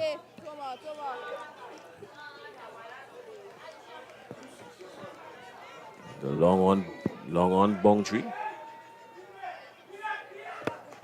And this one is going all the way. They would let it go for 4. No worries with that at all. It doesn't matter now.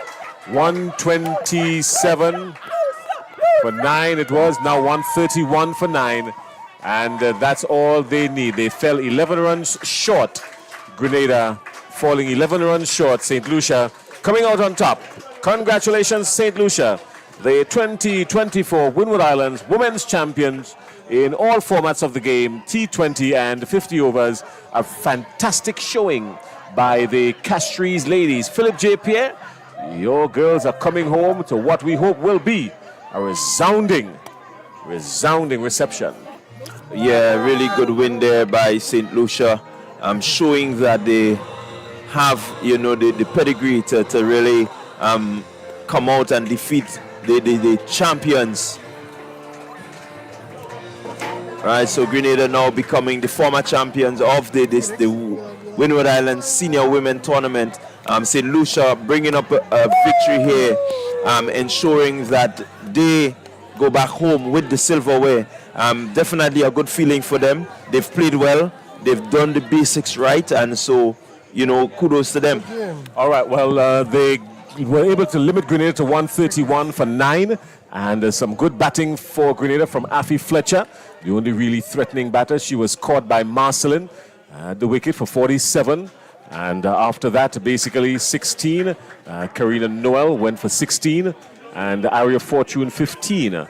Separate and apart from that, some fantastic bowling figures for St. Lucia.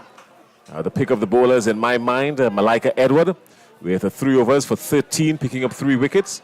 And after that, Joseph picking up 2 for 20 off her 3.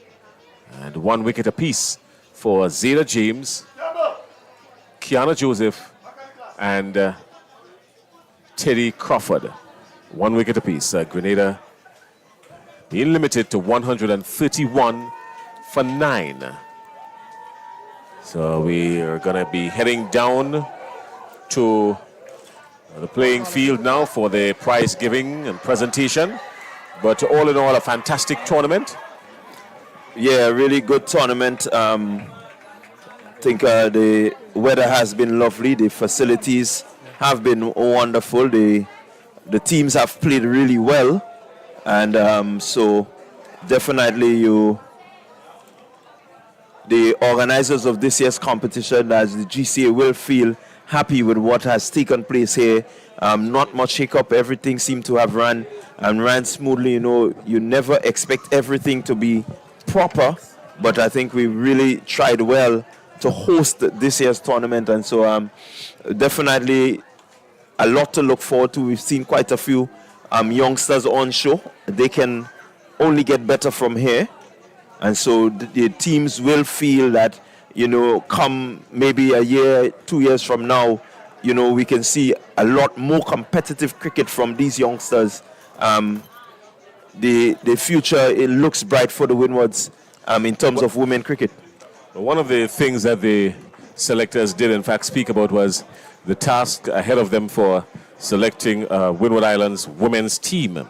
And a lot of emphasis is being placed on the manner in which these teams are developed and selected and developed. So we're going to pay attention to that as well. Also, they're paying attention to the fact that they want to focus on the bowling and the batting aspect, the fielding aspect of these teams in an effort to really pull out a good crowd. There have been some good performances. Zeta James, Afi Fletcher, the veteran, still there. Malika Edward.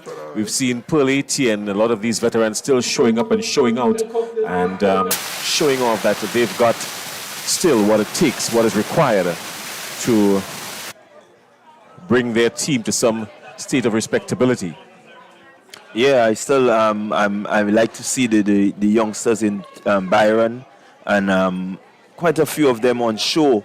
You know, it means and it tells us, even the youngsters here in Ross and a couple of the others, you know, they really show that they're young, they love the game, and they're willing to work. So this tournament has really been a bit of experience for them in terms of moving forward and giving them the confidence to go on to play at maybe a higher level. Well, we also have on the live with us Minister for Education and former Minister for Sport out there in St. Lucia, Sean Edward. He was also the manager of the Windward Islands under-19 cricket team for a number of years. So he is very familiar with cricket, and I'm quite sure that he would, you know, make sure that the folks in St. Lucia return home to a resounding celebration. Hats off to St. Lucia. Your ladies have done you proud. So that's it. We're going to head down to the presentation party. Kerry is down there. And we're just going to refresh ourselves and head back out to the presentation party in just a bit. When we come back, we go down to the trophy table for the presentation. Grenada coming in second, and the St. Vincent and the Grenadines beaten Dominica earlier on today. And coming in third. We'll see you in a little bit. Stick around, everybody.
Moments away from having the closing ceremony for our 2024 Windward Islands Women Championship. We've seen 5 exciting days of cricket, 2 versions of the game. And I think before we start, we should give a round of applause to the 4 participating teams in the tournament. St. Vincent and the Grenadines, St. Lucia, Dominica, and the host Grenada for playing some wonderful cricket over the last 5 match days, 1 week of intense competition. And I think the ladies deserve another round of applause for their outstanding performances over the last few days. 5 days of cricket, women's cricket at its best. We were able to witness some of the outstanding performances from the top women cricketers in our sub-region. And we would want to say thanks to everyone who came out and supported it. And I think you, the audience, deserves a round of applause for giving your support to our female cricketers. I'm sure that they really appreciated the support in the numbers you've came out over the various days, past few days, down at Bouchejoux and here at the La Sagesse for supporting women's cricket. And we say thank you very much for that. We just waiting for Grenada to join us. So Grenada, can you join us so that we can have the presentation started? So we're waiting for the host, Grenada, to join us. And it has been indeed an excellent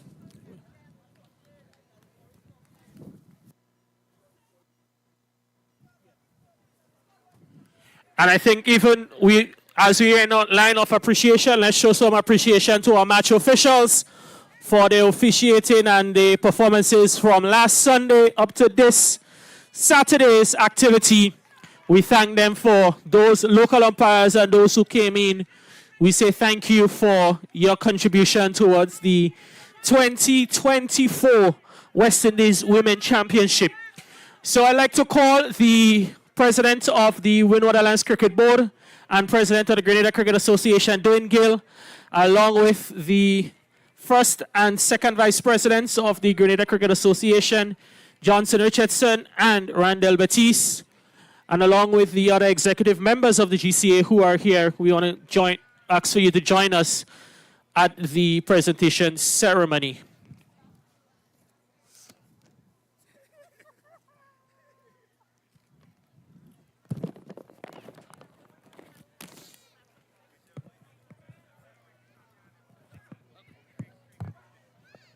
We'd also like the selectors, Craig Emmanuel and team, to join us at the presentation ceremony.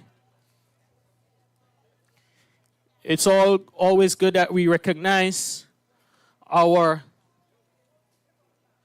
outstanding performers and individuals who have contributed to the success of this tournament. Ladies and gentlemen, it was certainly a pleasure for us to be. All right, ladies, thank you very much. I'd like your attention as we look to officially start the presentation closing ceremony. And on behalf of the organizers, I want to express our gratitude to everyone who would have contributed some way, whether large or small, to this venture. Organizing this tournament was really an exciting challenge, and I think it was one that the Grenada Cricket Association and the Windward Islands Cricket Board would have relished. Hosting cricket in Grenada just after we celebrated 50th anniversary, where everything was about 50, and we were able to execute a wonderful and successful tournament. I think you need to give a round of applause to the organizers for executing an outstanding tournament. And I'd like to single out the head of the ship in terms of leading us in this tournament, Mr. Randall Batiste, the Second Vice President of the Grenada Cricket Association, for his stewardship of the committee, for planning that competition. Well done, Mr. Batiste and your team. My duty is to say thank you to everyone and welcome to our closing ceremony, where we are about to recognize some outstanding performances and individuals over the last week of competition, and to show appreciation to everyone the major players who would have played an important role in organizing this competition. But before we go into the presentations, I would like to invite the President of the Windward Islands Cricket Board and President of the Grenada Cricket Association, Dwayne Gill, to offer some remarks. Yeah, thank you very much, Kerry. The first thing I want to do is to congratulate our champions for both tournaments, the St. Lucia team, on a fantastic performance. I think we'll agree that whilst all the teams had good individual performances, I think St. Lucia team was the fittest team and probably had more depth in their batting. I want to congratulate the Grenada team as well for getting to the finals, but for displaying tenacity in some very, very close matches. So I think they did very well on this occasion, although not winning any of the tournaments. Commiserations to St. Vincent and Grenadines, Coach Sam and Dominica, but we are seeing some young players coming through, and we're hoping to build on that.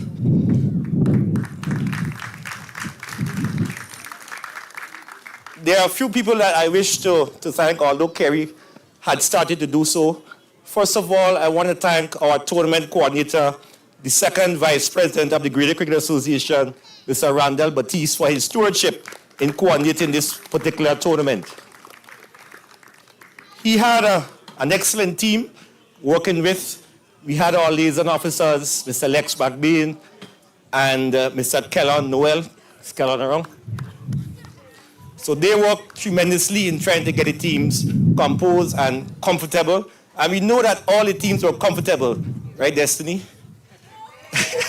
Sure, they stayed in Grenada. We know that you enjoyed your stay, and we're hoping that you will be back very shortly. In fact, I know that some of you at the under 90 level will be back just after our Carifta games here around Easter time.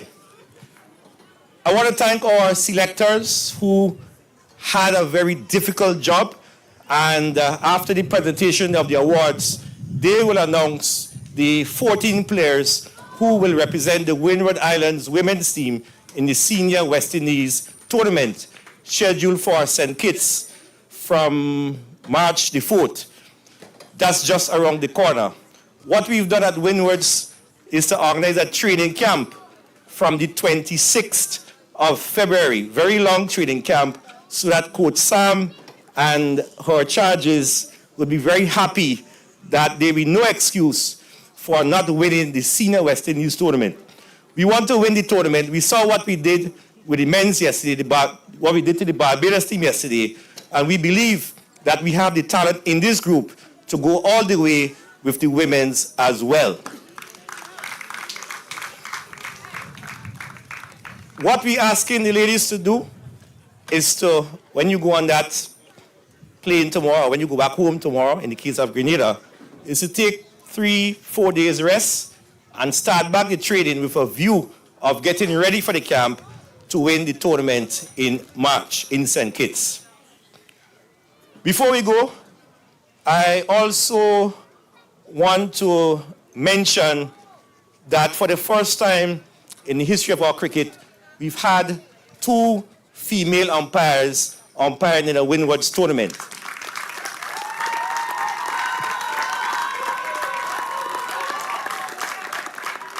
Standing on that side, we have Miss Maria Abbott and we have Miss Raylene Cooper.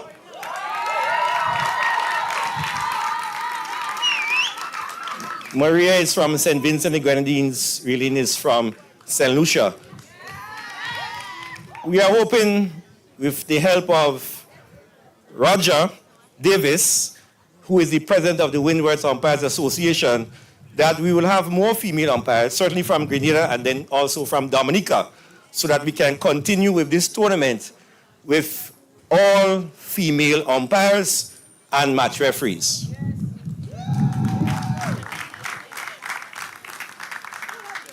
So it's only left for me to say congratulations again to the winners. Congratulations to all of those who are receiving prizes this evening. And also congratulations to those of you whose names would be called out to represent the Windwards later on in St. Kitts. Once again, congratulations and thank you very much. Thank you very much, President Gill, for your remarks.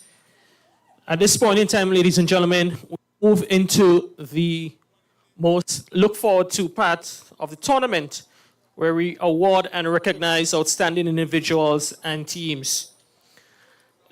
It is always good to show appreciation, and at this point in time, we want to express our appreciation in a tangible manner to our match referees for this tournament. For this tournament, we've had 2 match referees, Mr. Norman Gilbert and Mr. Carl Felix. And I'd like to invite Mr. McBain, a member of the Grenada Cricket Association, assist us with the presentation of awards plaques to Mr. Gilbert and to Mr. Felix.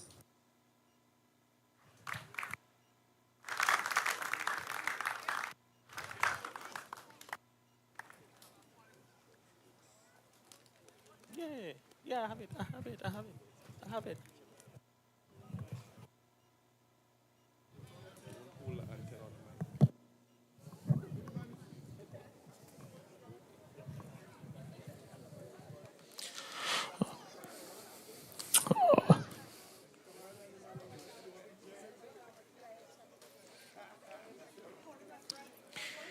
Thank you, Mr. McBain. We'd like you to remain as we turn our attention in expressing our gratitude to our standing and third officials for the tournament.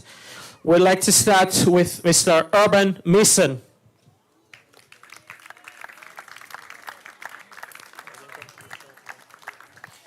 He will be followed by Isaiah Peters.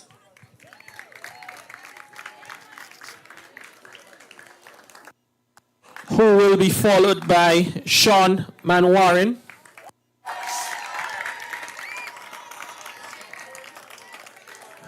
So as you notice, we have 3 of the 4 Grenadians up front, and the 4th awardee, I think he's Grenadian now, so we take ownership of him, Mr. Roger Davis. A Grenadian via St. Vincent and the Grenadines. Thank you, St. Vincent, for handing him over to us.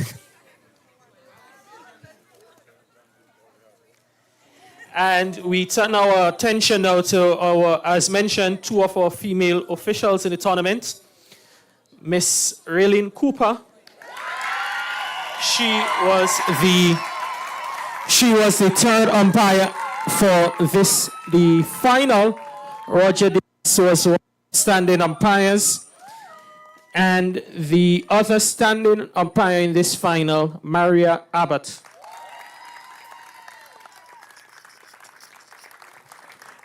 So thanks again to the umpires for their contribution to the tournament, and we look forward to the future growth on depth of our umpiring pool.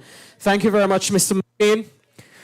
We now turn our attention to the presentation of awards for the player of the match in the Super 50 component of the tournament.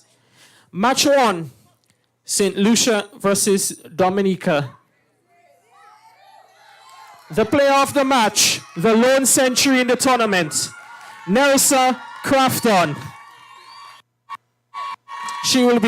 The award will be presented by one of our selectors, Stacey Ann Adams. Congratulations, Nerissa. Player match number 2, that will be Grenada versus St. Vincent and the Grenadines. The player of the match in match number 2, Afi Fletcher. Grenada played St. Vincent the second match. St. Lucia played the 3rd match. Dominica, yeah. Grenada played St. Vincent. Yeah.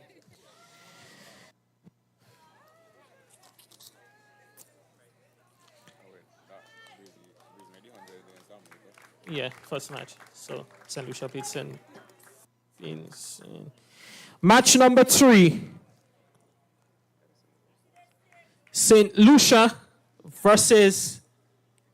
All right, that was St. Lucia match. My memory is leaving me a bit. But the player of the match from that encounter, Zeta James.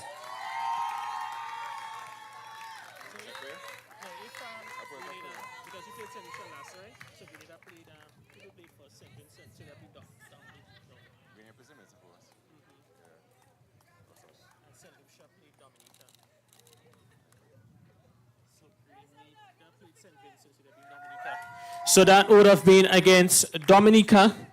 Match number 4. That would have been the encounter right here at Progress Park between Grenada. Sorry, my man is on Progress Park. Convent Sports going on up there. We know, right? So that would have been right here at La Sagesse between Grenada and Dominica. And the player of the match in that encounter is Cassie Williams.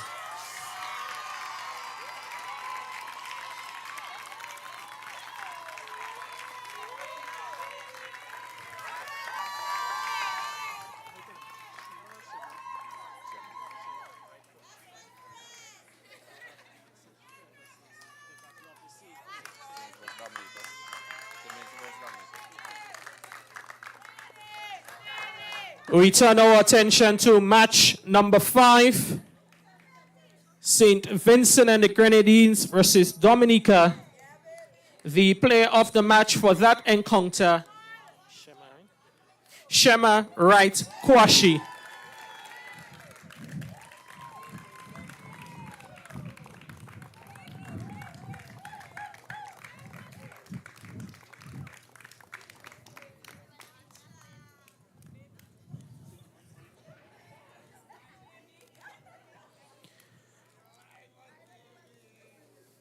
Match number 6, the decided match in that leg of the tournament to decide the champion.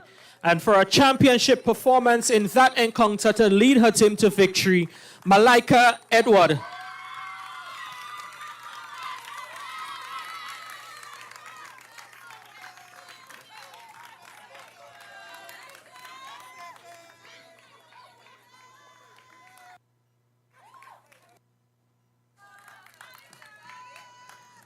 Thank you very much, and congratulations to all our awardees, players of the match in the Super 50 leg of the tournament.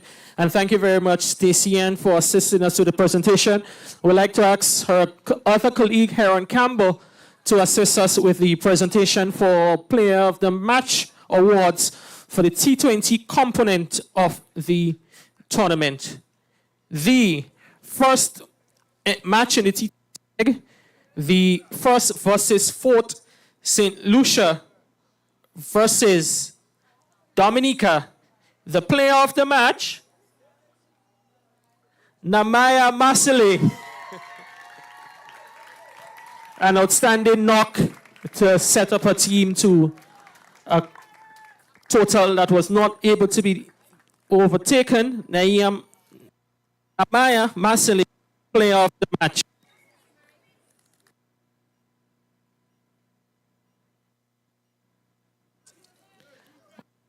Well done.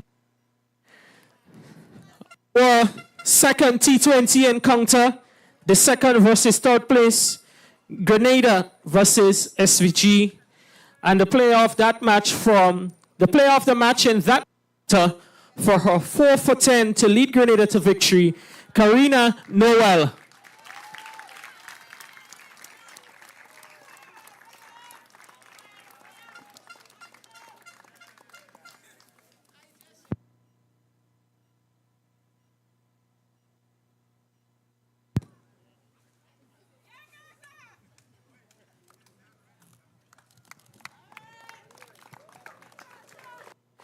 So we move to today's matches.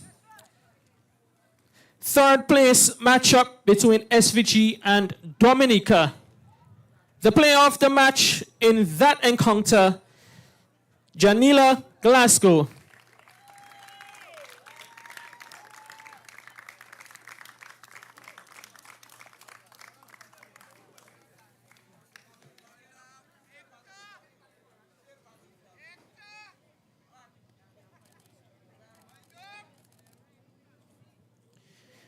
And the final one, the player of the match for the final is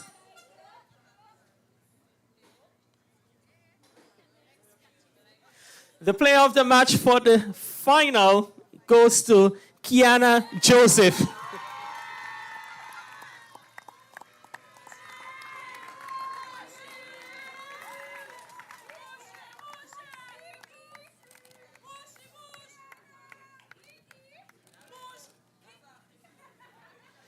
Congratulations to the players of the matches for the T20, and thank you to Heron Campbell. And we'd now like to invite the lead selector, Craig Emmanuel, to assist us with the presentation of awards for the individual categories. We start with the most runs overall.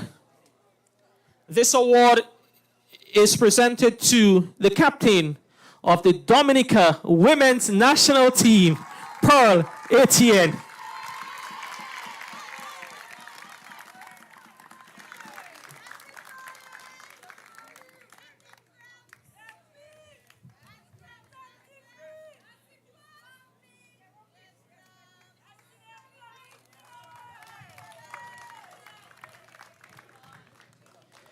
The outfield fielder with the most catches, the award goes to, from the Spice Isle of Grenada, Karina Noel.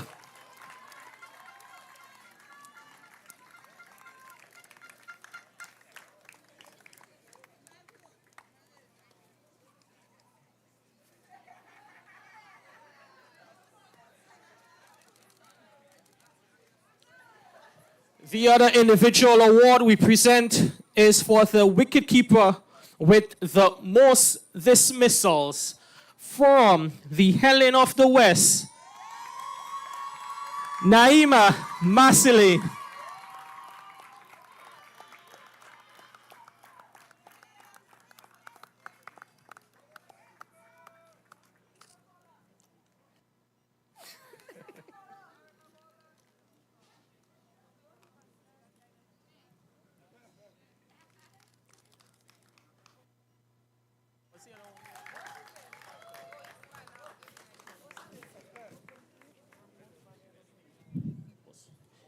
The award for leading wicket taker in the tournament,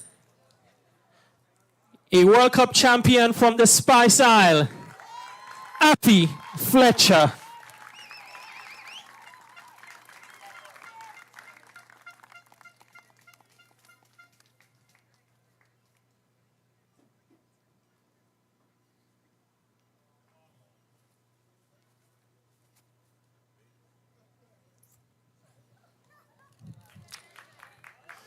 And the final individual award for the most valuable player of the tournament, as selected by the 4 coaches of the individual teams. Remember, this award is selected by the 4 coaches. The MVP of the 2024 Windward Islands Women's Cricket Championship is Affy Fletcher.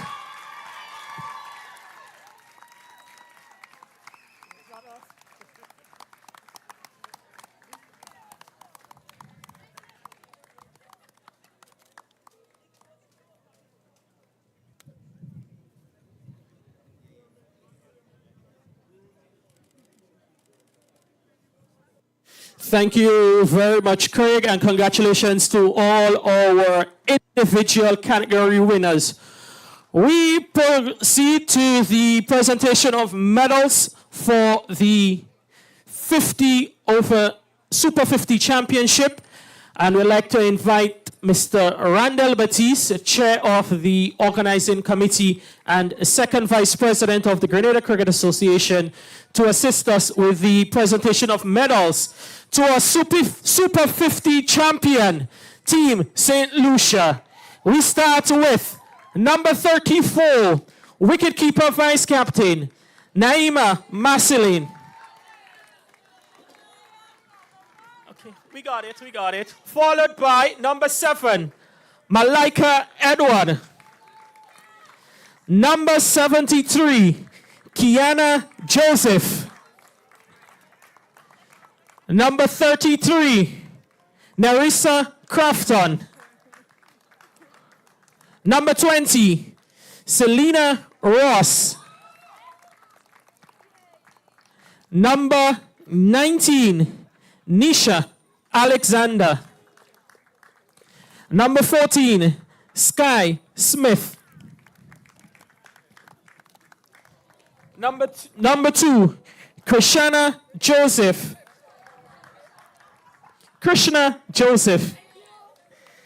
Number 15, Miss Crawford. Tiadi Crawford. Number 86, Natalia Phillip. Number 12, Destiny Edward. Number 21, Cian Felix. Number 50, Nisha Cherry. We'd like to invite the winning coach to receive his medal, followed by the winning manager,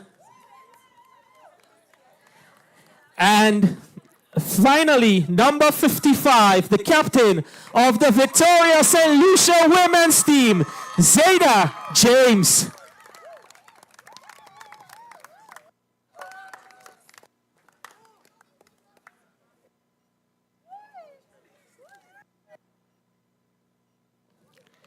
Thank you very much, Vice President Batiste. And let's hear it for our Super 50 champions, St. Lucia! So I would like to invite now the first Vice President of the Grenada Cricket Association and Director at the Windward Islands Cricket Board from Grenada, Johnson Richardson, to assist us with the presentation of medals for our T20 champions. So we start with Naisha Cherry.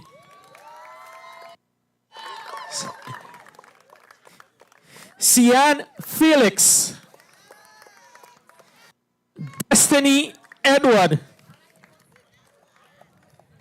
Natalia Phillip. Tiadi Crawford.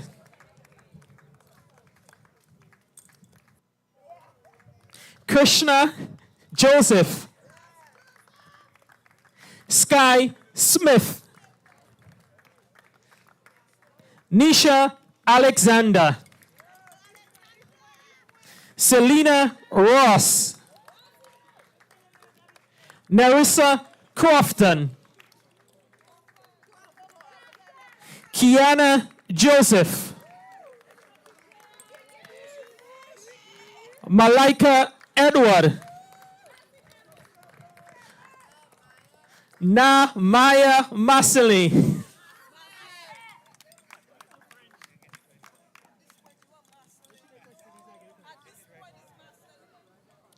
And the coach, our manager, and I would like for the entire team to join us right in front the table. So ladies, I know. Ladies, please join us. And finally, to the captain of the double winning team, St. Lucia, Zayda James.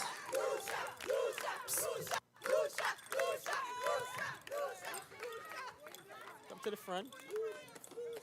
At this point in time, I'd like to invite the president of the Windward Islands Cricket Board, Dwayne Gill, to present the Super 50 Championship Trophy to the captain of Team St. Lucia, Zayda James.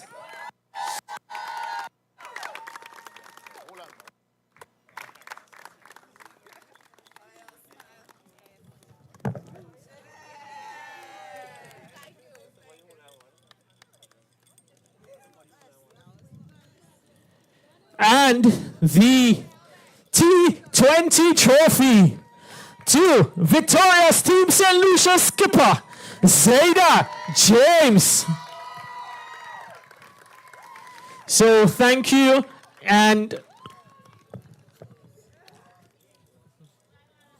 all right, so before you go off to celebrate, we just want to take the opportunity to say special thanks to a number of individuals and organizations who would have made this tournament a success. We want to start with thanking the Almighty for his blessings and protection over the tournament, a successful tournament with no major incidents, and we've been able to have 5 fantastic days of cricket, 10 exciting matches. We want to thank the Government of Grenada and Ministry of Sports for this support provided with support in preparation of the venues.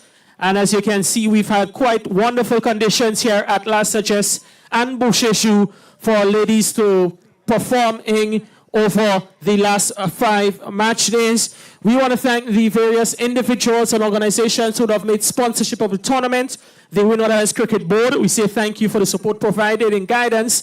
We want to thank the Grenada Bottling Company for the provision of some water for the tournament, the Sani, the official water of the tournament. Thank you to the Grenada Bottling Company. We want to thank Dr. Mario Christopher and his team for the services provided in the physiotherapy department, the Ministry of Health, and everyone. We want to say thanks to our match liaisons, Kellon Noel and Mr. Lex McBain. We say thank you very much. And everyone who made a part, big or small, we say thank you. But before we go, and before St. Lucia goes off to support, one of the most... St. Lucia, I think you can raise your trophy now. You've been waiting. Team St. Lucia, but we're not finished yet. Congratulations to St. Lucia. But we have a very important announcement to make. And to do that announcement, we'd like to invite the lead selector, Mr. Craig Emmanuel, who will make the announcement as to the ladies selected to represent our sub-region in the 2024 CWI Women's Championship. Mr. Emmanuel, it's over to you. Thank you, Kerry. Warmest greetings to everybody in attendance. Can we please have a round of applause for this very entertaining final between Grenada and St. Lucia. First things first, I would just like to say and champion the efforts of Dominica. Well done to you guys. Well done also to St. Vincent and the Grenadines and Coach Sam. Commiserations to Coach, Manager, and Captain Kafi on the Grenada side of things. You guys entertained us thoroughly, and thank you so very much for that. And congratulations to the double champions, St. Lucia. Good job. So at this point, I'm going to get to the thick of the matter. So when I call the ladies, please come forward, up to my left. Malika Edward. Afi Fletcher. Namaya Maslin. Kimon Homer. Zeta James. Kiana Joseph. Karina Gaza Noel. Nerissa Crafton.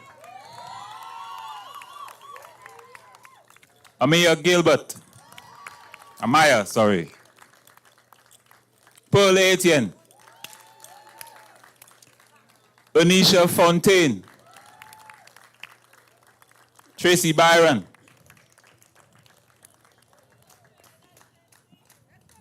Glasgow Janelia. And last but not least, Selena Ross.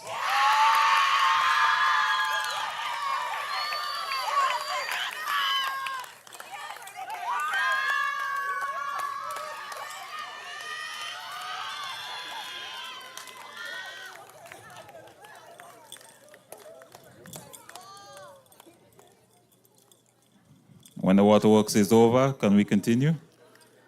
All right, so we've also been given the job of calling upon 4 reserves. Vanessa Boucher, Brittany Pascal,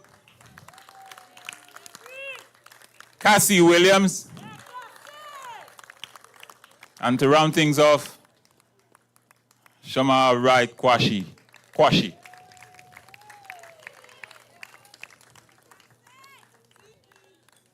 So, ladies and gentlemen, these are the Lady Gladiators that will be representing us in a week and a half or 2 weeks. So, all the best to you guys and hope that we could lift the trophy this time around. So thanks very much, and a round of applause for them again, ladies and gentlemen. Thank you. Back to you. All right, so thank you very much, Craig, and the selectors. Let's give our selectors a round of applause for the duties conducted within the last week.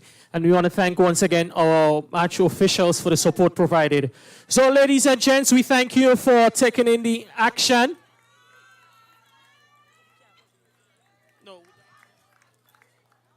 We want to thank you very much for joining us here at the Last Suggest for actions during the last week. And for those of you that have enjoyed the broadcast from abroad, we thank you for lending us your attention. So from all of us at the Grenada Cricket Association and the Windward Cricket Board, it is thank you, good night, and we'll see you soon.